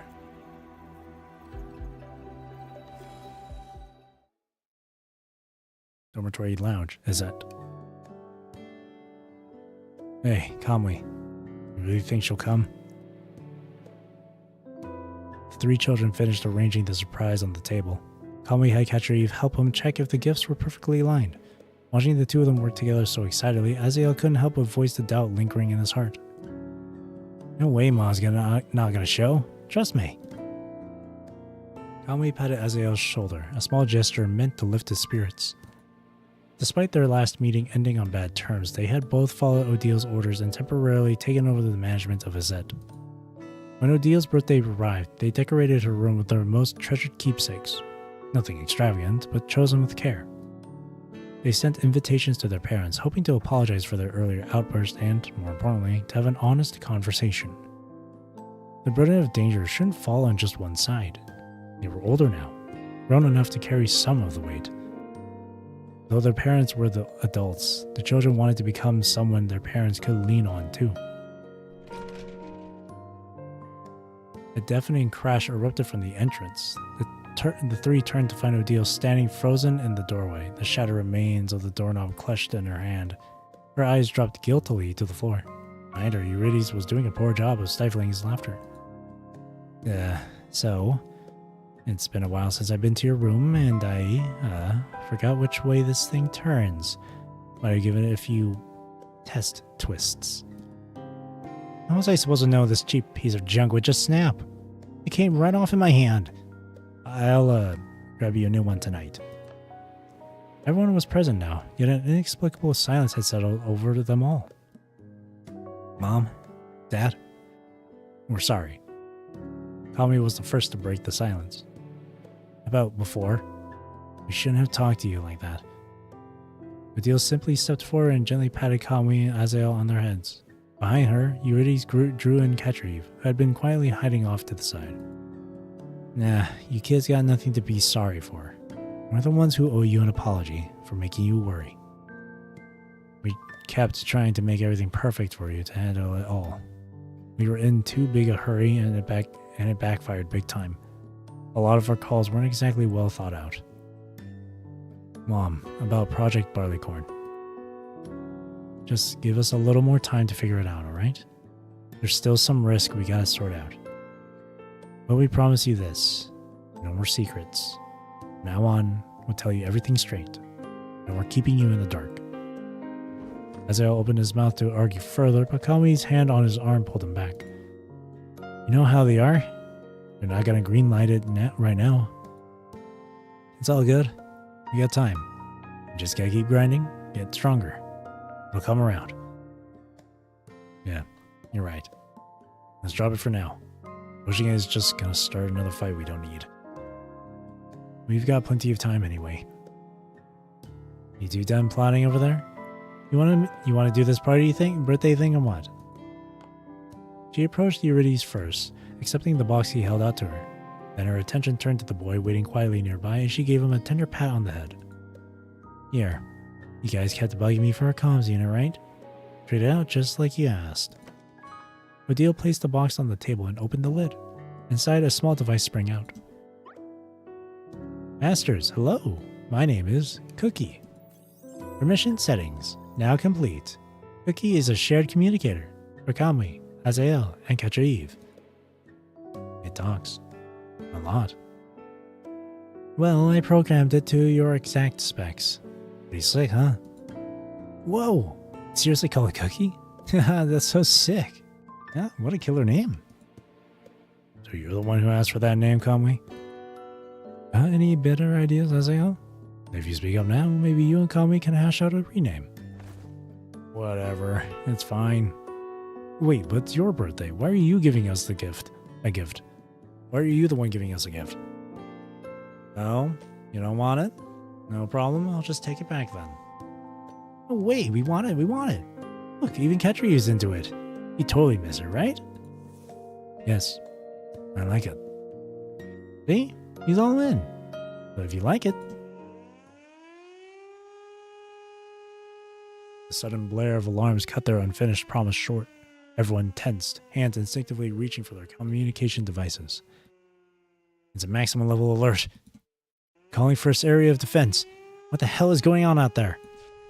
Odile's communication device crackled as the connection went through, chaotic background noise filtering in from the other end. Virus. Corrupted. Broken through. They're closing in. Base. HQ. Odile's gaze swept across the area defense maps. Too many breaches. The outer lines were collapsing, and through them poured a tide of corrupted, all of it rushing toward Azet's headquarters. Damn it! How did this many corrupted just appear out of nowhere? Where are our reinforcements? The world government just sent an update. The reinforcements ran into some trouble. We're delayed. We're on our own for now. Odile immediately prepared to head for the outer perimeter to face the enemy. Without a word, the young three boys instinctively fell into step behind her. You're staying here! Odile's sharp command cut through the air, freezing them in their tracks. You three are taking the other kids to the shelter. You'll be safe there. What about you? Why aren't you coming with us? Just do what I say. Get everyone settled. Once we've rounded up the rest of our people, we'll come find you, I promise. Alright. Azael, Katreve, let's move. Only after hearing Odile's promise did they finally agree to leave and carry out her order. The disturbance bled inward like a tide. Kamui, Azael, and Katreve stayed within Azet's walls, but they couldn't escape the evidence. Floors trembling beneath them, air growing heavier with the punishing virus. The enemy was pushing deeper and deeper. It was only a matter of time. Come on! Move it! Go! Kamui, how many more? Which group is this? This is the last batch. Ketreve's inside doing a head count now. All clear. No one left behind. Get them in the back and keep them hidden. If another corrupted pops out of nowhere like last time, people are gonna get hurt. What about Mom and Dad and the others? Not a single elite unit member has made it back yet. No response. We're not waiting. Last known location was the main corridor. We go to help them now. Help my swear word. I told you three to stay put and hide. Odile slammed the isolation door shut with a thunderous bang. In the corridor beyond, she and Eurydice locked into a standoff with the corrupted, then a familiar shout cut through the chaos. Kamui, that reckless kid, was charging toward them from a distance, two other children trailing behind. Fear lanced through them both, but thankfully they cooperated well, retreating successfully to the shelter's entrance. Mom, where is everyone else? Are they on their way? If they need backup, I can run out again and... Ow! That hurts! Odile delivered a sharp smack to Kamui's head, then positioned herself firmly in front of him. They're on their way, so you stay put. Don't even think about running off again. Odile and Eurydice exchanged a look. She held his gaze, reading what passed silently between them. Then she felt quiet, several seconds of stillness, before composing herself and turning to address the three boys behind her. See, he just pinged me, but they'll be here any minute. You three head inside the shelter first. Move everyone further back and clear out the front area so they've got room when they get here. You're not coming with us? If we all pile in, who's going to be outside to receive them? Stop arguing and get in there. We're running out of time. And I'll stay and help you receive them. Azael and Ketcher, you can handle the evacuation inside. Absolutely not. All three of you inside. Now. That's an order. There's no time left for debate. Someone needs to be inside to protect the others. We promise you. We'll come back the moment we've received them. This is our word. We don't break our word. Enough. Get inside. Everyone's already in the safety corridor. What could possibly go wrong? The boys exchanged glances, then finally obeyed and entered to evacuate the crowd. After everyone was settled, they returned together to the shelter entrance, only to find the doors tightly sealed. Azael realized what was happening and lunged for the door. He pushed, heaved, threw his weight against it, but it didn't budge even an inch. It was sealed from the outside.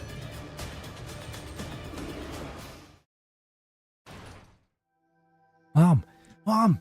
Dad! Come inside! Hurry! Conway ran to the lone protective glass panel. He pressed himself against it and pounded on the surface, desperate to get their attention.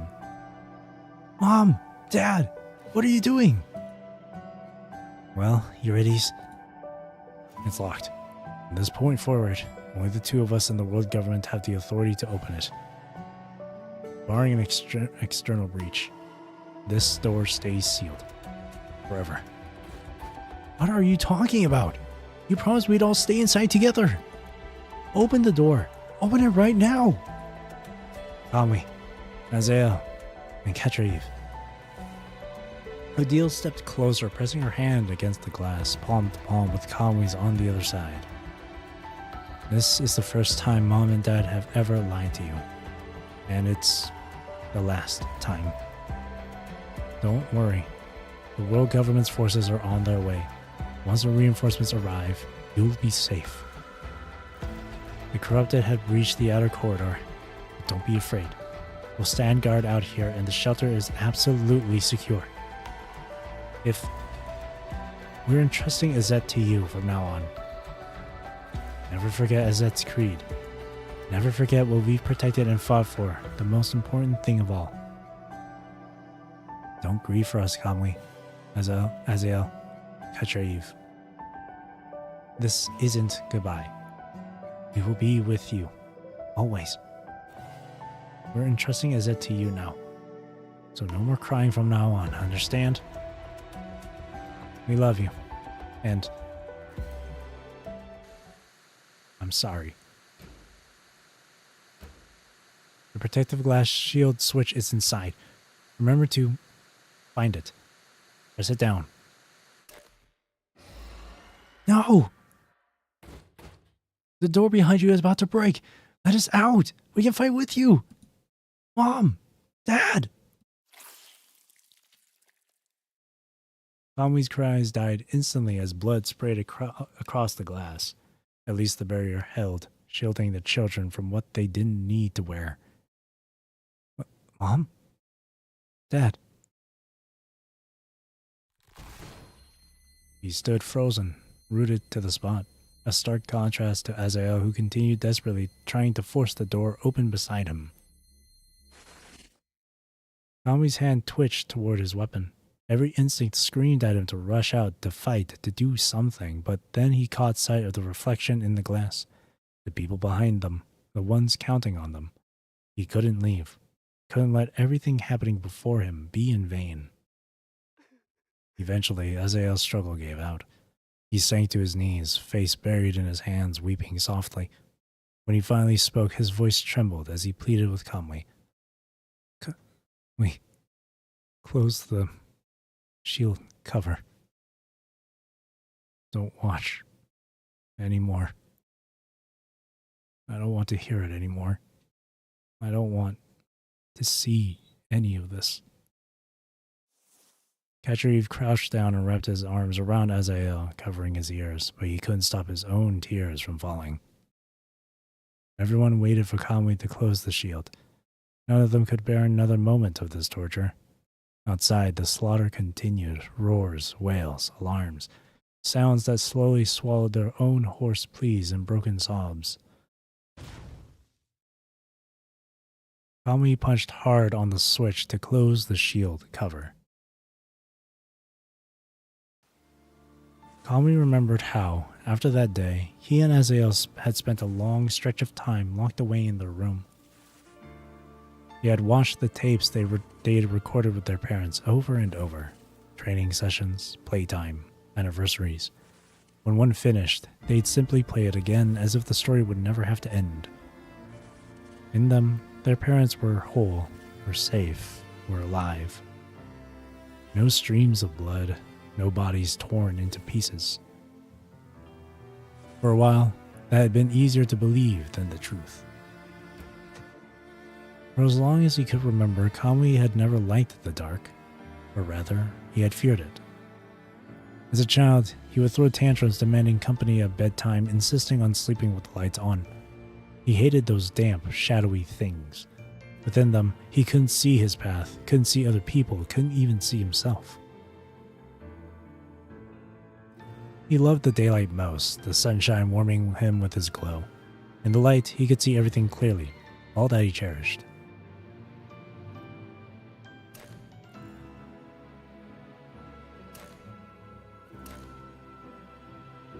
The irony was almost cruel.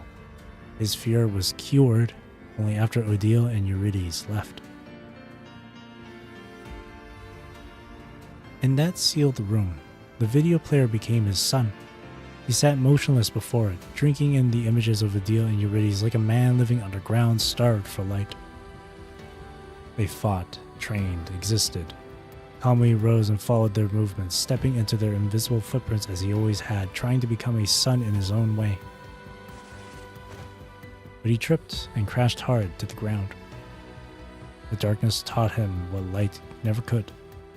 He learned to move through it, to exist within it.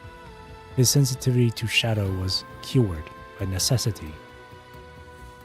When he struggled back to his feet and found the screen dark, he didn't panic. He closed his eyes and summoned them from memory, continuing the imitation game he was best at. Forward.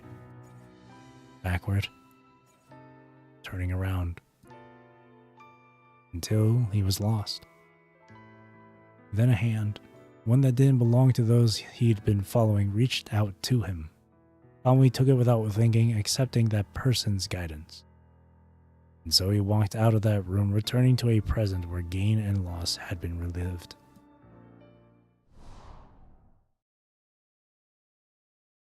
Subeni?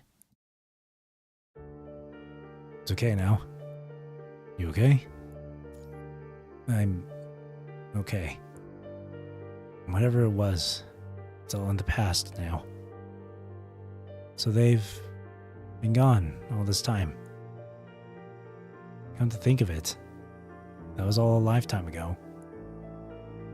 But when I remember it again, it's like I'm right back there, living through the whole thing all over. What's lost is found, only to vanquish and slip away once more, or vanish and slip away once more.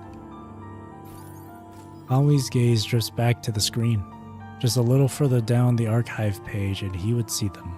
Odile and Eurydice, frozen in photos taken years ago. He studies those outdated images, trying to recapture the memory of who they once were. A flashing warning light jolts him back to the present. Kami accesses the surveillance feed. Most of the monitors show only static or black screens, damaged beyond function, but a handful, those near the archives room, still flicker with live footage. Corrupted have broken in. Shadows of two corrupted dart across the screen's edge. They weave through the corridors near the archive room, their trajectory clear. They're coming straight for the two of you. Then we fight them. With the break over, the two of you prepare to set out and track down the invading corrupted. For some reason, Kami pauses, his eyes still fixed on the screen. Maybe he's just imagining it, with those movements. Kami? What's wrong? It's nothing major, just... their behavior. There are too many weird details for it to be a coincidence. These are patterned movements. And these traits, they look kind of familiar.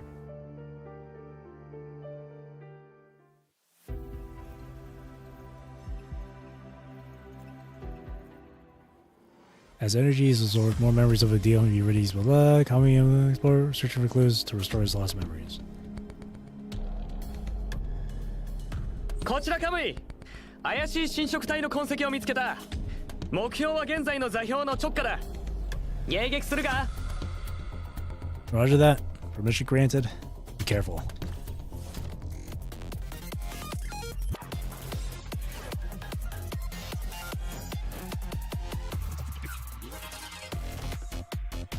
これは俺が守りたい全て。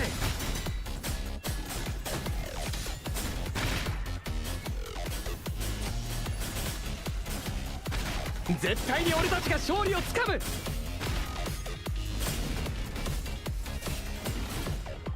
絶対に俺たちがウォーミングアップ終わり。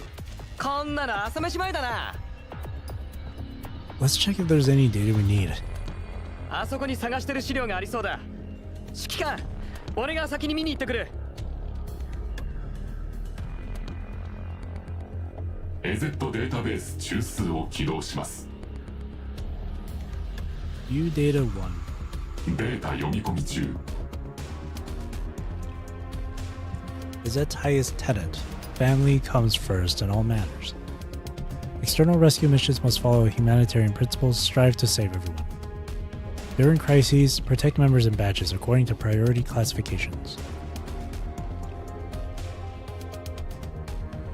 データ読み込み中。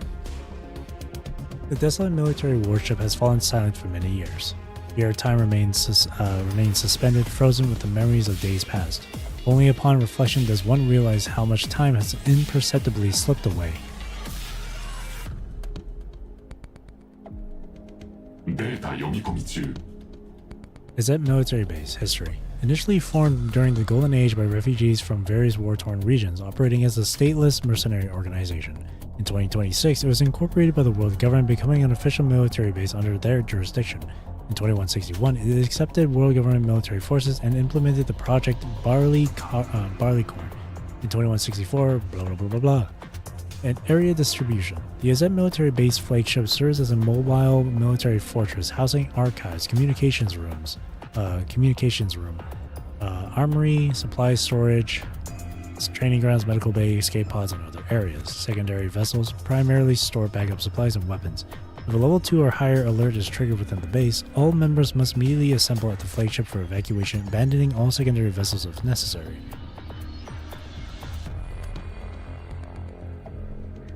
データ読み込み中。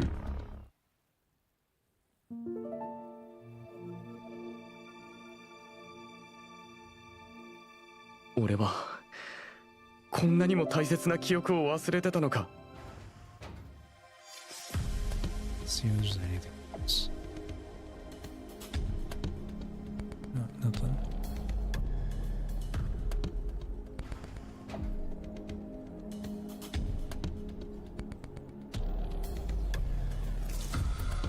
おかしいな。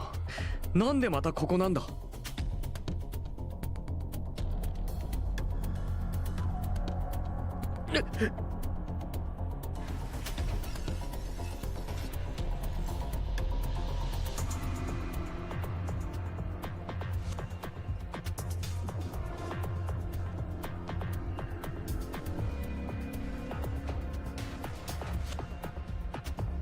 なんだよこれ。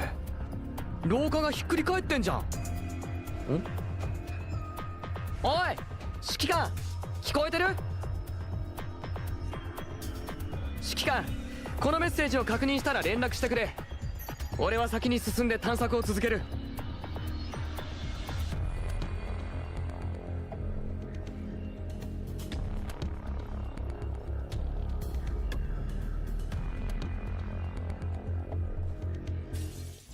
泣かないで。いい子。いい子ね。まだこんなに幼いのに両親と離れ離れになるなんてわいそうに。でも大丈夫よ。これから私たちは家族なんだから。私はエウリディケ、お前の父さんだよ。彼女はオーディンリー、お前の母さんだ。お兄ちゃんもいるぞ。これからお前はうちの子だ、カムイ。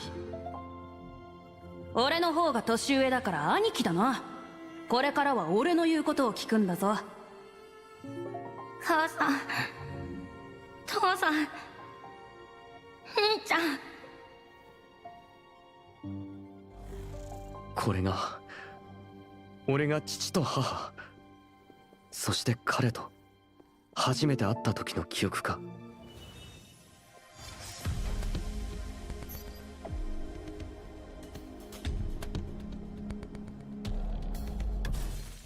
お誕生日おめでとう、カムイ。さあ、ろうそくを吹いて願い事を。何ぼーっとしてんだ。祝ってほしいのか。はいはい、誕生日おめでとう。これでいいだろ。さっさと願い事しろって。俺はケーキが早く食いたいんだ。母さんと父さん、そして兄ちゃんと、それだけじゃなくヘゼットのみんなとずっと一緒にいたい。永遠に離れたくない。ああ、思い出した。これはあの人たちとの初めての誕生日だ。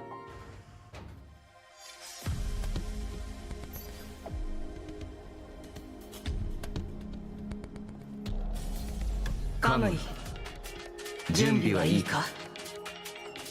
これから私たちがお前にエゼットの一員としての資格があるかを試す。武器を取る理由を忘れるな。背後にいる大切な家族を守るためだ、カムいつかそのために武器の向きを変え、それまで自分の後ろにいた者へ向けなければならない日が来たとしても、迷わず諦めるな。たとえその相手が私たちでも貫きなさい。用意してきた訓練の全ては必要な時に家族に捧げるため。これ俺の本物の記憶とは違うようだ。この懐かしい感じ、もしかして父さん、母さん。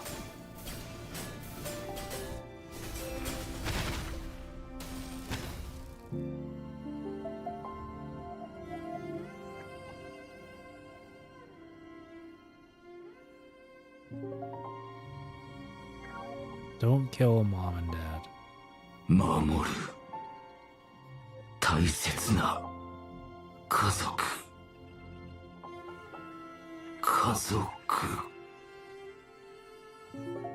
ダメだ、俺にそんなことできるわけない。俺にはできない。迷わず諦める。これが正しい決断か。二人ともきっと苦しんでる。すぐに楽にしてあげるよ。真っ白な灰になる覚悟。ただいま、父さん、母さん。二人との約束絶対に守るから。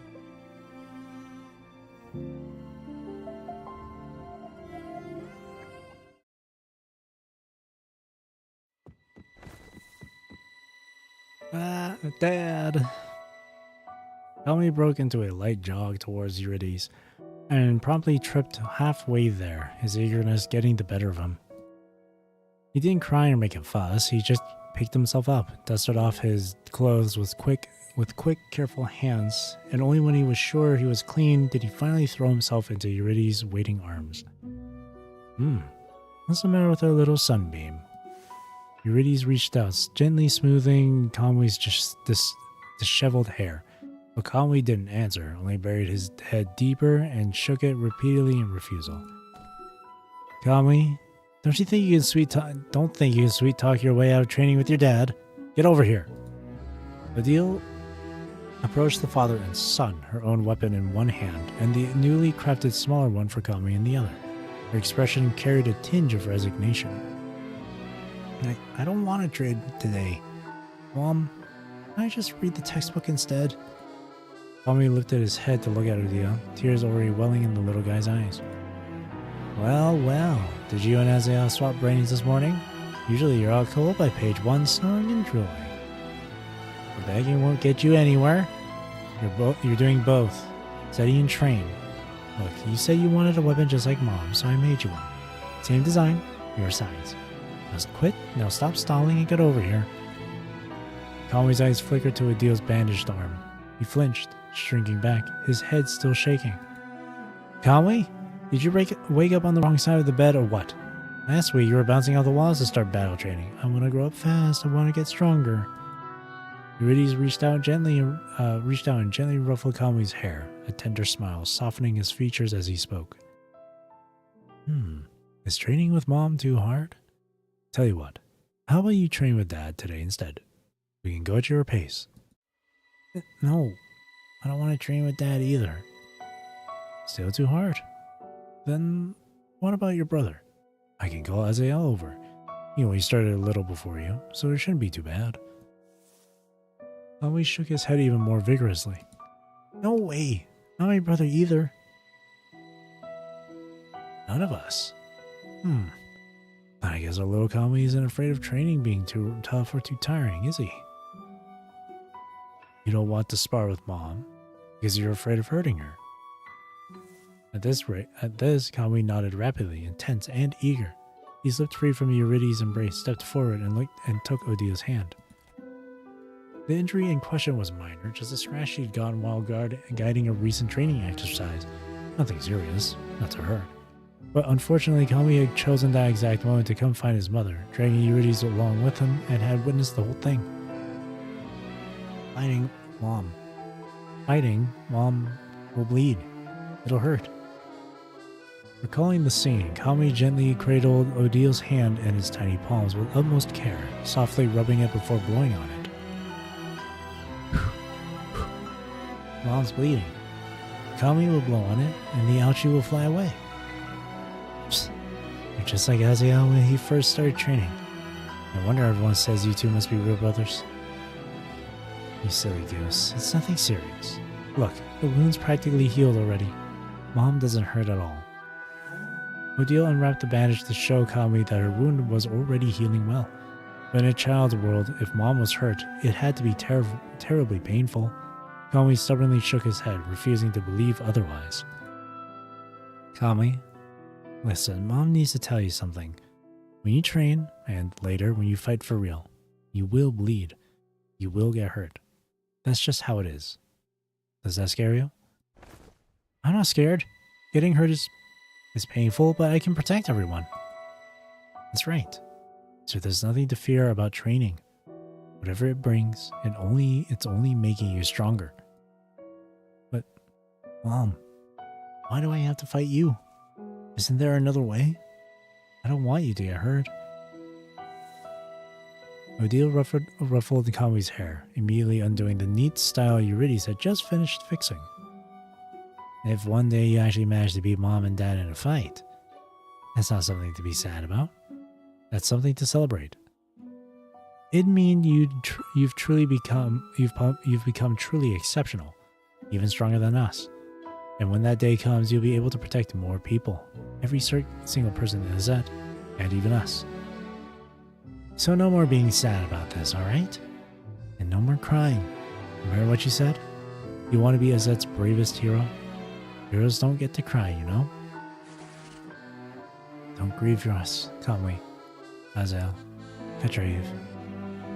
Odile's hands pressed against the glass, so close yet unable to reach through and wipe away her children's tears. This isn't goodbye. We'll be with you, always. We're entrusting Azet to you now, so no more crying from now on, understand?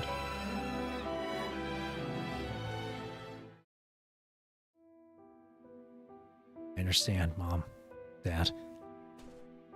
Tommy gathers the two corrupted in a tight embrace. They are scrap metal now, reduced to silence by his own hands. I'll fulfill your wish. I'll become stronger. Strong enough to protect everyone. I won't cry anymore. In truth, he was already suspecting it after noticing those chilling similarities in the surveillance footage. Each subsequent encounter, each battle, brought vivid memories flooding back. Memories of training with his parents and Azet, so close yet so distant. The techniques he recognized most clearly brought the most suffocating despair. Yet by facing them, he fulfilled what Odile and Eurydice had once asked of him. Strong enough, brave enough, to defeat his parents, fall into the corrupted with his own hands, and in doing so, grant them release. They'd be proud of you, Conley. Do you want to send them back? Yeah. I want to give them a proper place to rest. And something still doesn't add up. I gotta find more clues.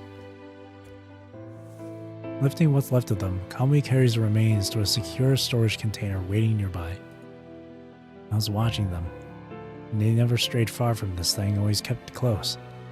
Even though not themselves anymore, we're still protecting it.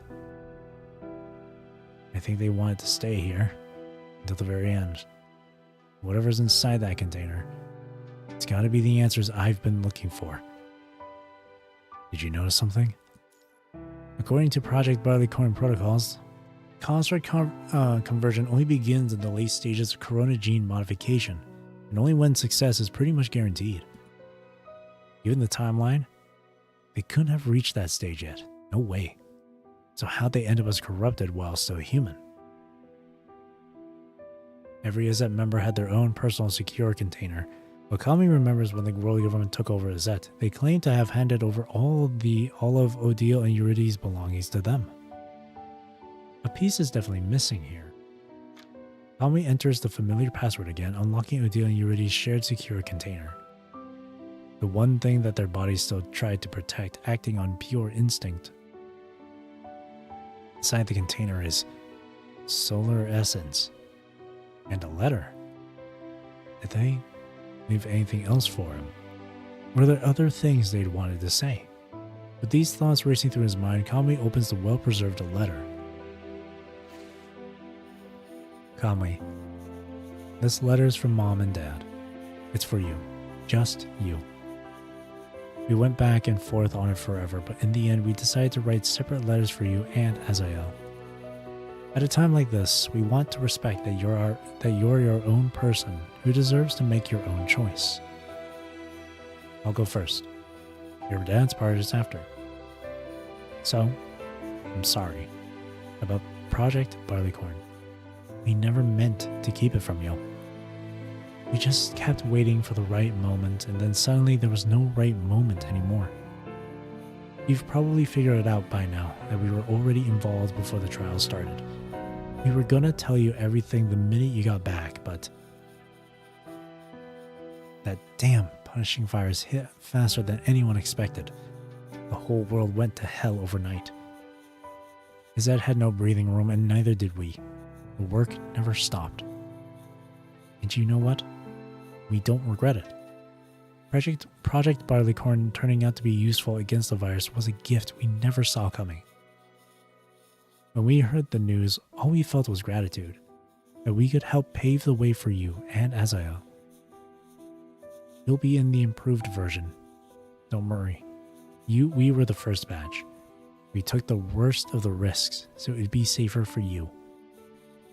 We love you both, more than anything. But time's running out and our bodies aren't going to hold much longer. We've pretty much confirmed that conversion's not going to work for us. So when the moment comes, you let us go. You have to. The rest, I'll let your dad explain. Tell me it's Dad. Don't be sad, alright? I know reading this is going to hurt. I know that. But son, the road ahead of you is still so long. And you need to learn how to keep walking it even when we're not there beside you. To follow up on what your mom said, if you're reading this letter, it means we've already left Azet. We can't predict how things will end for us anymore. We've lost the power to offer you protection or promises. That's exactly why we're writing this now. When the world government troops arrive, they'll do everything they can to purge the corona gene's effects from our bodies. If we're lucky, maybe we'll even receive those construct modifications people keep talking about. But even if that happens, we won't be able to stay in Azet. They'll send us to the front lines somewhere far from here.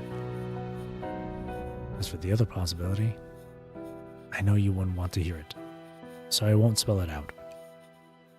Let's just say we may not have gotten a proper chance to say goodbye. This letter is the only thing we could leave you to make up for that. This might be the end of our journey, son, but it can't be yours. You and your brothers still have hope. I pray every day that Project Barleycorn will be your salvation, that you'll live on. Really live. Remember that story you loved when you were small? The one about the sun's birth? It wasn't easy becoming the sun. It had to swallow countless darknesses before it could shine with truly brilliant light. Some of that darkness came from the universe itself. Some of it came from the others, kindred spirits who had also tried to become suns and failed. The process was agonizing, but the sun couldn't turn back. It had to keep going. We're going to become darkness now, my child. That's our path. So please, don't grieve us for too long. Just a little while, then keep going. Continue the journey in our place. Tell me, my sweet child, the sun and the beautiful homeland that we'll never see. You'll witness them for us. I know you will. And of course, Kalmi, you must know that our expectations for you go so much further than this. You carry more than just your own destiny now. The future of Azet is on your shoulders. You and Azael must become that sun, both of you. There's no other way forward. There is no other way. Otherwise, everything we sacrificed would all be meaningless. You won't let us down, will you, Kalmi? You promised you'd always be our pride and joy. We've signed agreements to voluntarily donate our bodies for research. If something happens to us, the world government will use the data to advance construct tech. The essence we've left with the letter is what we fought to secure for you. Our gene enhancement wasn't fully mature, so we couldn't extract much, but we hope it will still be somewhat helpful for you. If you need it, go ahead and absorb it. Consider it our way of staying by your side. Odile and Eurydice. Mom. Dad. Kalmi carefully restrains his grip, afraid he might completely crumple the letter if he holds it too tightly. Miss Benny, could you connect me again? I'm going to absorb this refined essence. Odile and Eurydice always knew Kalmi's heart. It would make no difference if he were still that human child or a construct piecing himself back together. The choice would be the same. Face danger without flinching, become the sun. Ready when you are. When your mind recovers, I'll keep you safe. Kalmi hesitates no longer. This time he casts aside every doubt, impatience even flickering in his eyes. How many people survived? How many are waiting for him to save them? If he's too slow, will history repeat? Will he fail to rescue those he can't bear to lose, just like before? The thought burns. He won't let it happen again.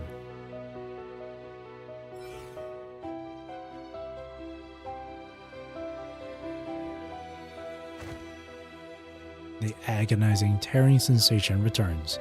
He slumps against the wall, accepting the baptism, letting himself be torn apart so he can be reborn. Hurry. Remember. He needs memory. He needs power. He must become that sun again.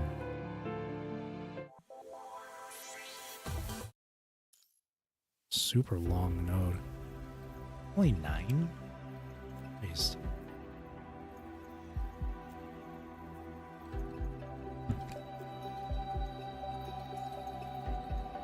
Lilies ants, a swarm of worker bees and ants. Do you think you can become the sun? Golden Sun Training Grounds is it? A group of children, barely into their early teens, were confined to the empty training ground. The military uniforms hung loose, sizes too large, and sleeves and pant legs rolled in makeshift adjustments. Azet had rescued them from the battlefield with no time to source proper fits. Adult uniforms hastily altered had been their only option. Silence reigned where laughter should have been. The teenagers stood motionless, drained of the energy their ages promised. Only the punishing virus monitor nearby explained the true nature of their training. Can't give up yet. This is the last day of this cycle. We just gotta power through, and then we're one step closer to being the strongest warriors out there. Among them, a frail girl couldn't hold on any longer. She collapsed to the ground, her face twisted in agony. Everyone gathered around her, but most were trapped in their own suffering, barely having the strength to step forward and offer help. Carol? Carly, my head is killing me. Can't move. Beads of sweat dripped from the girl's forehead, her body burning with an unnatural fever. Carol, here, have some water. The water did nothing to relieve the frightening cracks and deathly pallor of her lips. Carol's condition couldn't be fixed with just basic supplies. No, Carol can't keep going on like this. I'm going to find Leif right now. She's like this because of them, and you want to run to those monsters? Carly clutched Carol tightly in her arms, shooting a vicious glare at Conley. All they'll see is dead weight. They'll toss her out without a second thought. But she needs help now. The punishing virus concentration here is too high. The only way to help her is with the corona gene treatment. Conley forced himself up despite the pain, his gaze searching for Carol. I don't trust those monsters. They're the whole reason Carol's like this, aren't they?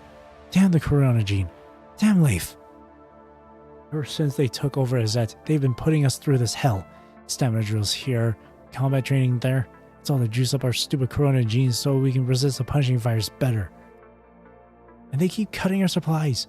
That's why Carol got sick in the first place. They don't care if we live or die. Handing Carol over to them is just killing her ourselves. Sis. Carol. Hey, how are you feeling? Water here. You want more water? My head. It's so bad. Carly. The frail girl let out broken moans, sobbing without control. Am I gonna die? No, you're not. Don't say that. I'm right here. I won't let anything happen to you, I swear. Carly, we really should get Carol too. And how am I supposed to trust them, huh? A hysterical roar tore from Carly. No, fighting. Petraev noticed Carly's outburst and moved to position herself protectively in front of Conley. As you yourself pointed out, Carly, everyone here is here because they signed up for Project Barleycorn.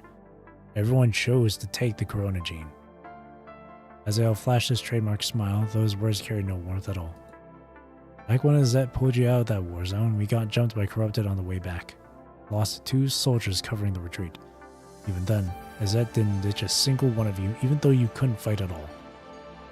Later, during the physicals, the base doctors flat out told you Carly's body couldn't handle combat training. They recommended transferring her to a shelter facility. It was your choice. You refused to be separated as sisters. You signed the consent forms.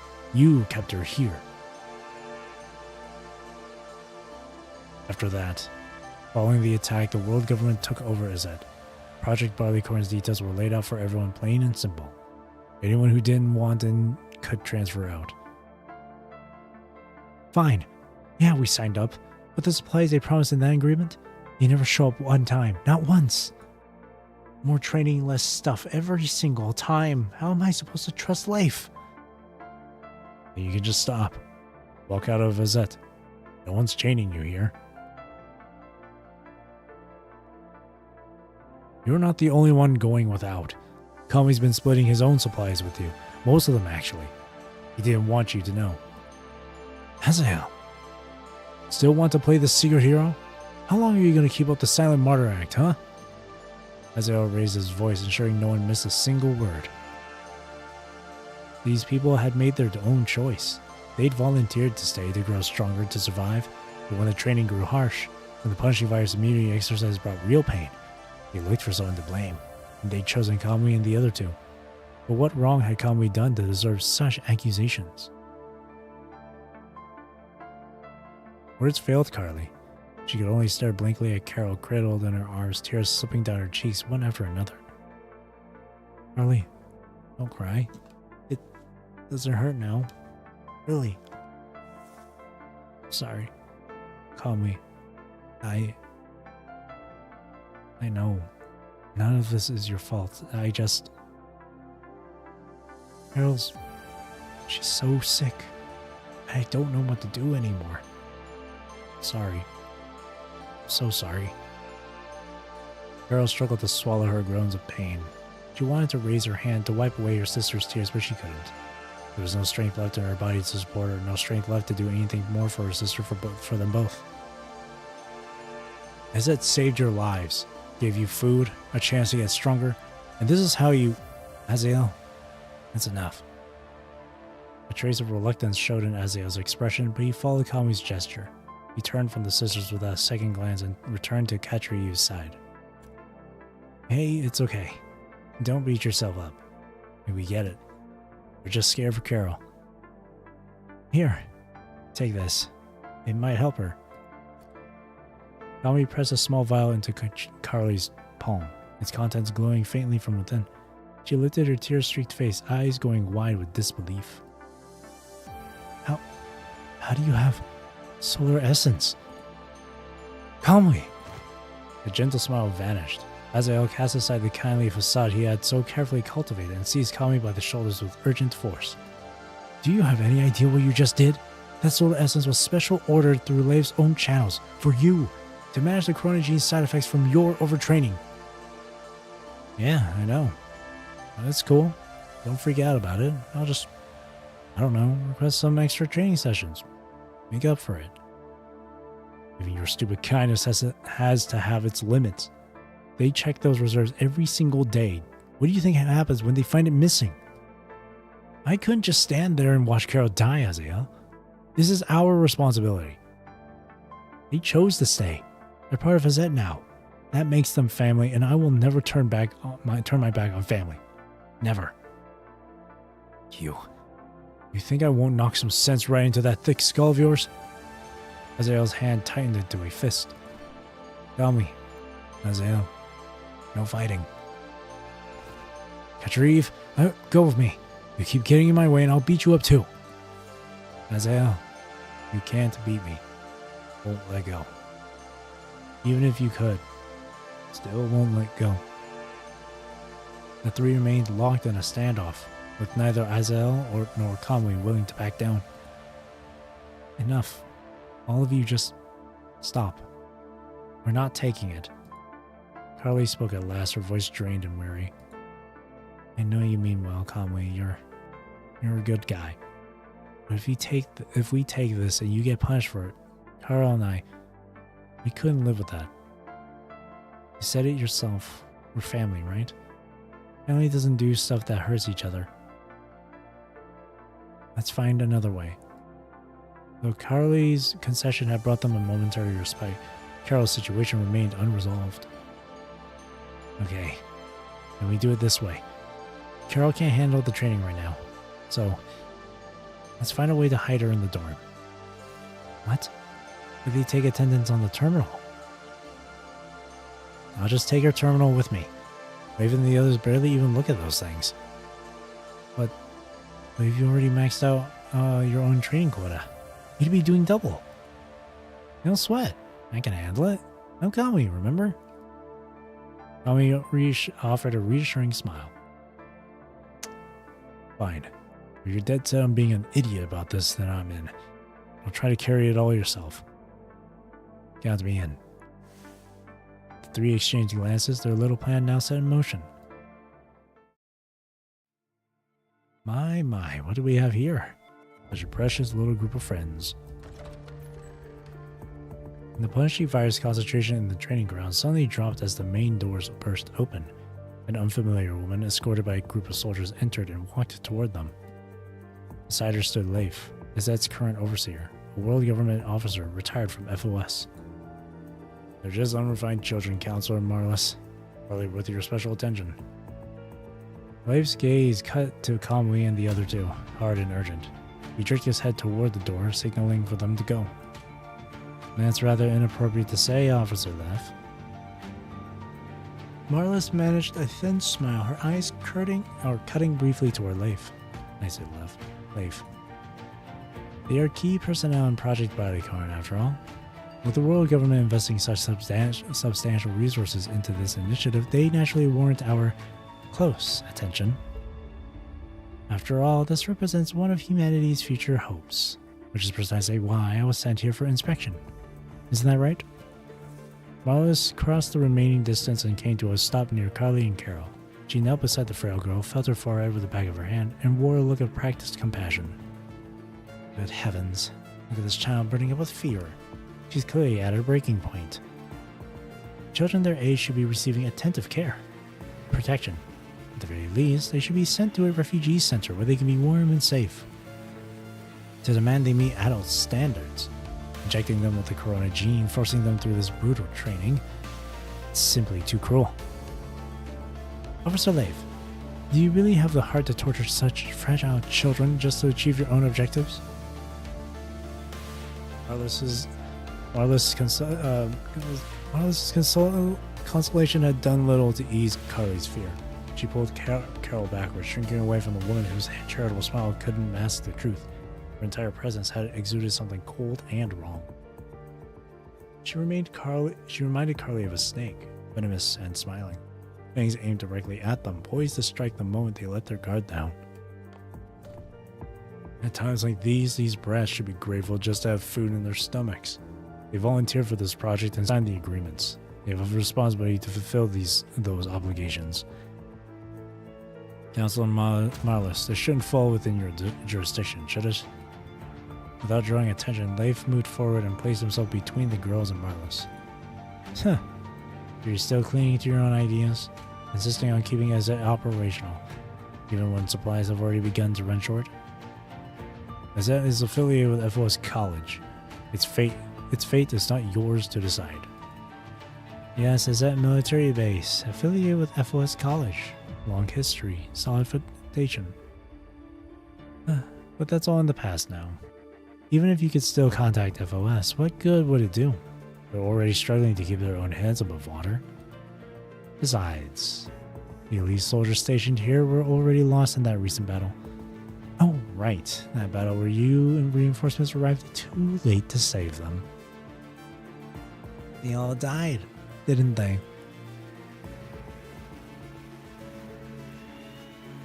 Marlis looked past Leif, who stood before her, scanning the children hiding behind him.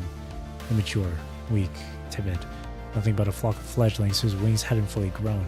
With the slightest effort, she could have easily snapped at their pitiful wings. Yet those three at the front held her attention. They were different. No fear showed in their eyes. No fear of her, no fear of anything.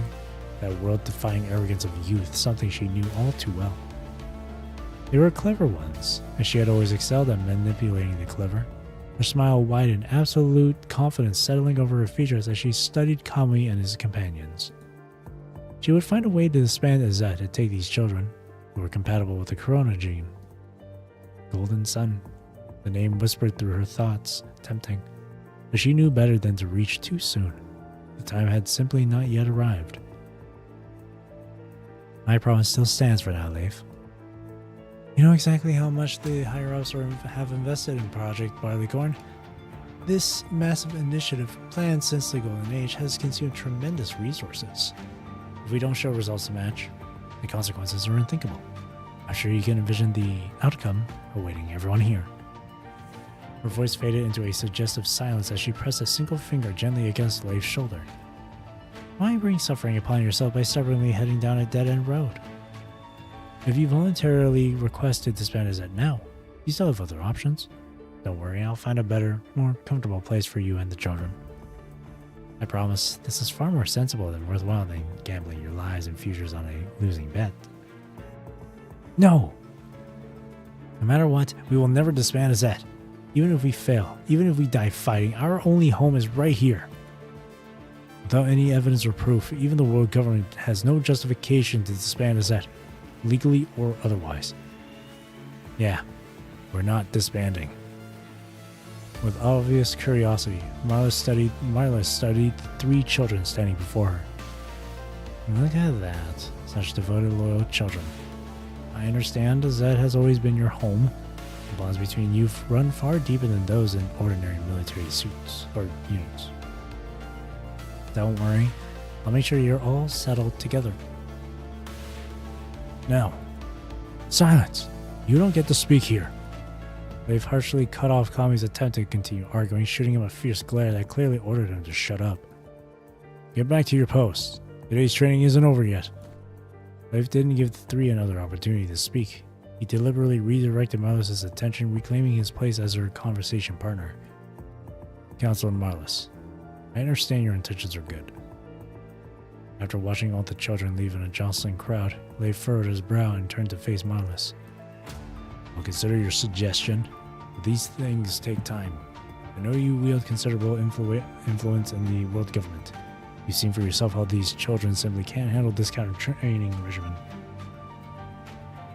If you could put in a word with the higher-ups to reduce our mandatory training quotas, or help expedite our stalled supply requisitions, everyone at Zed would be truly grateful to you. When Leif refused her with such careful politeness, Marlis stopped pretending. The smile she had worn for the children disappeared, and something colder emerged in its place. Leif, are you sure you want to refuse me? To think that the once fervent weapon of war now hides away in this wretched place, playing make-believe with children. Who would ever believe it? Your ambition, your pursuit of glory and prestige, has one mere accident truly burned away all your dignity? That has nothing to do with this, Marlis. What matters is that I'm still in charge of Zed, for now. If you're unwilling to help on our terms, I suggest you return to the world government and find another solution. A coward content to be nothing more than a drowning dog. A swarm of worker bees and ants. You think you can become the sun? Then let's wait and see. After you've burned yourselves to ashes, we'll find out just how many precious seconds you managed to eliminate this dark world. Marlis continued on her way, the inspection mission from the world government reclaiming her focus. Leif waited until she was gone, then released the breath he hadn't realized he'd be holding. For now, at least, they were safe from whatever she'd been planning. Leif. Like a ghost, Kami emerged from behind the door. Azael and Katri followed, stepping forward into view. Didn't I tell you all to get lost? You weren't trying to eavesdrop. We're just... Fine. What is it? Carol's really sick. We want to split up her training assignments between us. Kami stood there with his hands behind his back, the picture of obedience. Are you trying to kill yourself? Your training load is already more than double what the others do. And you want to take on her portion too? I'm with them. I'll hope too. And me too. With a soft creak, the door swung open, and another young boy poked his head inside. Before long, others followed, one by one, emerging from outside. That's right. We'll split Carol's training load between us. Take care of any task she has for now. Let Carol get better first. Their enthusiastic chorus swelled as they took their stand, defending Carol with their first courageous act. Leif, however, found the endless chattering of the young ones insufferable. Quiet! You've all got way too much energy, haven't you? I see you're all too distracted for training today. Fine, get back to the quarters. You're confined. Think about what you've done. As punishment, no staff will bring you food today. If you need anything, you'll get it yourselves from the appropriate storage areas. And since Carol started this whole thing, her confinement will be longer than yours. 1 week to start with. Oh, stop you brats from using her as an excuse to talk back to me and slack off during training. Leif's voice cut through the noise, and for a moment, there was nothing but silence. His orders registered, and the whispers crept back in. Hey, what's going on? Why are we suddenly confined to quarters? Are you dense? Did you catch the important part? Get whatever you need yourselves. That's code for, you can move around freely, you idiot. Oh, I can just grab as much candy as I want? Total snack liberation? You irresponsible idiot. Point is, we can get medicine and nutrients for Carol while she's sick. Enough noise. If you don't clear out right now, none of you are leaving. You'll all stay for extra training. Hearing this, everyone quickly slipped away from the training room, leaving Leif alone in the center. He tried to untangle Marlos's true purpose, but the threads wouldn't come loose. The world government needed Project Barleycorn to succeed. Moving against Azet before then made no strategic sense. Yes. Why are you still here? What, do you actually want to stay for extra training? Catching sight of the three watching him from behind, Leif raised his voice and dismissed them. Petreev moved first, snatching Kamui and Azael by the hands and fleeing. He was a boy of few words, but he wasn't dull. Only a fool would pass up rest in favor of meaningless hard work. Thanks a bunch, Leif. You're the best. Kamui's shout reverberated through the empty training hall, his thanks bouncing off the walls again and again. Leif scratched his head, irritation flickering across his face as the echoes refused to die. That Kamui kid is the worst of them all, always saying such embarrassing things without a shred of shame. Okay.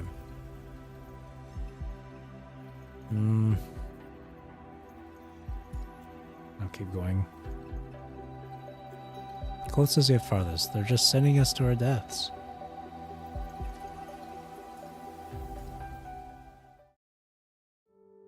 Dormitory is it? If you ask me, Carol's fever should be treated with a hot compress. Every time I had a fever growing up, my parents cured me exactly this way. I already said cold compress. That treatment worked on you. It only proves you're too stubborn to die. When you're sick and feeling awful, you should eat something nutritious. I think those fruits they handed out yesterday would be perfect. Sure, they're good. But what do you think you're doing reaching into my locker? Let's be clear. If you take my fruit, it's only for Carol to eat. There's none for you. Hey, will a week be enough for Carol to recover? What if she's still too weak for training when the time comes? Don't worry about it. When problems come, we'll find a way to solve them. If we put our hearts into it, we'll always find a solution. Believe in ourselves. Right now, let's focus on taking good care of Carol. In the modest room, conversation hummed softly. Carol gazed at the faces surrounding her and let out a delighted giggle. Alright, thanks for hanging out, Oscar. Have a good rest of your day. But the laughter quickly dissolved into coughing, and Carly hurried to her side. Concern etched across her features. Carol, what's happening? Are you okay? She patted Carol's back gently. In an instant, the room fell silent as everyone closed their mouths and watched Carol with worried eyes. Fine, Carly. A few more coughs, and then she accepted the water offered to her. After a sip, she was finally herself again. I just really like hearing everyone gathered around talking like this. When I was little and got sick, you and mom and dad would keep me company the same way. Back then, you all would tell me so many stories and jokes to cheer me up. As I listened, I'd forget about being sick, and in all the happy laughter, I'd fall asleep without even realizing it. And when I woke up, my illness would be gone, and everyone would be smiling happily again. Mom, Dad.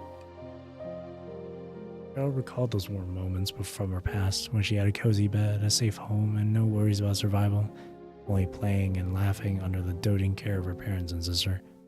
Those days were now so very far away from her. Carly, Carol, stay right there and don't move. Someone will find you.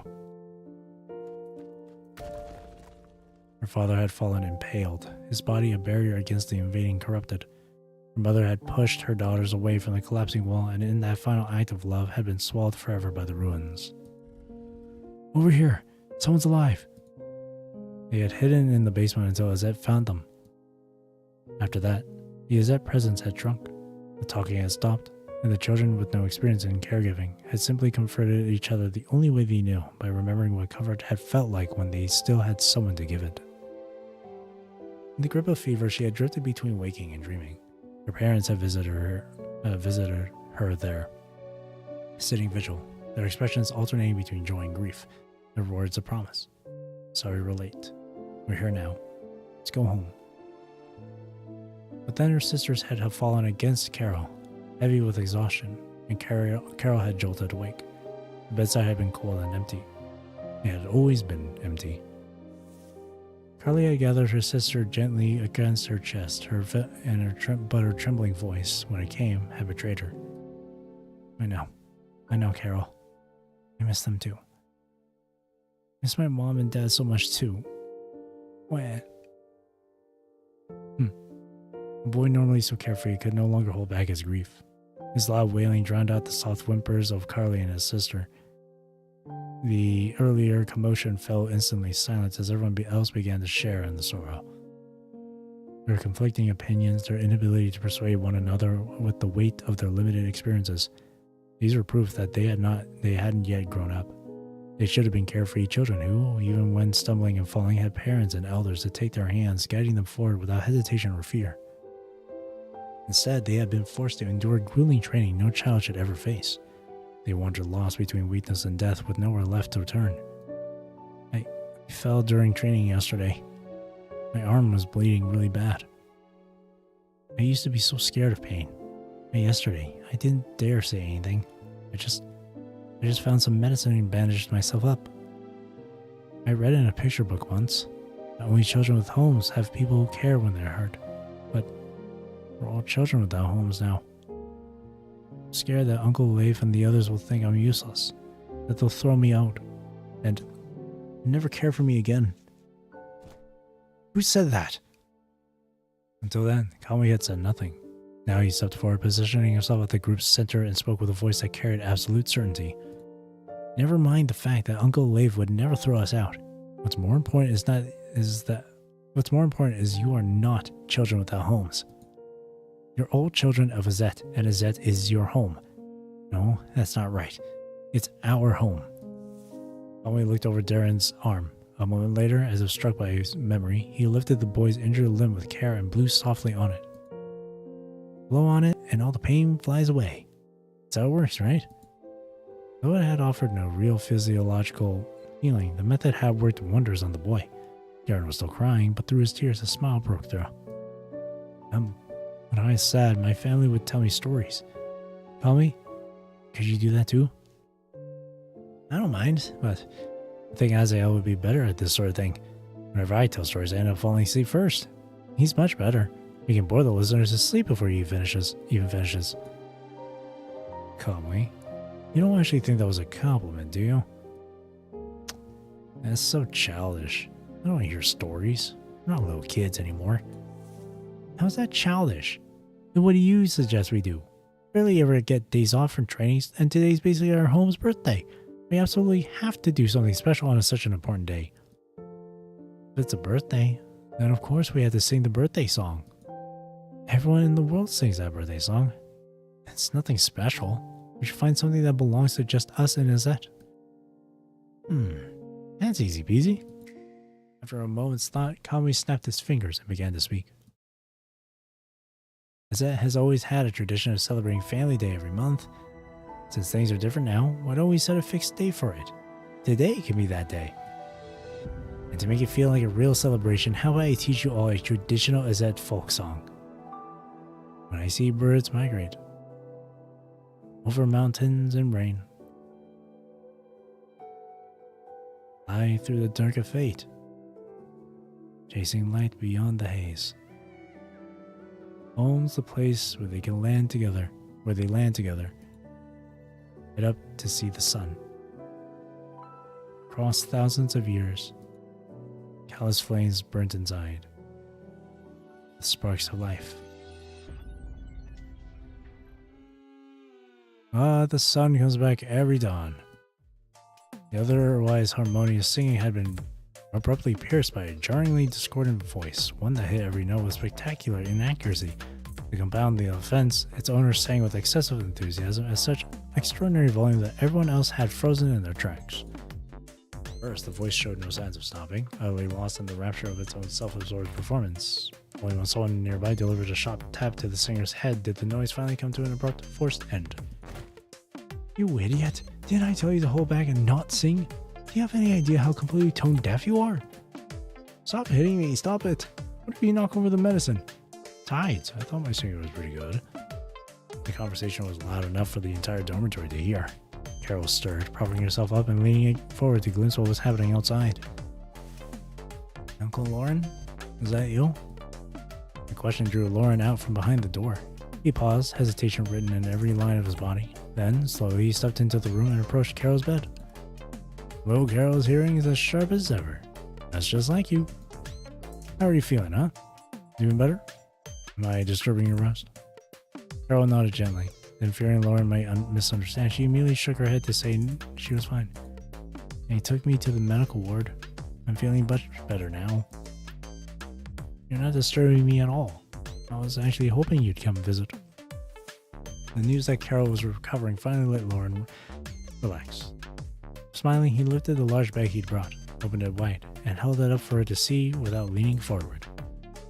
That's great. Look here, I brought you some nice things. These are special medications for your symptoms.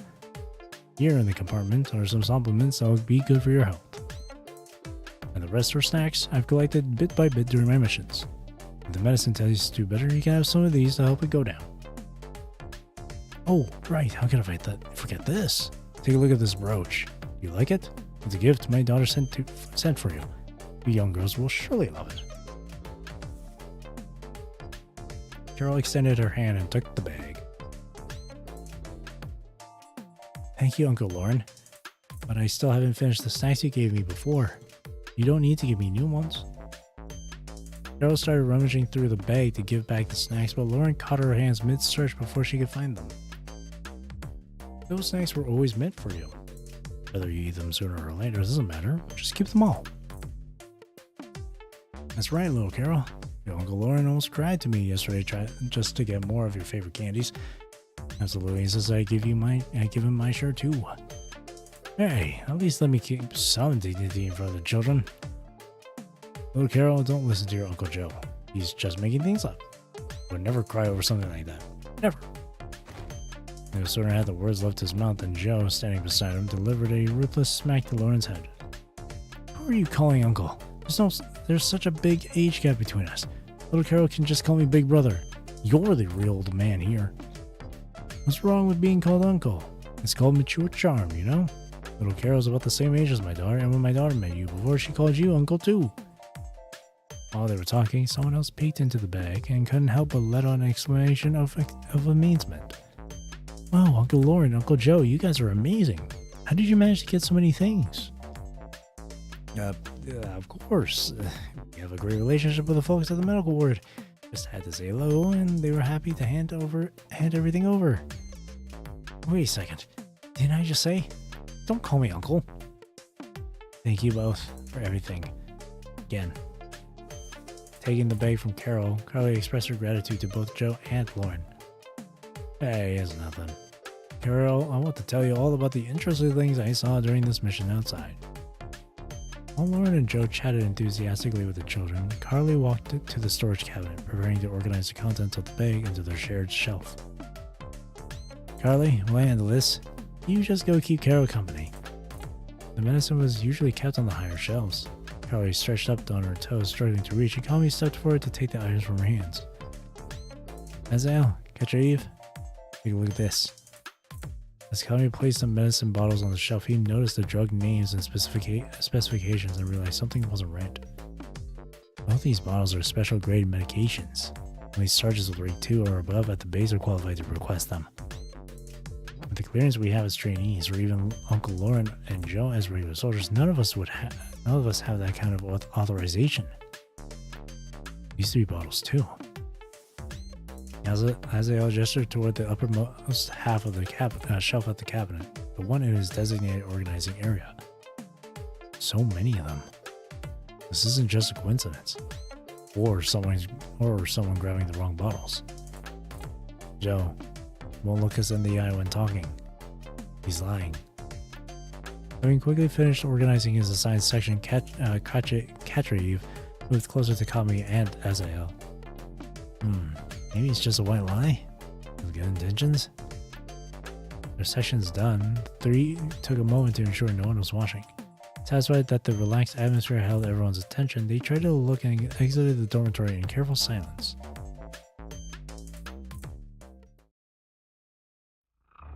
Do we really need to find who gave these meds?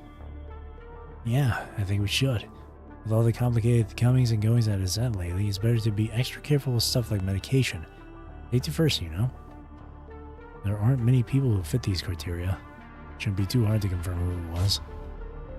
You decide. I'll follow. Looking for someone, little ones? The three of them had been huddled at a corridor corner, deep in discussion, when a woman's voice cut through their scheming. Hello, Councilor Marlis.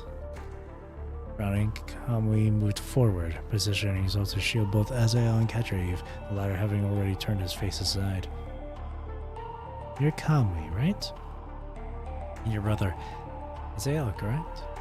I've reviewed Project Barleycorn's reports. You two were standouts among the trainees. Oh my, how could I forget Katriyev? I do apologize. You were hiding behind them, so I didn't notice you at first. Of course, you're equally exceptional. Thank you for the compliment. At this hour, shouldn't you be with the others, wandering off by yourselves? Have you run into some kind of problem? Not at all. We're just discussing whether to do some extra training today. That's all. I was clearly didn't buy Azael's explanation. Being cautious is a good thing. It proves you've truly developed the qualities of excellent warriors.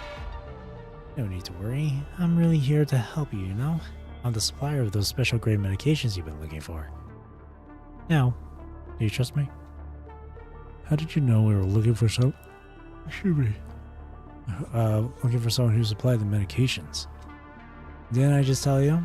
Azael, since I'm the one who brought those medications to you, I naturally know exactly where they went.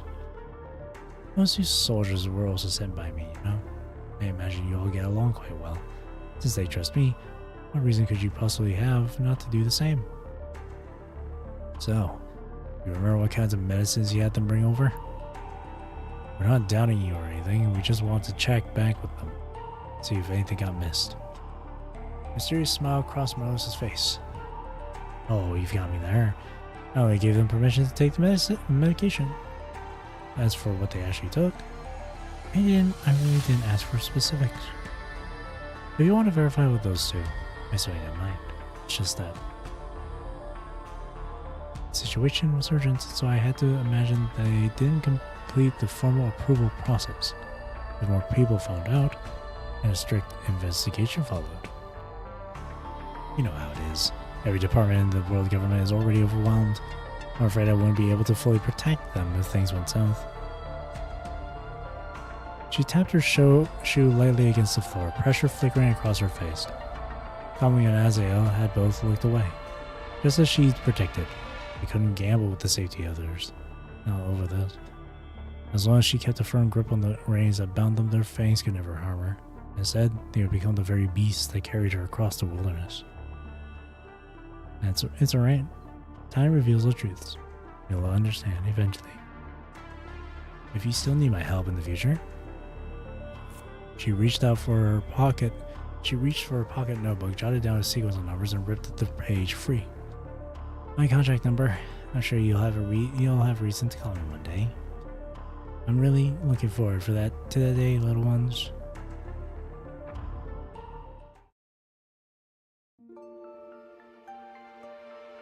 What a cool word is that? The counselor is sent by the higher-ups. Carlos. He turned around to face the three young visitors. Yeah, she stopped by earlier with a shipment of medical supplies. Said it was a goodwill donation for Rosette. None of it's been opened yet. Or just she and Leif got into it over at the training ground. So I know where the stuff actually came from. It's not getting logged into inventory. So basically, none of her supplies have been used at all? Of course not. She kept me stuck here listening to small talk the whole time she was around. I only got a second to breathe before you three showed up. When would I have had time to touch that stuff? He turned back to the supplies after speaking, resuming his inventory of what Marlis had brought. From across the room, Kamui glanced over and noted that everything remained sealed in its original packaging.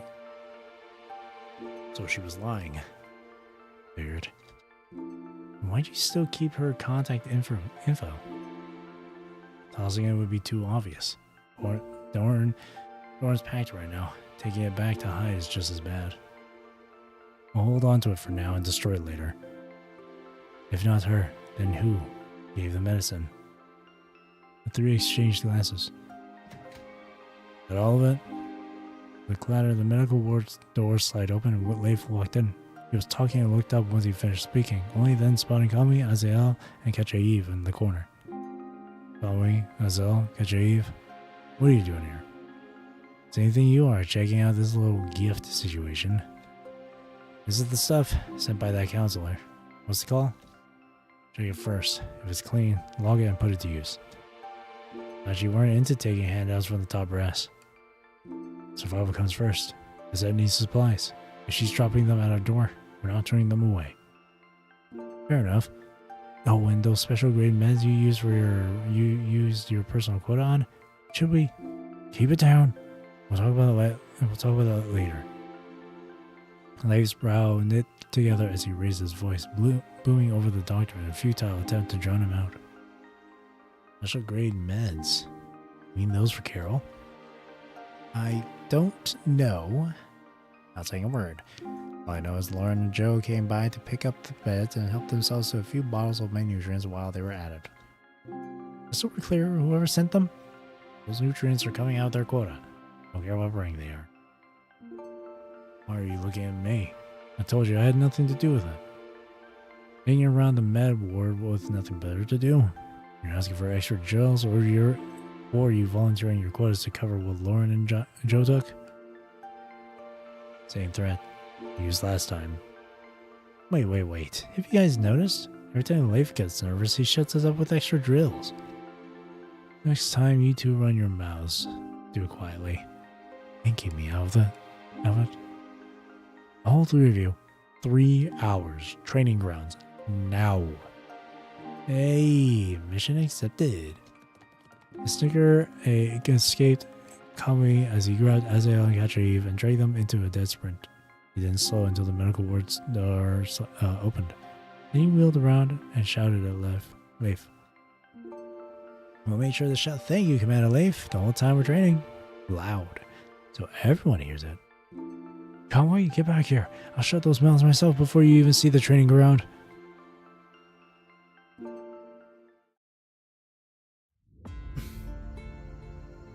Golden Sun Training Grounds is it? Counselor Miles' visit hadn't disrupted Project Barleycorn. Out on the training field, the children had pressed on with their grueling, monotonous drills and evaluations. It's 5 tests today. 2/3 of you still can't hit the mark. It's bad. Real bad. Rickard weighed heavily in the instructor's hands, his brow furrowed with concern. He knew those vultures from the world government would never accept these numbers. 1 more hour drills. We run the 6 tests after that. His gaze swept over the trainees who were pushed to their limits, bodies trembling with exhaustion. He hesitated just briefly. He made this decision. Training would continue. Instructor, another hour isn't going to fix the scores. We're tapped out. Pushing more tests won't change anything. Kamui dragged himself toward the instructor, every step costing him. He saw clearly that this excessive workload was a path to nowhere but more pain. The benchmarks would remain out of reach, no matter how long they suffered. Besides, all this stuff today is stuff we've been even trained for. Outside of the few who've seen real combat, no one here has done mobile tactics in the field. Keep pushing like this and we'll just burn out. Waste time, energy, and get nothing for it. I've seen Life's schedule for Project Barleycorn. Mobile tactics and field training was supposed to come later, mid to late stage, after the corona gene stabilizes. So why are we getting tested on them now?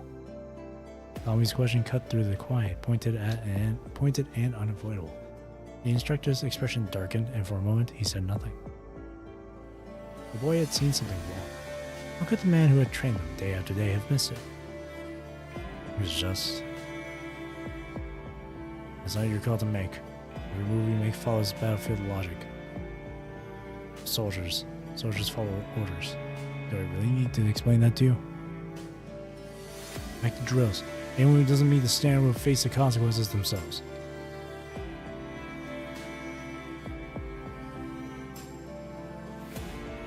Can't control them as that late at night. Man, good thing you still remember the codes for this place. Shh, keep it down. After scanning the area with quiet caution, Azael reached out and powered on the control room's display.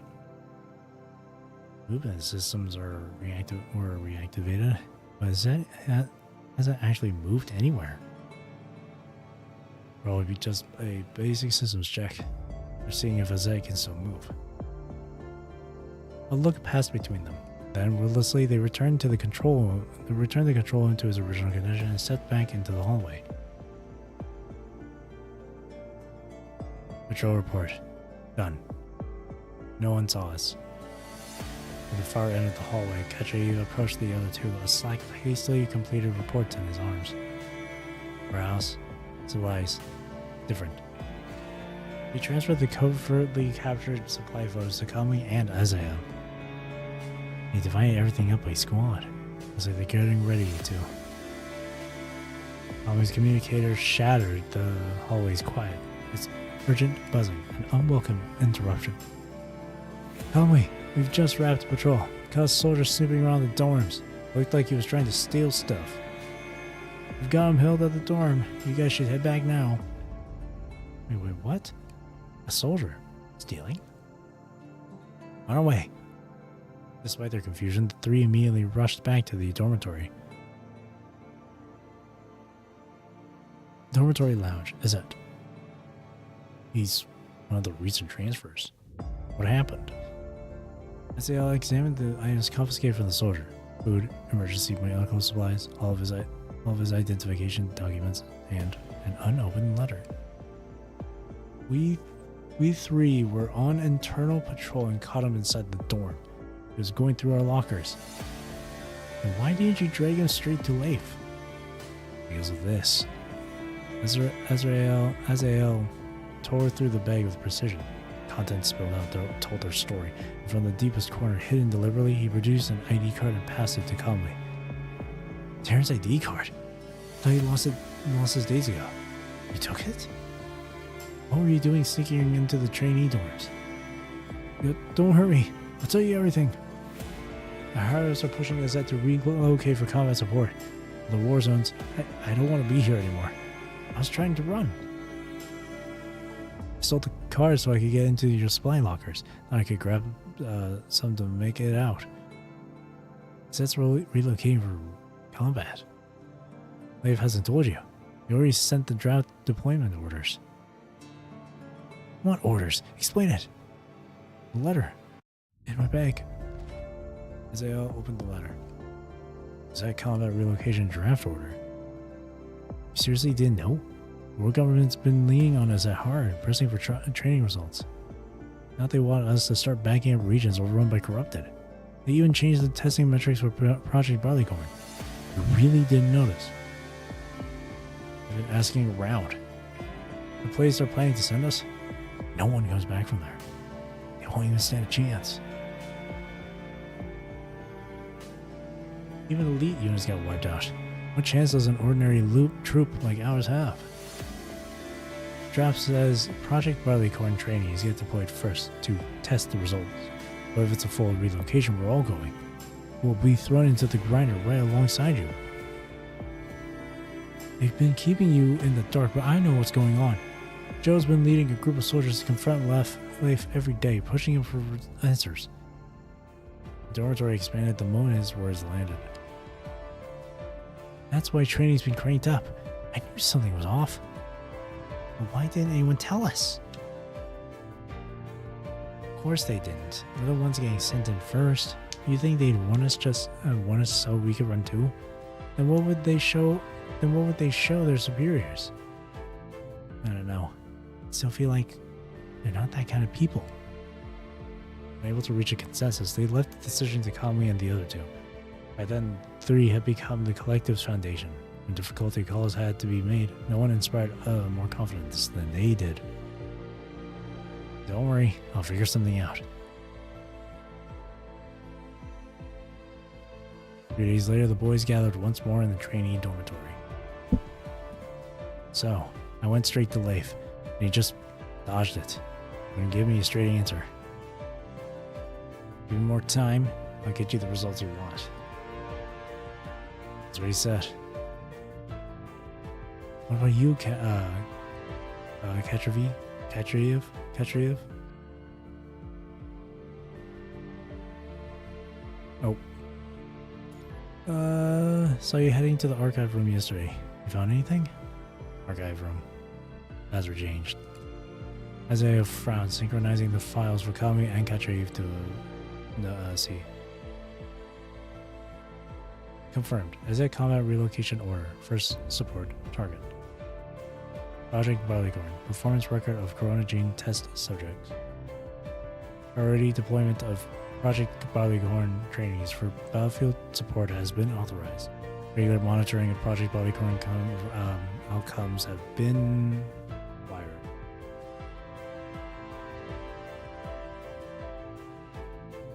Can we trust this? What if it's all fabricated? Unlikely. It's got the world government's official stamp. And I've done my own digging around base. It lines up with what I found. The archive room's locked. Leif won't give me answers. No way he handed these over willingly. Azael, did you contact Council on Milas? I thought you trashed your info. That's irrelevant. What matters is, what do we do now?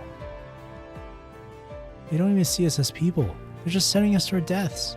They never believed in Project Barleycorn or the Corona gene in the first place. Darren's composure was crumbling as he gestured toward the files on Azael's screen. Look at this, right here. Expendable. That's what they're calling us. Combat relocation order is already sealed. So what? You just sit here and wait to die? Or maybe the proper tone would be, the combat relocation order is already sealed. So what? We just sit here and wait to die? There we go. That sounds weird. Let's go find Leif. Make him tell us the truth to our faces. It won't change anything. We already tried. Leif won't give a straight answer. We were sent by the world government, remember? In times of war, the disposal of human lives like refuse had always been commonplace. Not everyone's like us. Not everyone treats us like home, willing to give everything for it. We can't gamble our lives on how much humanity outsiders show when things go bad. A single voice rose to counter Azael. How could they? The memory of being left behind was etched into all of them. Wordlessly, the children grew closer together. And these notes have been super long. Especially this combat one here. This one was especially long. It's tough because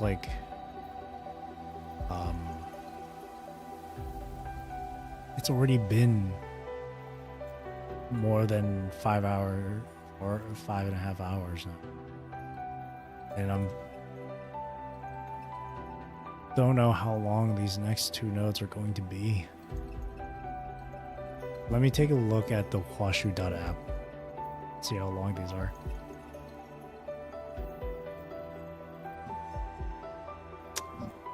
Okay, yeah, these next Yeah, these next nodes are really long. Well, node 12 is just as long as 11, I'd say. So that's like another half hour or like 20 minutes of reading. And then the next one is shorter, but I don't know if it's gonna be because clearly this next one is because this one right here is not a combat based on the Washu.out. But 13 is a combat one. So, but it's regardless. This is coming awfully close to being like freaking 6 hours long now. Slept through. Oh hey.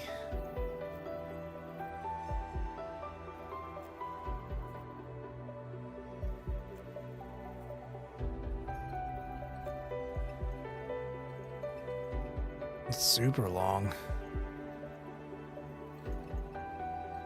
I wanted to get up to like until node 13.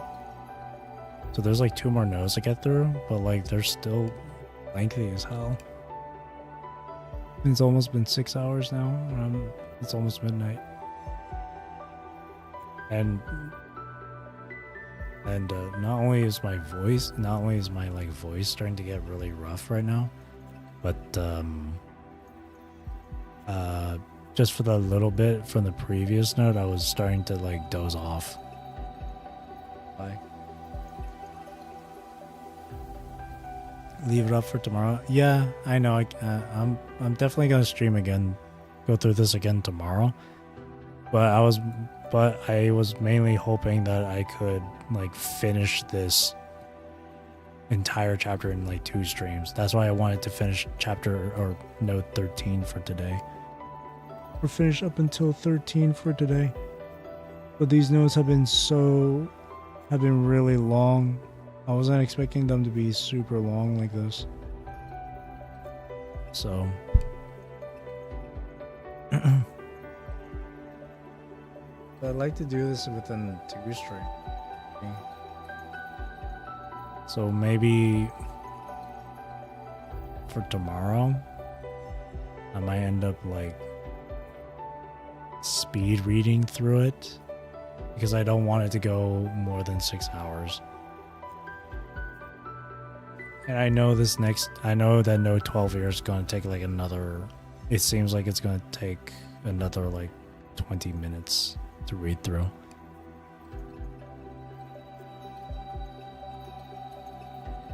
So it's a lot to get through. It's a lot.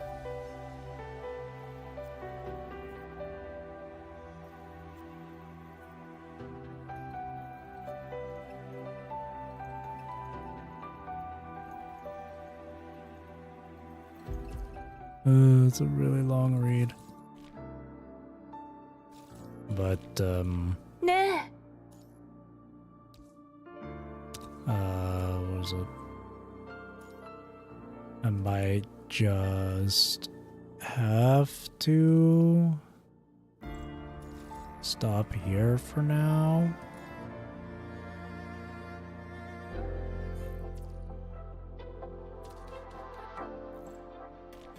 Hang on.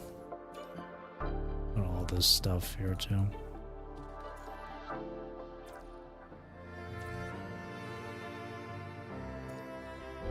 What the hell am I missing? Oh.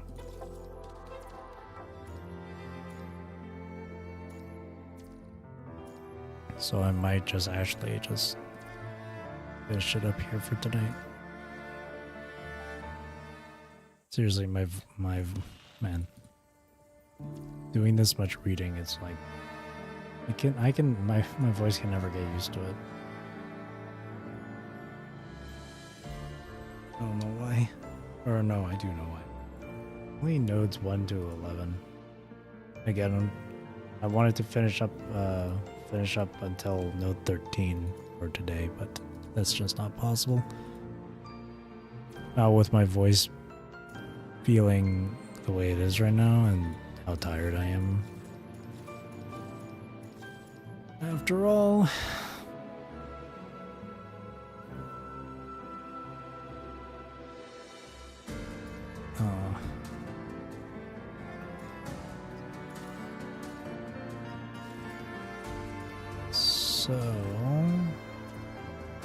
but like for this story, like I'll try my best to get it done for tomorrow. I really did want to get it halfway done though. It was just taking way, it was just taking way too long. So long, but I don't hate that though. I don't hate that this chapter is long though.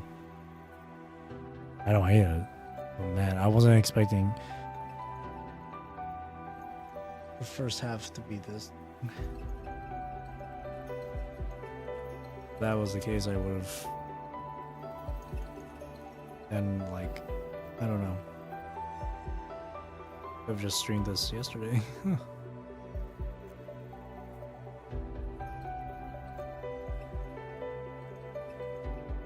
Well, either way, I'll finish it up for tonight. I want to get some rest up my voice and all that stuff. So with that being said, that'll be it for me.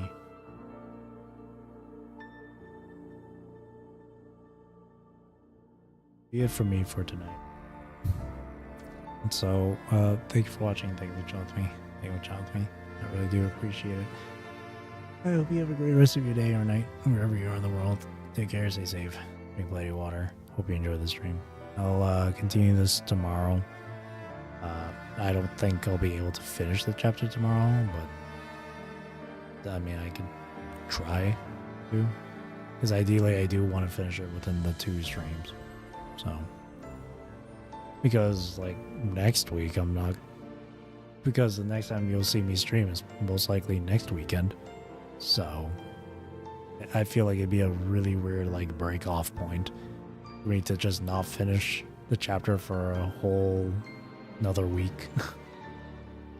So, I'll probably just end up, like, speed reading through it. Not too fast, but I'll definitely try and get through it quick.